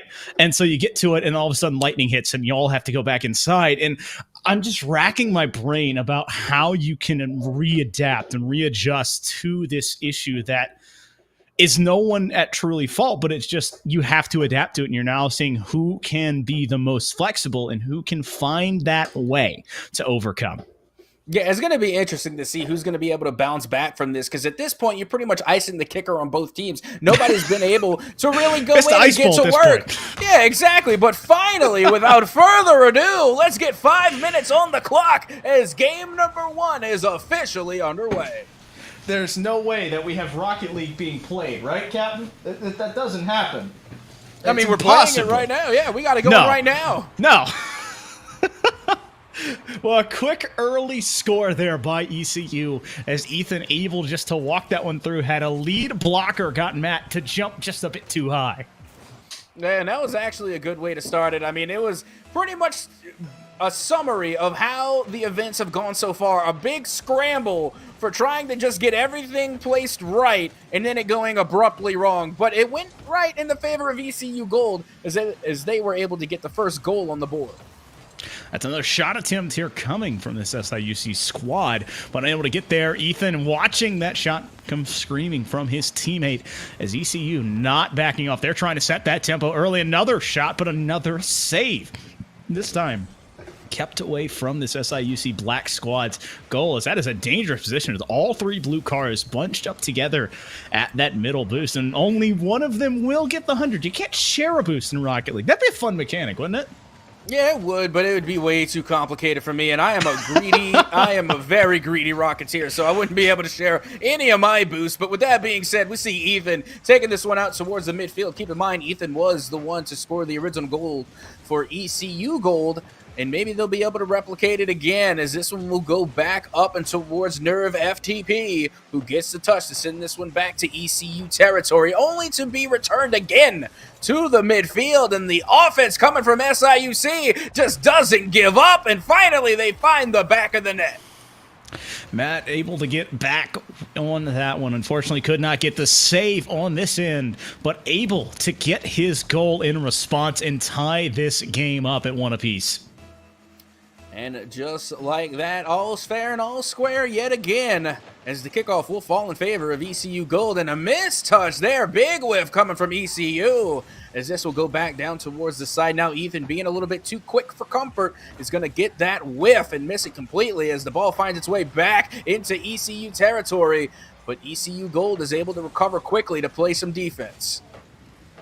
Quick defense on the side of ECU, but you have to wonder at what point will SIUC find another hole in it, as they are keeping the ball on this orange half. A demo there coming from ECU, opening the door for the Pirates. That's another shot coming on, but not able to get it on frame, as that one would have gone off the post either way. But SIUC keeping control here. Back at midfield, Jakers wants to get it off the backboard, but no boost to follow it up means no real pass. And now Mad M trying to take it by themselves, but the defense from ECU Gold is continuing to hold strong, as now they will transition the offense. Possible shot here, but it gets deflected and back towards the corner. And a good transition from SIUC could potentially lead to a goal, as the pass will come through, but the clear will as well for ECU. Opportunity arising here as both of these teams meeting at midfield time and time again. It's just going to be a very important 50. We're going to see one of these squads break away, and that is an opportunity for SIUC, but opportunity is only what you make of it, and there was no one really ready or available to make a play on that ball floating in the midfield, and so it just kind of rolls by the wayside. Dagger over one, trying to put a dagger possibly in SIUC's heart as that one rolls across, but Matt M quickly shutting that one down and getting it back to the midfield. But the Pirates still putting more pressure on and trying to get control. Yeah, ECU Gold is just being a little bit too aggressive, as they nearly find the back of the net multiple times so far, but now they just need to put some aim and some control on their shots, to where they're not just taking these fast break plays, but they're actually putting shots on target. There was a couple of them that should have found the back of the net, and honestly could have been the go-ahead goal for ECU, but it was just off target. I think they need to slow down just a little bit and be a little bit more accurate with their shot placements. Opportunity now rising for this Pirates squad as that one goes off the backboard. Jaker setting it up, but that set it up almost perfectly for Ethan. Now it's a beautiful pass. Nerve wanted to find that one, but just going a bit too far back to the right. Matt M 50'd hard. The Pirates trying to position themselves in better and better places, but these touches just leave them behind the ball. Their offense looking a bit disjointed, and you're wondering if SIUC can take full advantage of it. This is a team that is built around playing with all three of these players in mind. But that's a shot coming from the Pirates, but again, too far to the left. And so both of these teams shooting and finding opportunities, but their accuracy, game one, certainly getting the best of them. Oh yeah, again, like we were talking about, it's the pre-stream jitters, and that's what we're seeing right now. We're seeing a lot of jittery fingers on the sticks, as neither of these teams have been really putting shots on. They've been all around the goal, except the back of it. Granted that they were able to get one goal apiece, but it has been quiet ever since, and now with only 20 seconds remaining, we could very well see a game one overtime. Game 1 overtime possibly in the cards. Less than 10 seconds left. Matt and company have the offense, but the Pirates able to slow it down as Onyx is able to get that away. The ball floating up in the air. That one just going to fall slowly back down. I think they're just relenting to let that one go. And so OT it is. It is now game 1 staying at a tie at 1-1. Nice. See, to me, this is the real game now. What we saw before was that pre-stream jitters of all the technical hiccups and all. So everybody was a little bit confused. They were scrambled. You know, there wasn't really a good motion. There wasn't a good flow of the game. Not a lot of synergy. Now that we're in OT, things are officially reset. Everybody is warmed up. They know their placements. They know their positions. And so now the real game between SIUC and ECU Gold will be decided in OT. Now an opportunity pass, trying to set up here as the Pirates have an opportunity. That one's going to go off the crossbar, though. Turned away, Ethan putting another shot on, and he caught the defense on all 4 tires, and the Pirates able to take advantage of that second chance opportunity. Yeah, you see how quickly ECU was able to score after the reset had come through. They were able to really reset themselves as well to be able to come through with that offensive pressure and really make it count here in overtime as the backboard touch coming from Onyx, or oh, I don't even know how to pronounce that one. It's just spelled so I want to say it's Onyx, but I'm not entirely sure. But regardless, the pass play coming from them and getting that pass off to get the win in OT, all the while with only 1 assist on the board, was still the MVP for their team. Well, I got to say, it's exactly how it is spelled. Onyx is. Onyx is the 2 words, yes. But the big thing is, Captain Atsoca, make sure you stay away from that restarting word, because you're giving me flashbacks to all the restarts we've already had in this series, and I just want to run through it. But yes, game 1 going by way of overtime, and this time it was the Pirates taking advantage of a second chance opportunity. And if you don't find ways to do that in that regulation period, if you can do it in OT, technically you held it in your pocket until the perfect time, but now you need to do it during the game. That's for both squads. You don't want to have one and done offensive chances, because if you do that, you're going to run out of boost, run out of positioning, and I'll be honest, you'll run out of time if you get behind.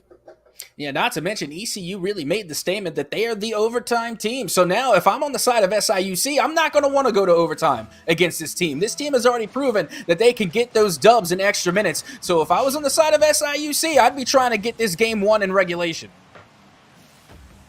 Well, you need to find it early here. But the first couple of seconds, put the ball on that SIUC sky. That's going to be a shot coming through, going towards the fall post, and Onyx is just immediately putting it on that dime in the top left corner.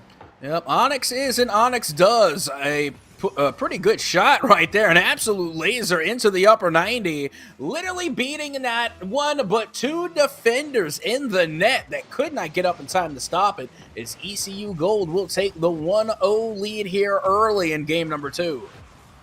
That's an opportunity arising here as that one keeps it in front of the net. SIUC knocking around this door's nerve. Set up for Matt Jakers. In control now. Only has 20 boosts, though. So, quick turn from Matt trying to stay on top of here. That opens the door. Ethan going for that long shot. Nerve ready to shut that one down. A big 50.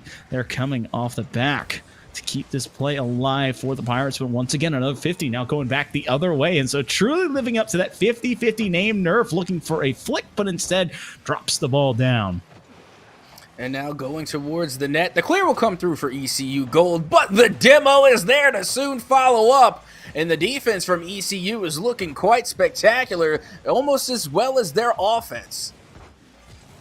Well, it's just time and time again, you're wondering who can get into the control of this game, because I feel like it's both teams are wrestling for control at times, and that both at the same time both teams are taking a step back and trying to establish what they want to do when they're in control.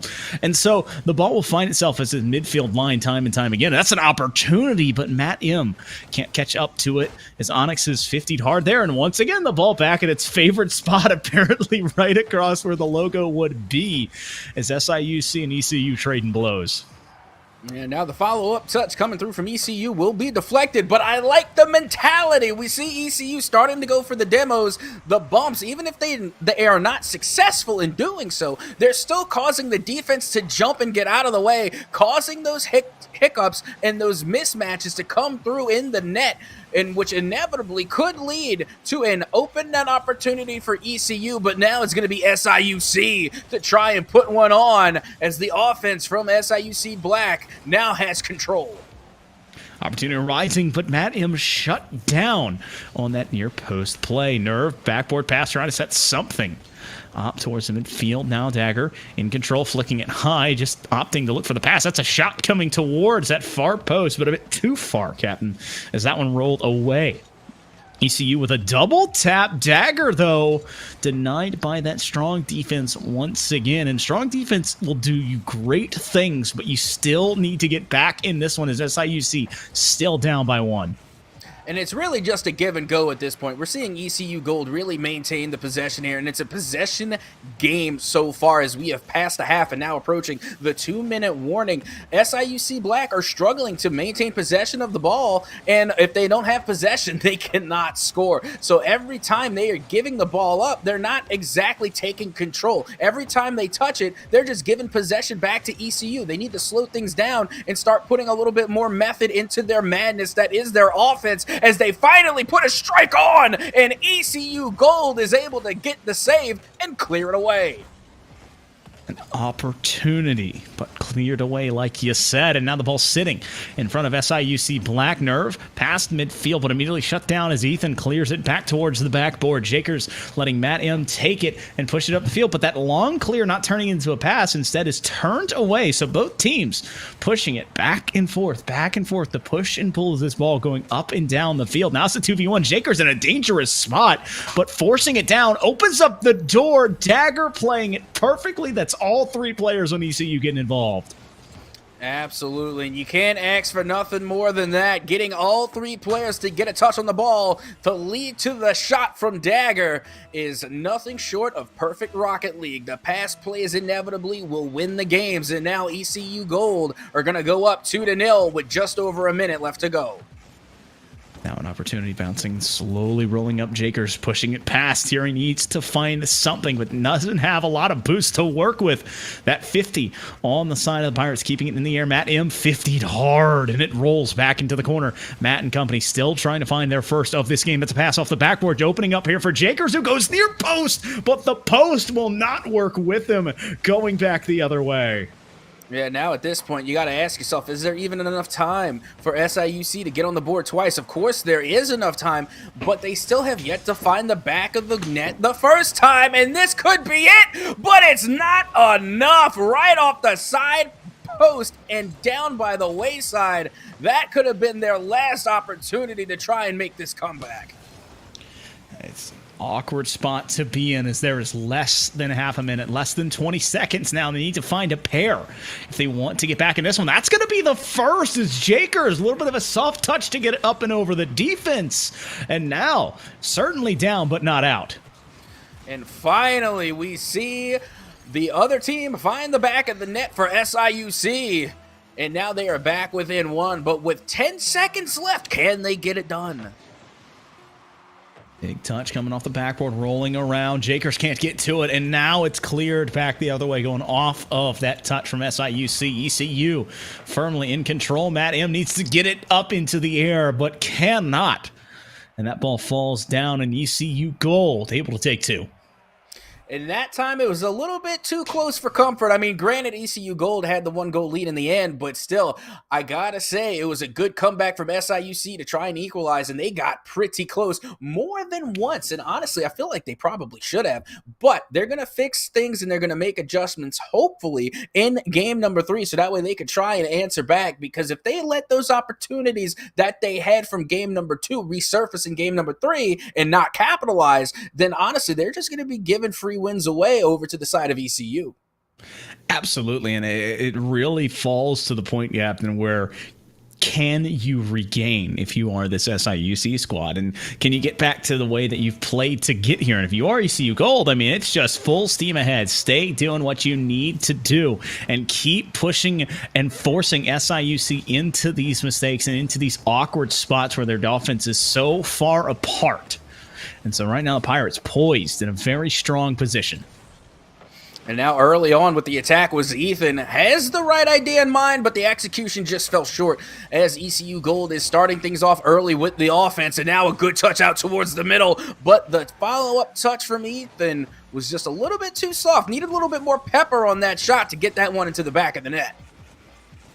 Ball rolling up the sidewall here. Nerve wanted to get into control. Ethan can't get to it. Now it opens it over Jakers, who had a lead blocker, but the block does not connect, so SIUC cannot find the back of the net. Nerve once again with an opportunity here. Now going near post again and denied twice by that right wall. Just there are probably 2 divots on that side with the size of that ball. It's kind of bouncing off it so hard, but ECU Gold still able to withhold and stay at the 0-0 score line. Yeah, SIUC is definitely having trouble trying to find the back of the net, as like you said, they're constantly hitting the sidebar, but you know who's not? The defense. ECU Gold gets an insane own goal here, and don't get me wrong, they are some great strikers and they're great at taking shots, but you gotta put that the other way. I mean, it's a beautiful redirect, just like you said, the wrong direction. You clip it, and hopefully you can change the color on the cars to make it look like it was a good one. But, you know, SIUC, that it's not about how you get that first goal. It's about getting the first goal, and that might be the most important one of the series. But immediately Onyx is taking that one away and tied back up at 1-1. Once again, easy come, easy go, but I can say this for a positive note on the side of ECU Gold is that right now they are making all the shots in here in this game number 3. Game 3, ECU Gold able to tie it up immediately, and it looked like SIUC had finally broken the shackles and gotten the momentum towards their side, but it's just wrestled right back into the mix, and that one, another shot coming on. But ECU Gold, quick to dissuade Jakers with a hard 50. That's Dagger, still in control here, has the boost, stays down low because of the bump, but that ball ricocheting away means this pressure starting to back off. A demo opens up, and Onyx is able to get his second, and now it's 2-1. Now that was one of the first, if not one of the only demo plays that resulted in a goal, at least in this series so far. That was textbook demo plays, and what a way to make it count, because not only were they able to get the demo and of course clear the way for the shot to come through, but of course you get that ever so annoying smoke screen to really block the follow-up attempt from the goalie in the far post. So an excellent play coming from ECU Gold as once again they take the lead over SIUC. In control right now, but SIUC, they have found their footing. Not exactly where they want to be, but their offense beginning to warm up, and maybe they can get something, as that's not what you want to see, as Dagger just finds the ball resting between 2 defenders, and the Pirates now up by 2. Honestly, this was just a speedy play, and what looked like a mishap or a possible miscommunication there on the side going for SIUC, as they both looked like they were trying to retreat back for some defense and got in each other's way. So a little bit of a feels bad and lack of communication coming from SIUC Black, but well done by ECU Gold to take advantage of the mismatch there as they go up 2 now with just 2 minutes and 30 remaining in this game number 3.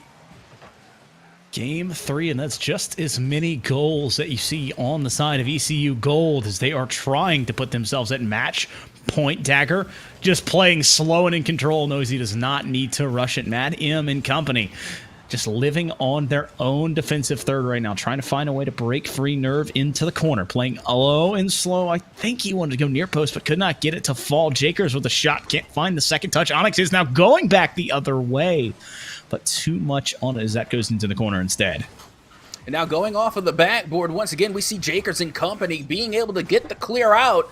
But is it enough? It's not just enough to constantly hold off the offense. You got to get some offense of your own going. And now they are just struggling to get out of their own half, as it seems like ECU Gold is on an absolute roll, and they're not stopping anytime soon, as Dagger is able to put a stop to that offense quickly.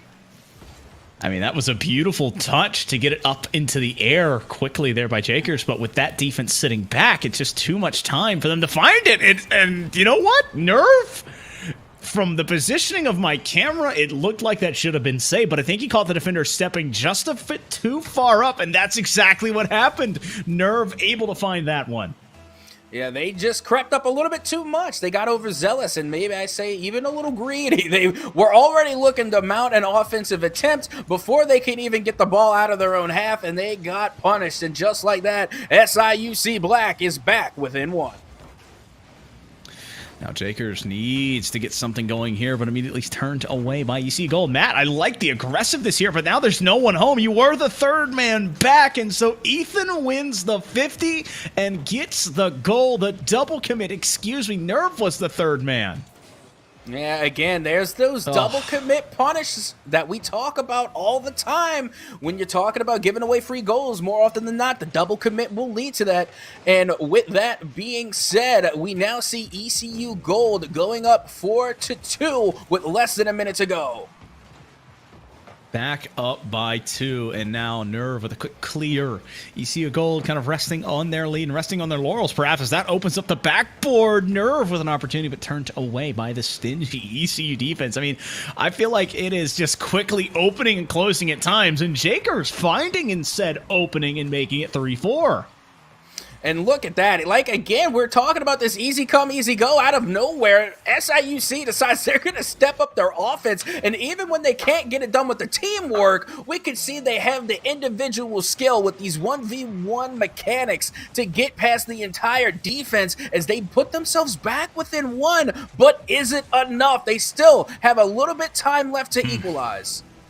I mean, Jakers is just continuing to try and will this SIUC team back into this game and possibly back into this series right now, as they are looking at match point. If they fall here, ECU Gold just needs to kill 17 more seconds. Or Matt Inham Company getting further and further on this offensive side, making more and more ground, but there's only 10 seconds left. Dagger 50'd hard, the ball falling back down, and only 5 ticks left, possibly in regulation. Matt looking to Jakers. Jakers can catch up to this one, but the 50 from Ethan keeps it alive. Matt M off his own backboard, but no boost means no real follow. A shot coming on, and in is it coming.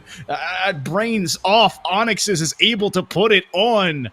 ECU able to follow it.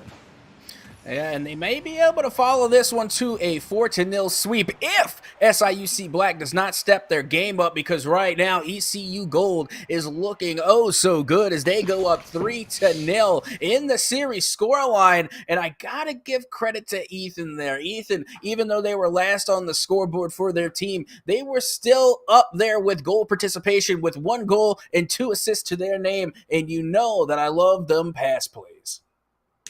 I mean, it has been almost picture perfect when you look on the side of ECU. I mean, they've had miscues on the defensive side that have been immediately punished, but it's not been egregious enough that they've not been able to play out of it. Whereas you look at SIUC, they are playing very well in spurts, but they can't put it together to either catch up to a lead entirely or hold on when that game is tied. And so you have to wonder, now as it stands at a 3-0, we are looking at possible sweep territory or the beginning of a reverse sweep, maybe. It very well could be, but that is going to be decided here on the field in game number 4. Is already the kickoff nearly went in for ECU, but the defense coming from SIUC was able to hold that one off as the ball will find its way back into ECU territory. And now Onyx is going for that redirect, nearly putting it on and in, as once again we see the defense from SIUC stand tall and being able to still keep this game 0-0. 0-0 indeed here, Captain, as we are in this game number 4, and it's going to be a pivotal one at that. 30 seconds now off the clock, and ECU still on the offensive end. Jakers has a clear only to midfield, though, as Onyx is able to cut that one back towards that backboard. Still in control of it here at the pass back to Dagger. Dagger has a lead block in front. That's going to open the far post, and diving is Nerve, who just finds enough of it to make that diving save. Now a pass midfield, setting up Matt, but there are 2 defenders there to stop it. Big defensive stands from both sides to keep us at 0-0. And again, good attempts coming from both sides so far. Even from SIUC Black and ECU Gold, we have seen them really put some laser shots on target, but the defense from each team just stepping up in a major way. So already we can see that both of these teams are definitely leading in with some heavy offense. Matt M in control here, trying to find his way back. You remember Matt Money? Maybe he can get towards it and get that Mayhem tag as well, get the Triple M moniker. But right now, they need to find a way into the back of that net. Another touch coming on, keeping it around. Nerve wants to get to it, but immediately turned away. Shakers in control for now. A bump attempt coming on as that was Matt M flying towards it, but he cannot get it to fall.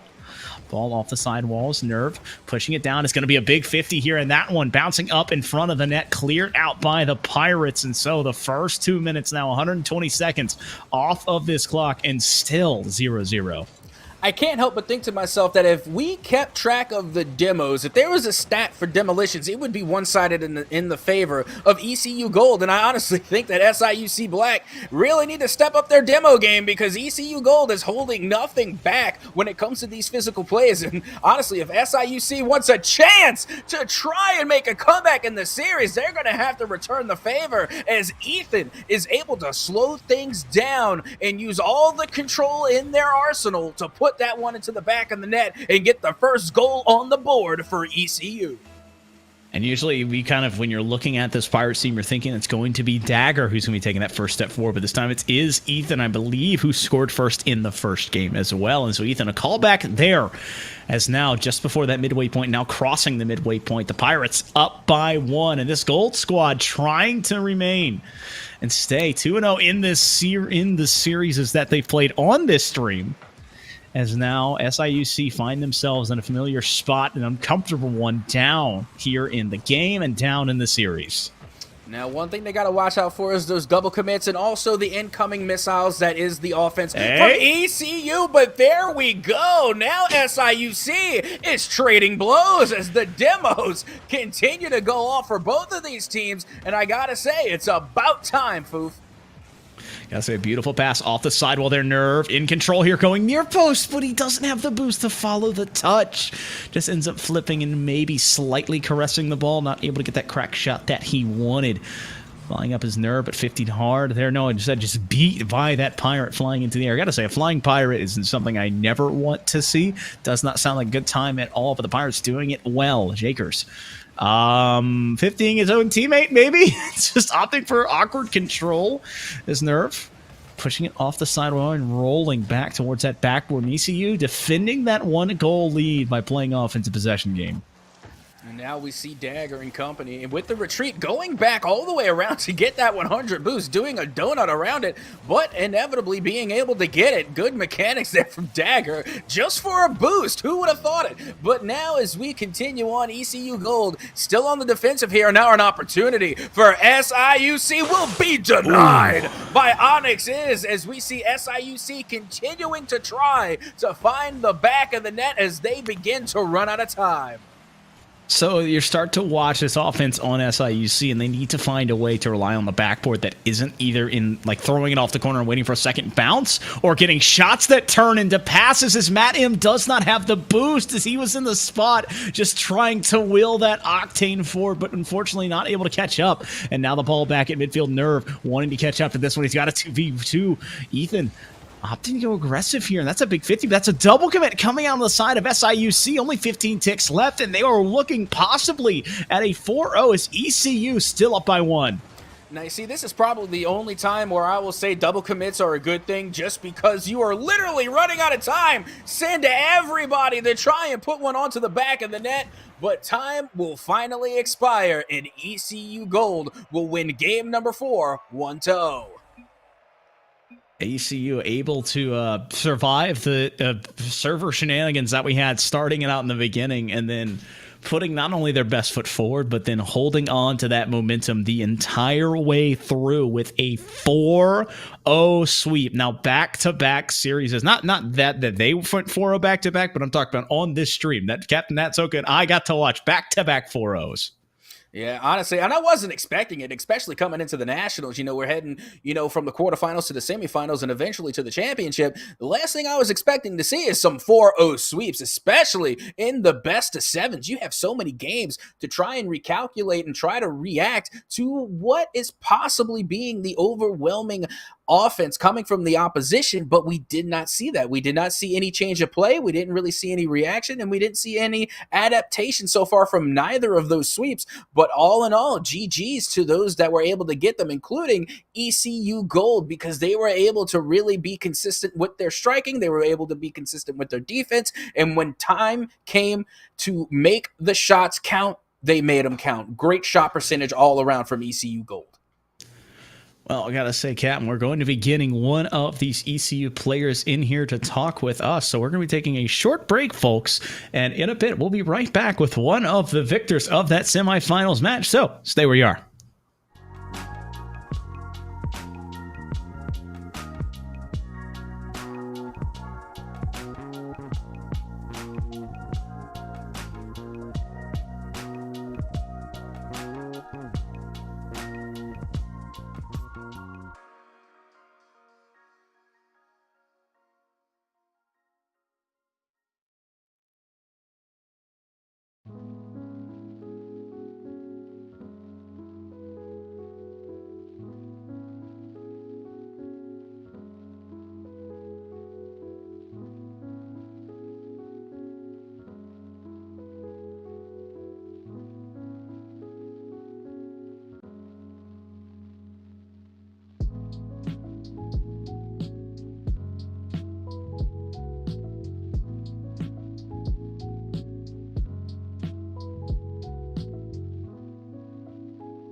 Well, hello and welcome back to the Rocket League Nationals right here at the NECC. Once again, I am your host, Captain Atsoca, joined in the booth by Foof and a very special guest from the ECU winning team. It's Onyx Is. Hello. Ugh. So Onyx, I got to start, man. Obviously, did you guys know about the NECC2 buff? Is that why you came onto the stream already, got the win, and then got a back-to-back dub? Was that the plan the whole time? So for the last 2 seasons we've been begging for streamed games because we have a bunch of friends that like to watch. So we're taking any streamed game that we can get just because we like having people come and watch and then go back and watch people's reactions to stuff we do and stuff like that. So we'll take anything. I got you. Alrighty, now, of course, the question that is on everybody's mind, how did you come into prep for this match? And with all that prep, were you expecting a 4-0 sweep? So we really didn't do a whole lot of prep because after we had lost to LVC Blue in the playoffs, we all finals started, we all had a bunch of stuff going on. So we didn't really play together for a good 2 weeks. And then we first played again together on Saturday and we scrimmed a really good team, played really well. And we're like, all right, we're feeling it. And then we scrimmed LVC Blue earlier today. It went really, really well. We scrimmed our other team. It went really, really well. And we've just kind of been doing our thing. We've just been rolling with it. Momentum, I guess. I gotta say, I love the action in the background of seeing the sweep, getting the brooms out. Already physically. So having a little pre-production here. And Onyx, as you said, he had a little bit of a story that you wanted to tell. So, I'm going to give you the floor. You want to open up what we were talking about here? All right. So I think it was probably a month and a half ago. Matt M and I and Jakers ran into each other in ranked. And there was a CRO player, and I was talking to him. And I don't know, we just started talking and just started trash talking. And then I found out that he was in NECC. So I went and added him in the main NECC general chat. And then we just started going at it from there. And we set up a scrim, a best of 7, and it went to game 7, and it was so hype. And we had so much fun playing. And then after that, Matt and I have been talking nonstop lately, talking about the games, watching each other stream, stuff like that, just keeping in touch and, wishing each other luck. And so when we saw the bracket come out and come to this, we were so hyped. We were so ready. It was really what we wanted, even after we had squashed our beef and everything. So we were hyping up the beef match and everything, and it was a lot of fun. I love those guys. They're all awesome. Now you see, it's funny because it's awesome. Yeah, it's funny to me because you said, we didn't do a lot of prep work. Well, you're literally scrimming some top-tier teams, so that sounds to me like a little bit of prep work. But speaking of prep work, let's get ready to talk about your next match. You're going to be going up against UAH White, who actually beat LVC Blue 4-2. So do you think maybe going into this next matchup, you might want to do even a little bit more prep work? I don't know. I played against them last season. I subbed in for a game for my other team and played against them. I remember that, and I know they're very good. I was very surprised to see LVC Blue lose. Right before I hopped in here, I was looking at the score reports and saw that, and I was shocked because LVC Blue is a really good team.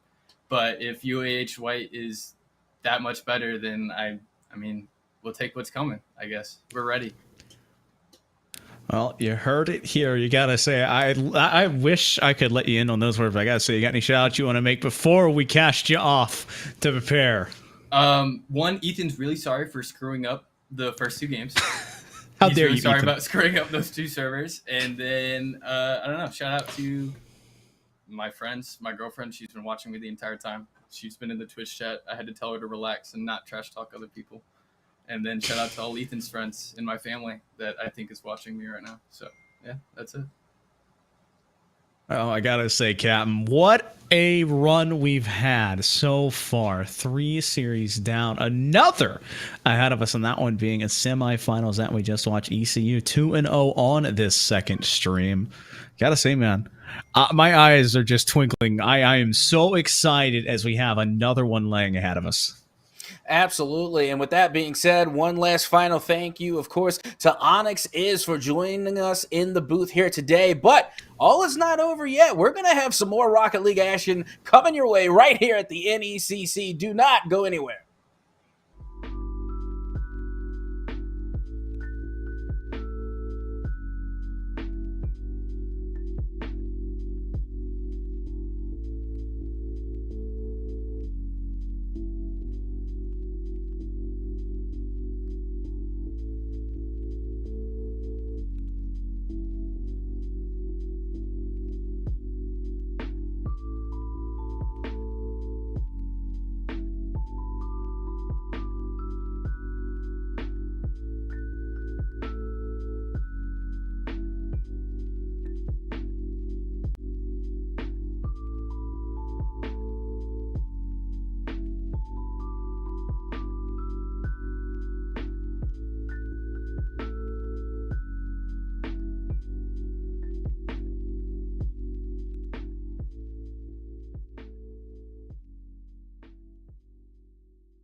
Well, hello and welcome back to the Rocket League Nationals right here at the NECC. And once again, I am your host, Captain Atsoca, joined in the booth by Foof.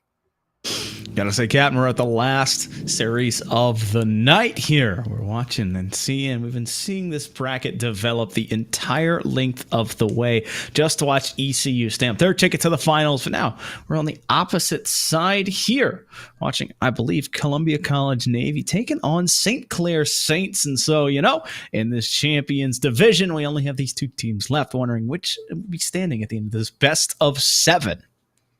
I got to say, those two teams that you mentioned already, Columbia Navy versus the St. Clair Saints are insanely good teams. I like, honestly, both of those teams. But don't forget, at the bottom half, we also got WVU going up against Northwood Blue. So we got some really intense matches coming our way. But I got to say, and I will openly admit this, I am, in fact, a Saints fan. Well, I have no real strong sway either way. I'm just intrigued to see how this is going to play out because we've had 2 sweeps back-to-back. 2 4-0s kind of sets the table for something to be changing. And, it could be a different way of seeing a sweep or perhaps a more lengthy series as, it's semifinals. You are at the dance and it's win and continue or lose and go home. Well, we're getting ready to see who will continue and who will lose and go home as we get ready to get this matchup underway. But with that being said, if I was to make a prediction, I'm going to go with the St. Clair Saints. What about you, Foof? Hey, like I said, these are two teams that have been on the outside of my radar that I have not seen very much, so I really cannot take. I could take a stab in the dark, but I can't. It's the first in the Spring 22 in both of their respective divisions in this Champions Cyan and Champions Yellow, respectively, and so it's just you have to wonder with Columbia College being that 9-0 in spring of 2022, whereas St. Clair was 5-4. The records lean one way, but both of these teams have had time to develop and had the playoffs to play through and have made their ways here in this Nationals bracket. And so I'm going to sound like a broken record. Whoever comes out and takes that first step forward, gets momentum onto their side and gets it under control. Well, let's see who's going to be the first one to take control as we get game number 1 officially underway. And St. Clair going up high, trying to fly, putting one onto the back of the net, but not going in as the clear will come through for Columbia College as the demo comes through as well. And we can already see Cosmic Flippy doing some aerial acrobatics, looking for the pass and nearly connecting to the back of the net. But the defense from St. Clair will hold strong. Cosmic Flippy Cam, and I believe... can't remember what the third name was. Cryptic, there it is. I remember it was the 3 C's, but I couldn't remember who it was. Being brought in on the side of Columbia College. We're going to have St. Clair bringing in a ton of players, wondering who can step up and make that first one. The first 30 seconds now gone. And an interesting conundrum there. I haven't seen that one happen too many times. I don't know. They broke it. Would that technically be a Rule 1 or maybe No. a Rule 3? There's got to be something there. But regardless, it's going to be Columbia College once again taking possession as this one will go over towards Spoods with a great back pass to Cosmic Flippy. And now it is Kamal trying to take control there in their own corner as they're able to pitch this one out towards the half as Spoods now will be the one to get the touch and put this one back into Columbia College territory. Cosmic Flippy into the sidewall once again, now into the corner. The ball rolling back around Cam past midfield, but not a lot coming from it. Spoods getting it past one, but sacrificing his life for it. Cosmic Flippy wanting to get to it, but instead pushing it further away from the net, able to find that shot. Cryptic can't get to it either as Fusion clears it all the way off the backboard. Cosmic putting a touch off the ceiling now with 30 boost to follow it up, but again, off this time to the left instead of the right. It opens the door for Cam, but that third defender from St. Clair just waiting in the net to make that save. Now Spoods trying to lead the charge there. Did a pretty good job of getting out of their own half, but again, they didn't have a lot of presence in the side of Columbia College. So again, they're almost kind of forfeiting the ball away, giving possession back to Columbia. But now we really need to see St. Clair kind of develop at the midfield. And I think that's safe to say for Columbia College as well. What we're seeing is a lot of toss-ups here, a lot of back and forth, and not one team really taking control over the other. Ball resting right in front of Fusion, who takes it off the sidewall here. Gets it under one, now over. No, not over Cosmic, as that ball rests on Columbia College's doorstep. Both teams still sitting at a 0-0 scoreline in game number 1 of this semifinals. A best of 7 still yet to be played out in front of us. Cam getting it over one there. The ball back into the corner. Now passing it, trying to find something. But no, up to keep it close to the wall means it's just a slow read out, and it's just quickly turned away by Kamal. And again, we're seeing some great rotation come out from both of these teams. St. Clair, once again, 1 second they could be on the offensive, and then the next they're back on the defensive, really playing those positions well. No gaps in the defense just yet as we see them fill the near post and far post defensive positions quite well, but the same could be said for Columbia College with their offensive positioning, because their ability to maintain control at the midfield is constantly leading them onto the attack and keeping St. Clair confined to their own half. Ball now back midfield. Cosmic Flippy, a shot attempt coming on, but cannot get it to go through. Spoods collecting it, has it on top of that Finnick. Gets it all the way back towards that backboard, but no real control. 94 seconds now left in game 1, and still 0-0 tie as both teams looking to break it here. Spoods credited with that touch. It would have turned into a save a bit later on, but both teams putting these long arcing shots on, giving the defense time to rotate and make the touches. Yeah, and we saw just then what looked like it was almost a double commit, but then ultimately both teammates decided to not go for it at all and then leave it for the third player back to go up and finally clear that one out. But Columbia College has not led up on their offense at all. Their passes have been on point, and the only thing saving St. Clair is the goalies in the net being able to get these clears with now under a minute remaining. We are still sitting 0-0. 0-0 as we crest that mid mark, like you said, and it's game 1, so you know expect it in some ways, but with neither team finding a goal, this has been the outlier of all the series that we've seen tonight. Now Cosmic Flippy doing just that, breaking the ice and breaking the tie with just over 30 seconds left. And what an absolute flick coming from Cam to get that one up high, putting it perfect for Cosmic Flippy to deliver the final blow, putting that one into the back of the net, and now making it 1-0 in favor of Columbia College. Now Cam with a big 50 there. Cosmic Flippy answering the call as well as Kamal. Now, just lost control. That one, Fusion needs to get the save and does just in time. Cam putting a shot in midfield, but instead turning it more into a pass and just a controlled touch. That's a double tap that St. Clair probably didn't want as it kills more of this clock. Kamal, and a double commit from his teammate means there's no real shooter. Cosmic Flippy just running door to door with that Octane, killing more of this clock. Less than 10 captain as Cosmic Flippy sets up the pass midfield, now dropping it down to Cryptic, who just keeps it up in the air and continues to milk this clock. Now it has to go the entire length of the pitch up to St. Clair's to keep it in the air, but Cosmic Flippy shutting it down and putting it down and ending game number 1 1-0.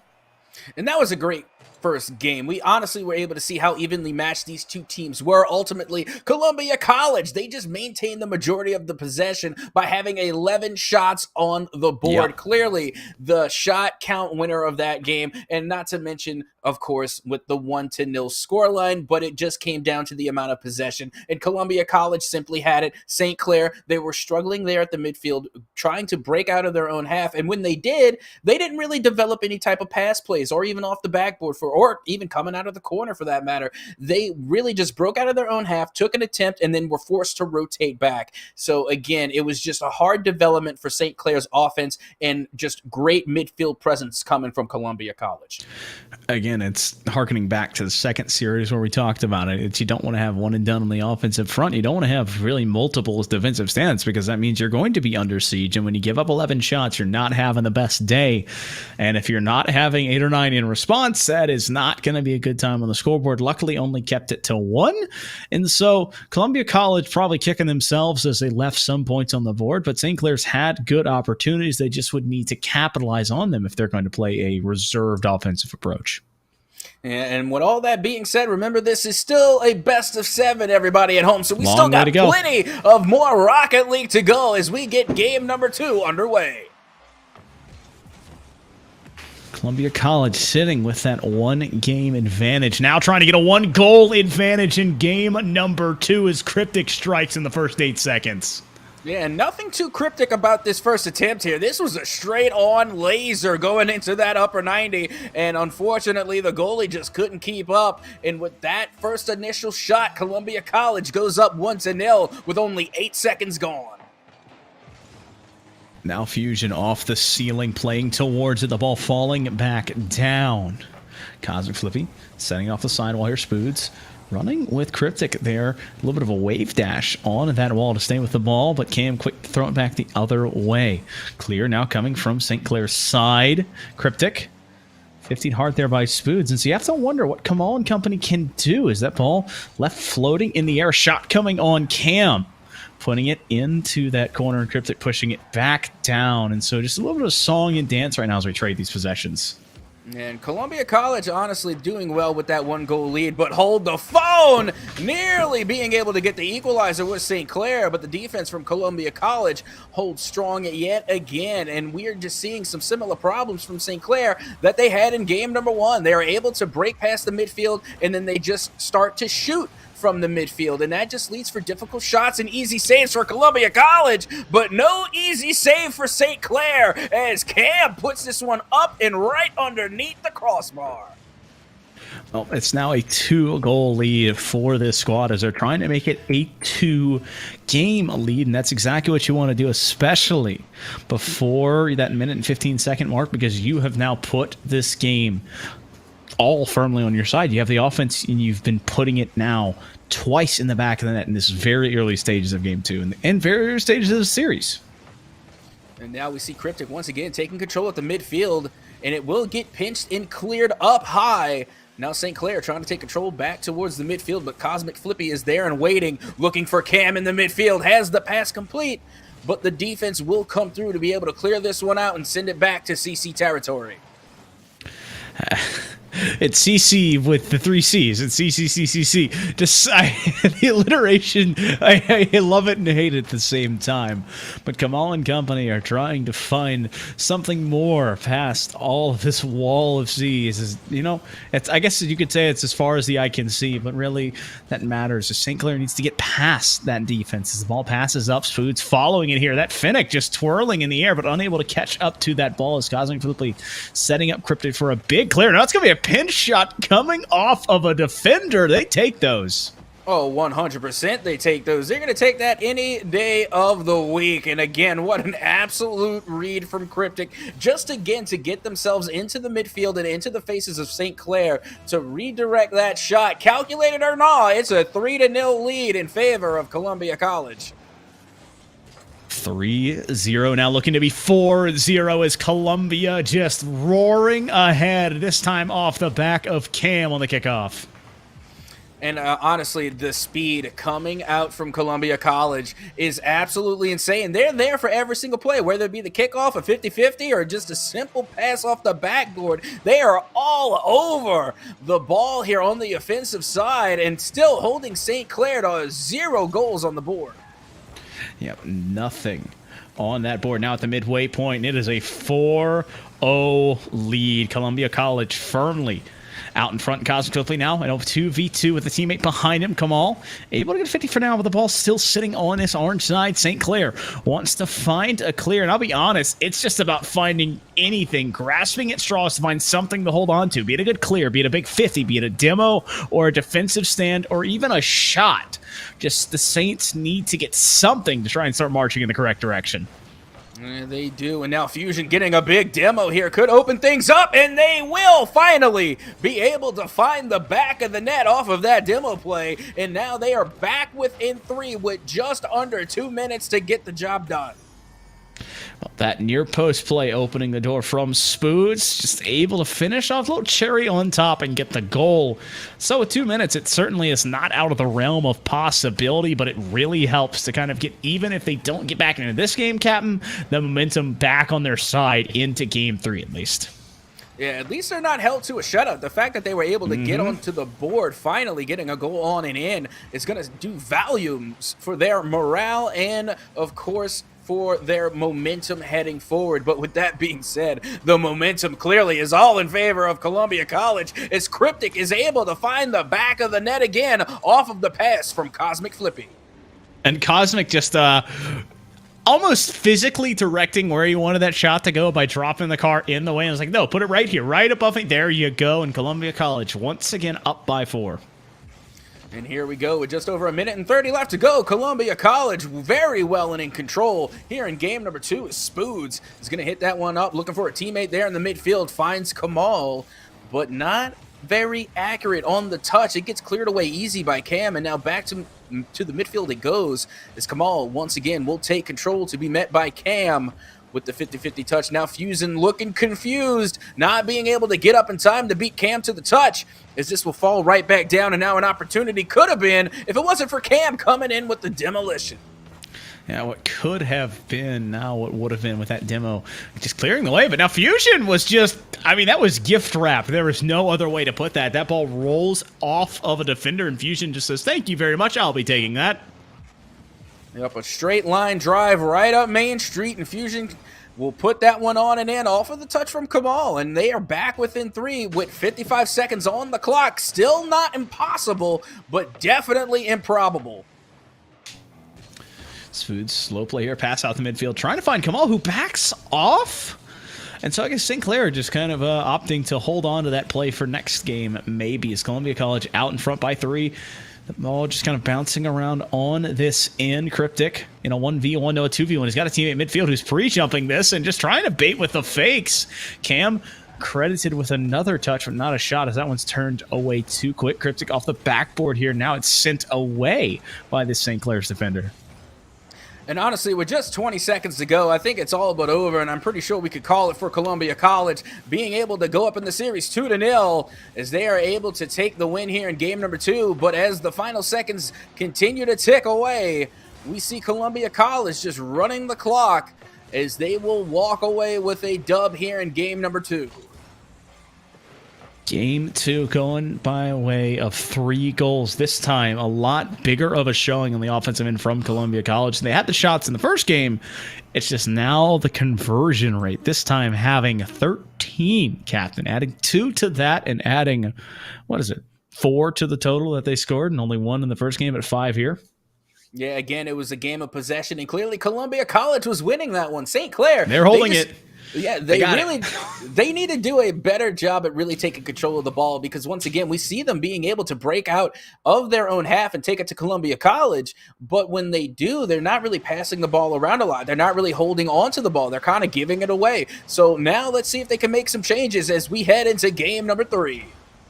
Game 3, this is where we see the series starting to take shape. Can Columbia College force pivotal match 4 where they sit themselves at match point, or can St. Clair start righting the ship and getting that offense back to where they know it can be? Spoods with an opportunity there, but turned away by very, very potent defense off that backboard. Cosmic Flippy using that jump so beautifully off the ground when it looked like he was out of control. Cryptic going far post. He's got Cosmic there, who now sends it. No, it's turned away. Backboard play, keeping it in the mix for now, as Cam pushing for that pass. For this one, just a bit too much. It's up to Cryptic at midfield. And so right now, Columbia College, they're having all the touches and now all of the shots and all of the goals in this game.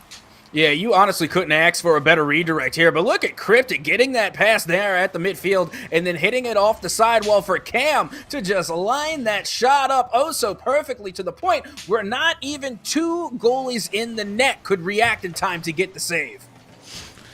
Cosmic Flippy and company just still out in front and very comfortable with their play with themselves. And rule 1 of teammates says they do break that. If you're a Columbia College, you're thankful. If you're a St. Clair fan, you're cursing under your breath as you wish they'd hold on to that one. But it's just awkward pandemonium here as they're still on top of each other. This demo opens the door. Cosmic Flippy walking it down, and it's 2-0 for Columbia College.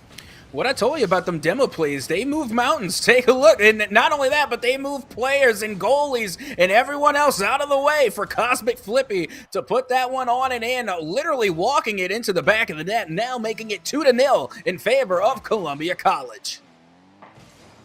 Come on. Touch midfield, trying to find some control here. Not going off the backboard. Cryptic, though. Ready, willing to shut that down. Cam, shot coming on, sending it all the way down the pitch. Stolen by Spoods at the last moment. Touch from Cam, now putting it near post. And that one going off a defender and off the post as well. But will not find its way into the back of that. Columbia College still up by 2 as the first 90 seconds have gone away from this clock. And now Cam, once again, really being a presence at the midfield. Time and time again, we can find their rotation perfectly on point to play the aggressor there at the midfield and lead the charge for the offense from Columbia College. And St. Clair still struggle to find the back of the net. A lot of mishaps going on the side of St. Clair, and they're going to really have to turn things around as we approach the 3-minute mark, and they are still down 2-0. 2-0 right now in the game and in the series, Captain. And St. Clair need to find something to kind of right this ship. And I mean, the goal is the perfect monogram. You need to find a goal and get back into this game and maybe find a lead. But it all starts with very consistent and very poignant and intentional touches. Is that one getting it up into the air? But come on, with no real bump in front of it means that ball just falls back down. And now here we are at halftime, and still just a big old whopping goose egg on the side of St. Clair. That nil, that big old 0 to Columbia College's 2 just doesn't look good, and they're nearly able to get rid of it. But the save coming from Columbia College was nothing short of impressive to get up there in time and clear that one out. But St. Clair still going to try to find the back of the net as the offense will continue on. But the defense from Columbia College continues to hold strong. Cam pushing it sideways there. Cryptic finding a back pass and now setting up. It's all three players getting a touch, and Cryptic almost got it to come all the way back around to him. Cam going near post here. That one almost ricocheting off a defender into the net, but Cryptic and company still in control, and this one finding its way to midfield, but not for too long as Cam has the shot. He beat the last defender, and that makes it 3-0. That kind of felt like a kickoff. Honestly, just a classic cheat up here as we saw the 50-50 go down nearly at the midfield, and then Cam just literally bullets towards the ball in the midfield with the cheat up, with the gamble that, you know, their teammate Cosmic Flippy was going to win the 50-50, and come to find out that they did, and it really led to a pretty easy goal for the side of Columbia College as they are able to just put that one on and in, and like you said, now sitting comfortably 3-0. Cosmic on his own backboard here, trying to find a clear. Needs one touch. Now got a second, getting it up and over this player at midfield. But that is a lot of boost fit. Cryptic wants to find a second, keeping it around. And Cam just waits for it here, but didn't trust it. Now has to go almost 90 degrees in the air. A pass is perfect, and Cosmic didn't think it was going to make it through. And so Columbia College were looking at that fourth goal from so many different angles, but could not find their way past that St. Clair defense. And here we go, just a minute left to go and a minute to score 3 goals. But with the defense like Columbia College, that is no easy feat as the bumps continue to come through. Cryptic literally sending the St. Clair defense to the moon. And now, once again, St. Clair are struggling just to get out of their own half, as it will be Cosmic Flippy to once again pad the stats and put their team up 4-0. 4-0. Cosmic Flippy just taking advantage of an opening, and the defense going the entire length of that offensive half, making it 4-0. And just like that, we have just over 40 seconds to go, and Columbia College looking oh so good and complete control of this match and very well the series, as they continue to just to put on demo after demo, and it almost looks like it's the 4th of July. All of these fireworks and explosions popping off, unfortunately, on the side of St. Clair. Now the ball sitting right outside of that goalie's box. Cryptic just getting a demo here, just being a nuisance as Cam and company still defending this 4-goal lead, and they're defending it in a more sense of keeping the lead the same instead of playing defense, as they are just continuing to keep the pressure, continuing leaning forward, and making this team answer them as Columbia College finds their 3rd in a row. Absolutely. Now they are only 1 game away from taking the series, but it looks like some of our players might have left a little early. Now, Did they think it was a best of 5? Hold on. We've been mistaken before. Remember, early on, we thinking it was a best of 5 when really it's a best of 7 and vice versa. Could we be mistaken? Well, this is semi, so it's best of 7. Right, but I'm just saying, someone's mistaken here. It's either us or the players. Somebody we're not doesn't wrong know. this time. You're I sure? can tell you this much. We're Okay. not. Yes. I'm I will wrong tell a lot. you, we're not wrong. Yes. I'm wrong more than you are, and you got me today, and I'm very thankful for it, my guy. Gotta say, always amazing when I get to hang out with you, brother. But yep, it is strange to see them dip out. Yeah, I was watching that in my upper left corner too. That was strange, but 3-0 right now, and it is a full steam ahead as we are kind of reeling in the back end trying to figure out what's going on. I think I believe they thought it was a best of 5, so we're getting everything back in. So don't you worry, we still have game number 4 coming on, but it stands at a 3-0, Captain, and we are on the precipice of our 3rd straight sweep. It's kind of a bittersweet moment when there's a hiccup with production and it's not our fault. You know what I mean? Like, it sucks because they thought it was a best of 5, so then they left, but we made the same mistake thinking, oh, it's a best of this, it's a best of that. But again, it's that bittersweet moment where this time it's not our fault. It's not us. But we're going to get everyone back in, and we're going to be seeing what happens. I mean, I have never seen this before. There are mind games, and this is like, I'm looking at a checkerboard trying to figure out how they're playing quantum space chess by leaving the game to just this is big psych brain them plays. out, This is a big brain play here. Hold on. Let them all right. do this. They're throwing a wrench into the offense from Columbia College. They're making them think, oh, man, we won. It's over. No, we still got another game to go. And here it is. We are in game number 4. And it is, in fact, series point for Columbia College. Yep, and they're looking to try and stamp their tickets on to the finals as well, as we just saw ECU do, and Cosmic Flippy finding another one, and that wrench did not last too long as the gears continue to turn on this offense. I'm sorry, this is a clippable play. I would clip this. If I was a fan or if I'm looking for a top 10 highlight reel, I would clip that. That was an insane flip reset from Cosmic Flippy, and not even for a shot, but for the pre-jump pass down to their teammate to put it on and in. Oh. That was some nuttery, buttery offense, if I do say so myself. And it is just all systems go when you're Columbia College. That one just being off the mark will not hinder them at all. They're already up in this game. They're up in the series. They're at series point, and Cam is just not afraid to continue forcing that ball and trying to find angles. Cosmic Flippy going off the wall to try and find that touch cryptic into the corner. 50 by Spoots, but he then returns the volley to push it back on. Cam, another shot, another open net, another one. No, this one off the post as St. Clair gets a demo of their own. Are we sure that was St. Clair? That looked like Cosmic Flippy. They got that demolition. Was it? Yeah, that was Cosmic Flippy from Columbia Okay. College.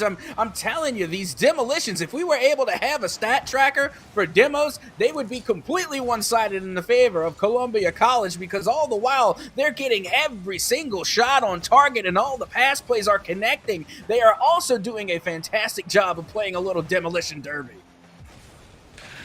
Ball now rolling on the sidewall. Demo opening this door as Fusion puts a touch towards this offensive third, but it's just St. Clair needs to find some way to get the ball closer to their car consistently and not rely on these sidewalls, So I like the pass attempt there, but it does not find it's too far off the wall, so no real threat. Is Cam going up early. Cosmic Flippy putting it up high. Cryptic climbing that ladder, now being credited with this shot, but a diving save to keep it away. Yeah, now still Columbia College only up 1-0, so still plenty of time right now for St. Clair to try and equalize, and it's not too late. It's never too late to try and get your team back in the game, as Cryptic will get the toss and the shot to put this right under the crossbar. That's the beautiful little self-setup off the backboard and caught the defender who has already made a couple saves off of that backboard in that position. This time just lacking in Columbia College in a familiar spot up a pair of goals. That, again, just the offense coming from Columbia College, they never cease to amaze me so far in this matchup, as, again, they are just putting on a display of how offense should be played, as we see St. Clair, once again, on the defensive end of things, as they go off the backboard to try and clear this one out. Now Cosmic Flippy flying all the way past the ball with the first opportunity for St. Clair, and they will put it on and in as they cut the lead of Columbia College in half.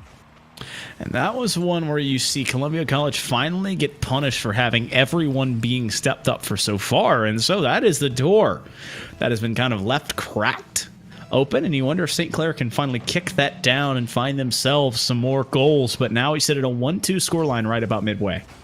Don't get me wrong, it's great that St. Clair can score when the defense is out of position, but if you want to beat Columbia College, you're going to have to figure out how you're going to beat that defense when they're actually in their side of the map. So it's going to be insanely important for St. Clair to start getting their offense together with the goalies in net if they're going to want to try and take a win over Columbia College.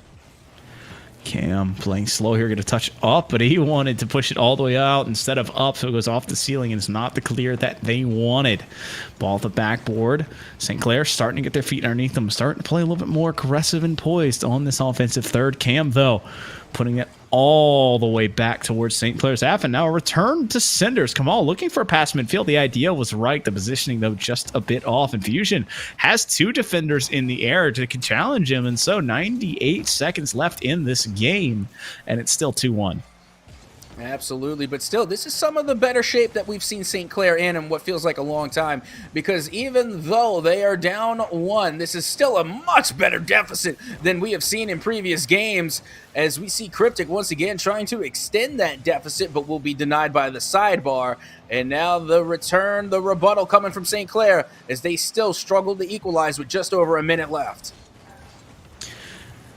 Just over a minute left, and still that one goal to overcome, and you have to wonder if Columbia College has already spent all of their offense in the previous games, as they only have the 2 here. And you say only, but that has been a low-scoring number for their totals right now. And now St. Clair with an open net. Now going back the other way, Cam diving to keep it at a 1-goal lead. I saw an explosion in that net, as St. Clair needs to be careful here, as they need to defend their net and still find another one. Spoots off his own backboard. Cosmic got the player out of the way, but Cam can't get it. Cryptic, though. All 3 players up. They don't need to play defense when they score. Nope, that was just a 3-way pass play, getting the initial touch to go off a defender, the second to go off the backboard, and the last to go into the back of the net, as once again we see Columbia College kind of walking away with it here, as they will go up 3-1 with just the final 30 seconds remaining. Gotta wonder if St. Clair can find something. That's an open net. Diving, though, is Cryptic to keep it away, and we are on 20 seconds away from our 3rd straight sweep. Cryptic, though, was trying to get a cheeky bump as well as a small redirect when instead pushes out, but it doesn't matter at that point. You're killing more of the clock, keeping it away from St. Clair, and that should just about do it, as it was GG's and well played for sure. But Columbia College able to put a cherry on this one. 4 straight games, 4 straight wins, and you have Cryptic, the lone player, left on the scorecard there. That's awesome. Somebody had to sit through it to the end. I mean, and unfortunately, we already saw St. Clair trying to leave a little bit early. But GG's for Cryptic for staying in there all the way to the bitter end. But with that being said, of course, GG's once again to Columbia College for taking the win 4-0 in a sweep. And I got to say, that is what, like 3 sweeps in a row? 3 in a row. With that, we've seen go 4-0, and I'm nothing short of surprised. I did not expect that. I mean, yeah, you don't expect it, especially in semifinals and quarterfinals. Like, you think that they're going to progress in a way that allows both of these teams to show a lot of good and overtake at times. But it was really close games on some points, and then other teams have been able to overtake and find what they do best and what the team can't adjust to, and then take advantage of it. And that's why these teams made it here. It's just the adjustments at the end of the day. Yeah, and honestly, St. Clair just could not get it together. But with that being said, no need to hang your heads down low. Y'all had a phenomenal season, a great postseason, and it just didn't go your way today. And it's unfortunate, but don't worry. I know there's a friend of mine out there by the name of Seb, as well as myself. We're still Saints fans, so don't hang your head too low. Well, I got to say GG's and well played, but don't go anywhere. We're going to try and get one of the victorious players in here for a small post-game interview. So stay where you are, and we'll be right back.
Well, hello and welcome back to the Rocket League Nationals right here at the NECC. And once again, I'm your host, Captain Atsoca, joined in the booth by Foof and another special guest. It's Cryptic from Columbia College.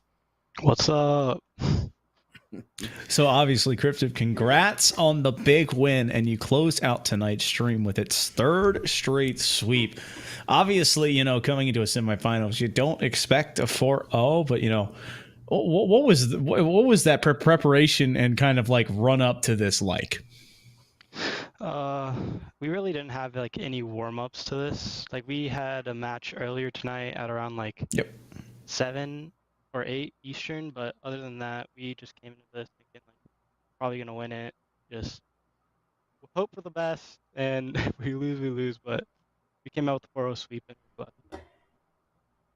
Yeah, and that was a question I was going to ask yourself. When you're going up into this match and you're going up against St. Clair, did you expect it to go 4-0, or what was your mindset going into that? With us being like one of the top teams in the nation, and we're going against St. Clair's second team with one of the starters on the team, we kind of expect to win it. So, I mean, we weren't really expecting a 4-0. Like those three, Fusion, Kamal, and Spoos, are great players. But, I mean, we were expecting to take the win, but not in 4-0, I would say. Confidence here coming from Cryptic. So, obviously, confident here getting a dub, but now that moves on to the finals. How are you feeling about going towards that? Probably we play Northwood again, I think.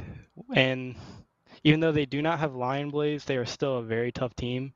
Pirates is very good, Hockey's insane, Buddy's insane, and we're yet to actually beat them with Pirates. We've beaten them with Lion Blaze and CRL, but other than that, we are yet to beat them with Pirates, and it'll be tough, but we're going to try our best and win it. Okay, now my follow-up question here. The fact that we saw so many demolitions coming from your side, and namely you, a couple of those times, I gotta ask, is the demolition plays something that y'all focus heavy on, or were y'all just running with it in the moment? I was definitely running with it in the moment. I was just chasing demos just because I wanted to bump some people, demo some people, have some fun with it, and yeah, it was just in the moment. Well, I gotta say, Cryptid obviously repeated their congratulations on the big win. Another one ahead of you guys in a bit. But obviously, is there any shout out you want to make before we end up wrapping this whole thing up this evening? Shout out to my parents who are watching. Shout out to my teammates, Cosmic Flippy and Cam. They're insane. Shout out to our director, Sharkley. He should be watching this. And shout out to B-Block. All right. Well, shout out to my very fellow compatriot here, Captain Atsoca, and then we have Tofu and Zolex in the back end behind the scenes working a lot of that magic. And shout out to you, the NECC faithful, for joining us this evening. And thank you, Cryptic, for joining us in this interview. But got to say, Captain, 4 up, 4 down. That's it for us today. Got anything you want to say to the folks? Well, nothing short of just thank you for coming out once again. It has been a blast being able to get in the booth with Foof and, of course, with Cryptic as well, getting in some of these interviews, and then also just being a part of this Rocket League scene here at the NECC. Could not be more than grateful, and I cannot wait to come back next season. Well, ladies and gentlemen, you heard it here first. Will we see you guys shortly? Not today, but soon. So have a great evening, and we'll see you on the flip side.